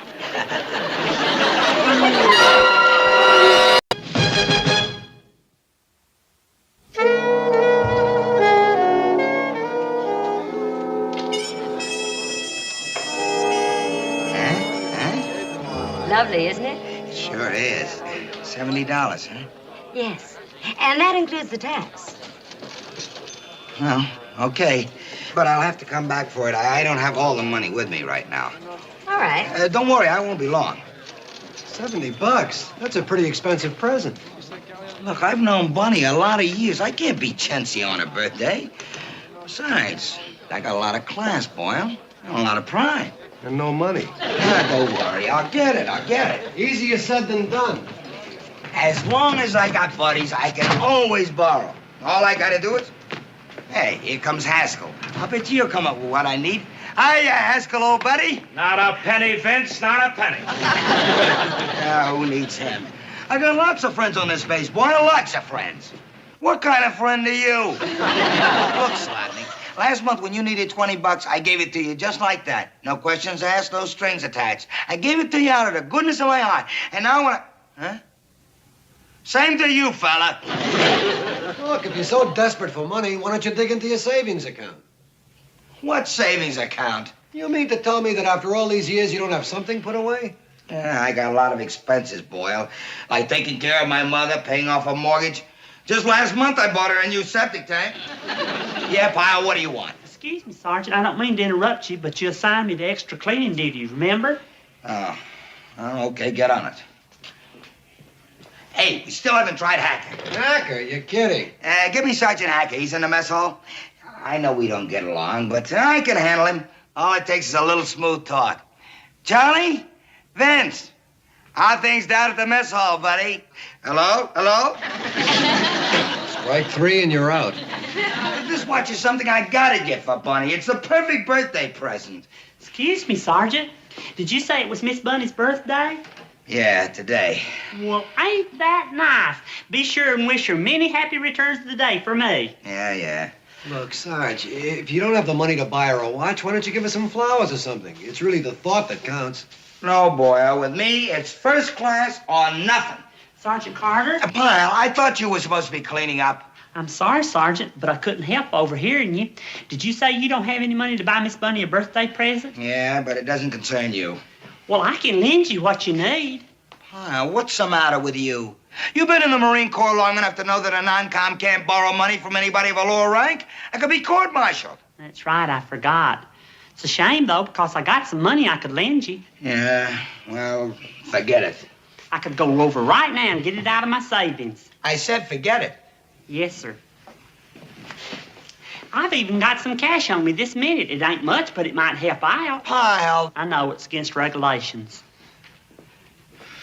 Sergeant, what if I was to accidentally leave the money on your desk and you was to accidentally find it? Pyle, stop it! Yes, sir. How much money are you talking about? No, forget it. Well, I guess you just have to forget about the watch. Yeah. Man, I tell you, I can understand what happens when you pick up a paper and read about one of them crimes of passion. A guy can get so desperate for something that all of a sudden something in his brain snaps and pow! You can't get what you want one way, so you try another. You know what you're doing is wrong, but you do it anyway. Oh. Why, you're supposed to be working. Terrible. Oh, hello, Sergeant. Hi. I'm back, just like I said. Good. I'm afraid I wasn't able to come up with a whole $70. Oh, that's all right. You can purchase this on our layaway plan. $14 down, you got 6 months to pay off the balance. Well, I got a counter offer. How about nothing down? Come on now, Sergeant. Just until payday, and then I'll give you the whole thing. No 6 months to pay. Well, we have to have some sort of down payment as a binder. Even $1 would do it. You mean for $1 down, I can take it with me? Well, no, but we'd put it aside for you. But I gotta have it tonight. I'll pay you the whole thing in a few days. Come on. It's my girlfriend's birthday. Well... Please? Well, it's highly irregular, Sergeant, and I shouldn't be doing this. Ah, you're a peach. That's $1, huh? Uh-huh.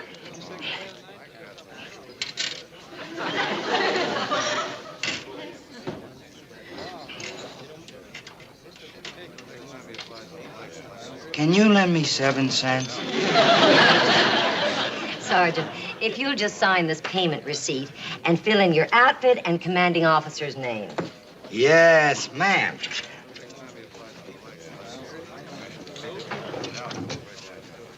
Shall I gift wrap this for you? Huh? Oh, no. I'll take it just like it is. I'm gonna give it to my girlfriend during dinner tonight. I'm gonna hide it in her salad. Romantic-like. That sounds very nice. I mean, you did say that's a stainless steel case, didn't you? Roquefort dressing won't corrode it or anything. Oh, no. No, I think it'll be just fine. No, fine ain't the word for it. It's gonna be beautiful, just beautiful. And thanks a million.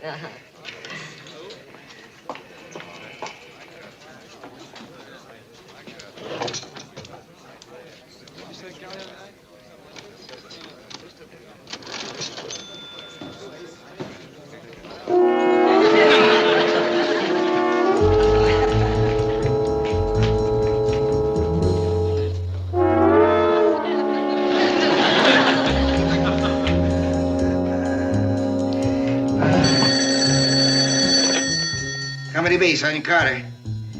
Oh, yes, sir, Major. The supply requisitions? Yes, sir. I'll bring them right over.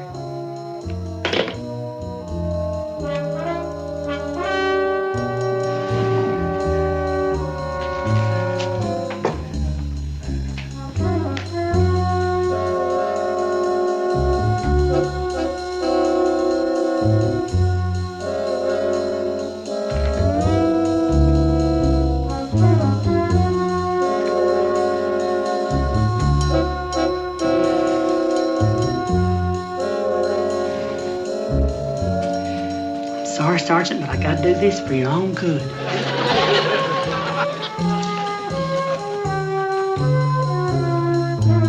Thank you.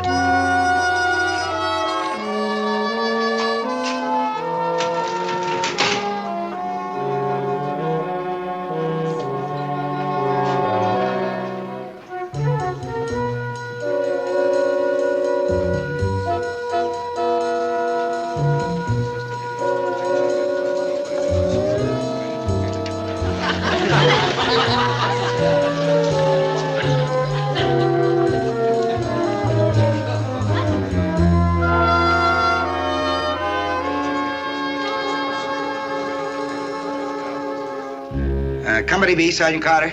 Sergeant Carter, this is Miss Johnson down at the PX. I sold you a watch this morning. Oh, yes, ma'am. What can I do for you? Well, apparently you were so excited about your girl's birthday, you walked away without your watch. Huh? I did what? That's right, Sergeant. You must have left it on the counter. But that can't be. Are you sure? Are you sure it's a little square one with a gold band? Uh-huh, and the inset diamonds. I'm sure it's your watch, Sergeant. It's the only one we have like it. Just a minute. Wait just a minute.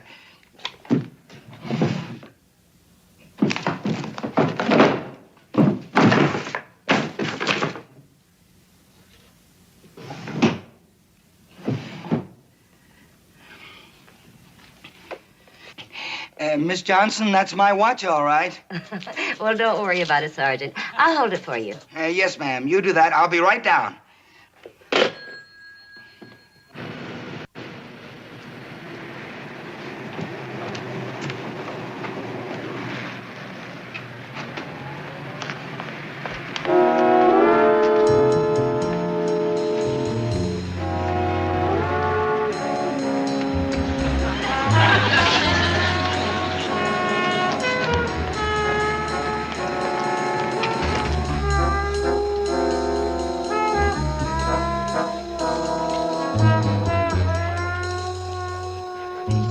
Again. Good morning, Private. May I help you? No, ma'am. Thank you, ma'am. I was just looking. Thank you anyways.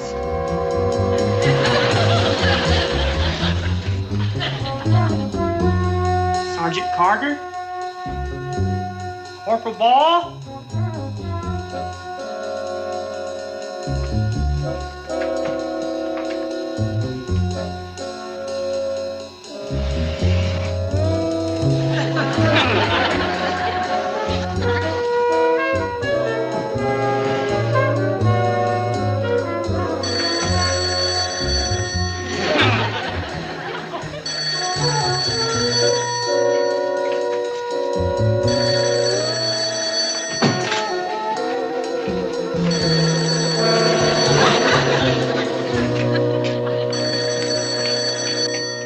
Company B, Sergeant Carter. Oh, hi, Bunny. What? Well, like I said, 7 o'clock. Is that okay? No hints. You're gonna have to wait till dinner to find out. And tonight we're gonna celebrate in style. We ain't gonna drink no birthday toast with just beer. Tonight we're going all the way. A bottle of Muscatel. Okay. See you later, baby doll. Bye. Bunny's just dying to know what the present is. Wait till you see it, boy. It'll knock your eyes out. It's got real diamonds on the face.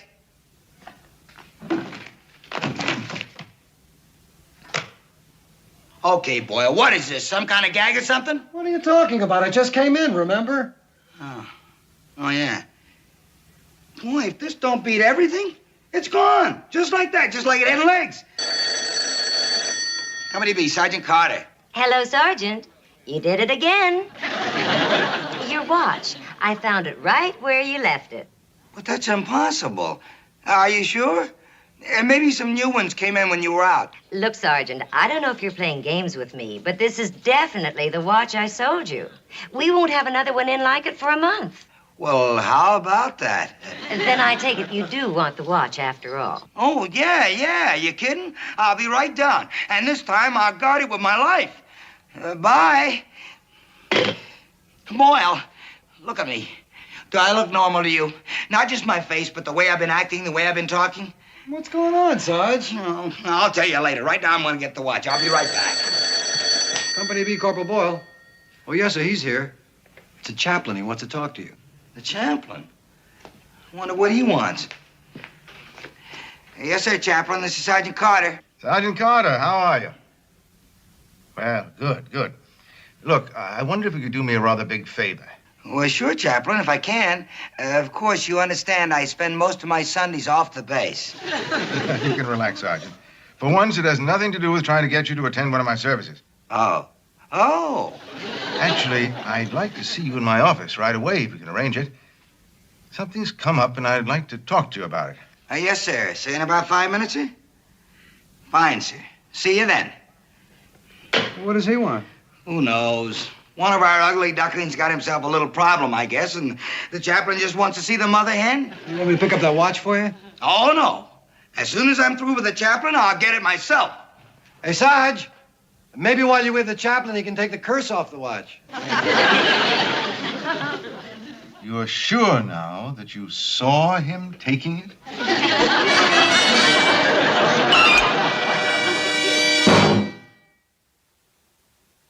I'm just sick about Sergeant Carter carrying on like this. You're absolutely certain now. You're sure that it wasn't someone else who took the watch? Oh, no, sir. It was him, all right. I seen him just as clear as day both times. And each time I seen him, all I could say was, holy cow. I mean, just plain cow, sir. It's hard to believe that he'd actually stoop to... Well, you and I know that Sergeant Carter is no thief. Of course he ain't. Something must be driving him. I heard him say how desperate he was. Well, I have no reason to doubt you, Gomer. I've never known you to lie. And I sure never would when it comes to Sergeant Carter. I only want to help him. Very well. Just leave it to me. Sir, if you don't mind a suggestion, a little inspiration from the good book always goes a long way in cases like this. Thank you. You might try chapter 5 of Matthew, verse 13. You are the salt of the earth. But if salt loses its strength, how can it be made salt again? Yes, well, thanks for the suggestion. Or maybe chapter 6 of Matthew. The eye is the lamp of the body. If your eye is sound, then your whole body will be light. But if your eye is unsound, then your body will be dark. Yes, well, I know that one also. And that sure ought to ring a bell with Sergeant Carter, seeing as how he got in this whole mess when his eye fell on that watch. Thank you. Well, I think you can rest assured that I'll find the right words when the time comes. Another real good one is Luke chapter 8, verse 17. Nothing is secret that shall not be made manifest. Yes. Or John chapter 8, verse 32. The truth shall make you free. Thank you. You know what would really be good? Revelation 6. Now, as you're well aware, man is an imperfect animal. And because he's imperfect, he must be constantly on guard against being tempted down the wrong path. Do you understand what I'm getting at, Sergeant? Yes, sir. Oh, yes, sir. Under certain stress and tension, we're apt to do things which normally we'd never do at all. Of course, that doesn't mean we're beyond redemption. Oh, of course not, sir. A person who is basically good can be sure that the people around him, the people who admire and respect him, will forgive and forget. You mean you want to make a withdrawal? Yes, ma'am. Private Gomer Pyle. I don't mean to be prying, but what is this for? Ma'am? Well, you know we hate to have any of our boys withdraw a single dime unless they have a very good reason. You know what they say about a penny saved. Yes, ma'am, I know, but this is important. I need it for a friend who's in real trouble. I see. Well, that's very loyal. However, I do feel that it's my duty to tell you that you're going to lose a whole lot of interest. Please, ma'am, I'm in a real big rush. It's certainly your decision. 20, 40, 60, 70. Are you sure you wouldn't like to discuss this matter with Mr. Glick, our branch manager? As the good book says, you are the salt of the earth. But if the salt loses its strength, how can it be made salt again? Well, I see you're back again. Yes, ma'am, and I know just what I want. Well, good. That lady's watch right there. The square one with the little diamonds in it. Oh, yes, that's a lovely watch. You're going to make somebody very happy with this. Well, I sure hope so. And here's your $70, ma'am. You don't even have to wrap it. I'll take it just like it is. And thank you, ma'am. Or Luke, chapter 8. Nothing is secret that shall not be made manifest.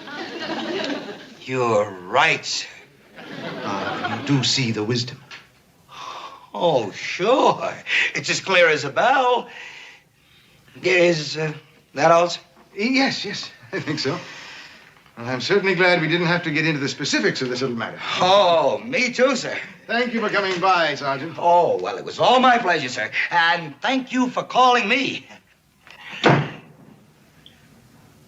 What was that all about?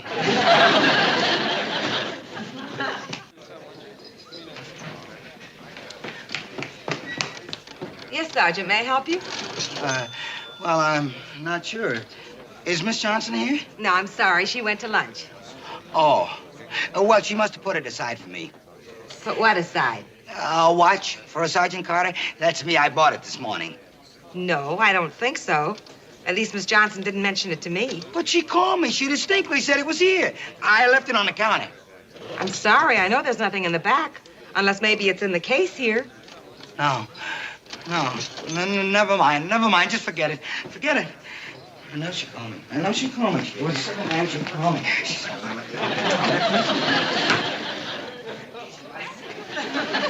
I brought the watch back here and I put it in a drawer. Then the major calls me, so I went over to the major's office. What's that? I came back here, and Miss Johnson called. She Something said... wrong? Huh? Oh, never mind. Just tell me where the aspirin. In your top drawer, I think. Okay, now leave me in peace. Just leave me in peace.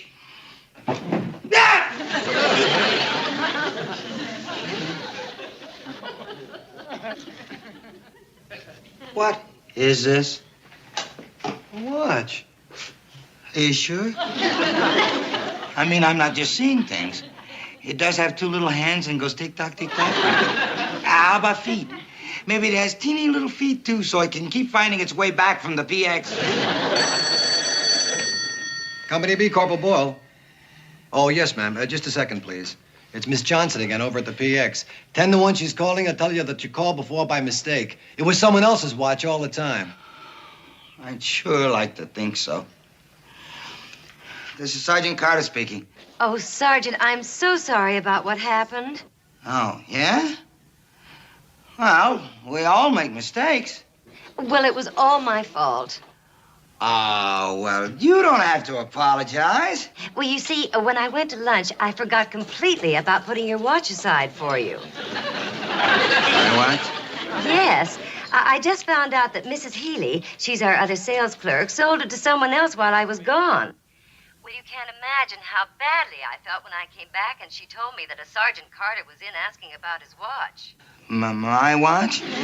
She sold my watch to somebody else? Oh, I'm so sorry, Sergeant. You just don't know how I feel, especially since there's no possible way of getting it back. Naturally, we'll return your deposit. Miss Johnson, listen to me. Stay right where you are. I'll be right there. No. I'm going over to the PX and get this whole thing straightened out before somebody comes here and throws a net over. Not now, Pyle, not now. Where's Sergeant Carter going in such a hurry? To the PX. The PX with the watch? Yeah. What do you know about it? Well, he don't have to. Sergeant Carter! Sergeant Carter? Pyle, what do you want? Well, Sergeant, I wasn't going to say anything, but now I guess I'm going to have to. You don't have to return that watch. Huh? I'm glad you was going to. Am I ever glad? But you don't have to return it now on account it's paid for. What are you talking about? It's paid for and my heart is light, and that's all I'm going to say. Oh, no, it ain't. You're going to say a lot more, Pyle. A lot more.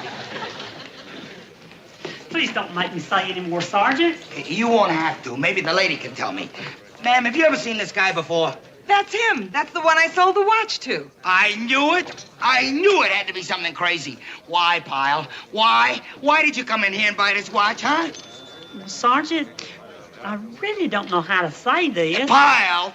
Well, I knew how desperate you was, and I just didn't want to see you get into any trouble. Huh? That's right. I just couldn't stand idly by and watch you. I just couldn't stand idly by and watch you steal it. What?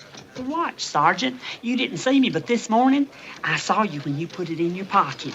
And, well, that's the reason that I took it out of your drawer and I snuck it back on the counter like this. Pyle.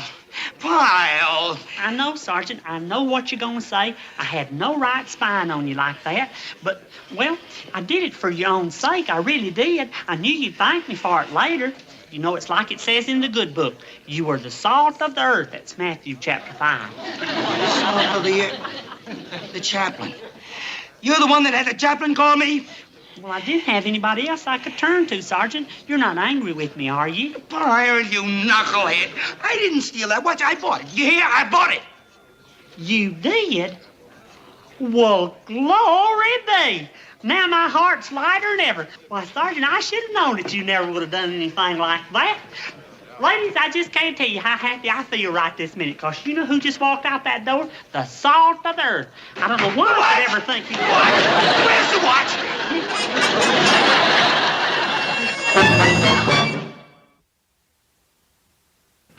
I'm really sorry, Sergeant. I should have known you never would take anything that didn't belong to you. Pyle, from now on, do me a favor, will you? Don't do me any more favors. I don't blame you for being mad. I'm not mad. I'm just a little surprised at you. Would I ever steal anything, Pyle? Would I? Well, anyway, forget it. All I want to do right now is get this watch over to Bunny's before anything else happens. Are you sure you got it now? Oh, don't worry. I got it. There. Where did you get two watches? I don't know. I must have picked this one up when I went back for Bunny's. I'd better get it back right away. Don't tell the chaplain. Whatever you do, don't tell the chaplain. শিউলি যে ছেলেকে বিয়ে করবে বিয়ের রাতে সেই ছেলের ঘাড় মটকে দেবে। শিউলির সাথে ভূত থাকে নাকি আপা? শিউলির সাথে ভূত থাকুক না থাকুক সেটাতে তুমি কি করবে? তুমি কি শিউলিকে বিয়ে করছো? তুমি যে মেয়েকে বিয়ে করছো সেই মেয়ে কোথায় থাকে? ওই তো আপা, ওই তো ওইদিকে থাকে আপা, ওইদিকে। আরে কোন দিকে সেটা তো বলবে, পূর্ব না পশ্চিম? ওই তো পশ্চিম দিকে থাকে। ঠিক আছে, পূর্ব পশ্চিম উত্তর দক্ষিণ যেখানেই হোক তুমি মেয়েকে এনে আমার সামনে হাজির করবে। কেন আপা, আপনি দেখতে চাইতেছেন কেন? এই বোকা ছেলে, তোমাকে আমি বললাম না যে আমি তোমার বিয়েতে সাক্ষী হিসেবে থাকবো? তাহলে মেয়েটার সাথে আমার কথা বলতে হবে না? মেয়েটা দেখতে কেমন, তোমার সাথে মানানসই হচ্ছে কিনা, বিয়ের পরে তোমার যত্নার্থী করবে কিনা, সেটা তো আমাকেই দেখতে হবে। তা না হলে তোমার বাবা তো আবার আমাকে দোষ দিয়ে বসবে। না মানে সমস্যা হলো আপা, ও তো ভদ্র ফ্যামিলির মেয়ে, ওর গার্জিয়ানরা না বিয়ের আগে ওরা বাইরে আসতে দিব না। তা না হলে ওরা আমি আপনার সামনে ঠিকই নিয়ে এসে হাজির করতাম। ঠিক আছে, তোমার এই ভদ্র ঘরের মেয়েকে এখানে আসতে হবে না, তুমি আমাকে ওদের বাসায় নিয়ে চলো। নিয়ে যাবো আপা। নিয়ে যাবো বলছো কি? কখন নিয়ে যাবে সেটা বলো। আমি জানাবো আপনাকে, জানাবো। জানাবে কি? এক্ষুনি বলো। আজকে নিয়ে যাবো। আজকে নিয়ে যাবে তো? জি। মনে থাকবে? জি। আজকে? জি। আমি অফিসে থাকলাম, তুমি আমাকে টাইমটা জানাবে। জি আপা। আসসালামু আলাইকুম।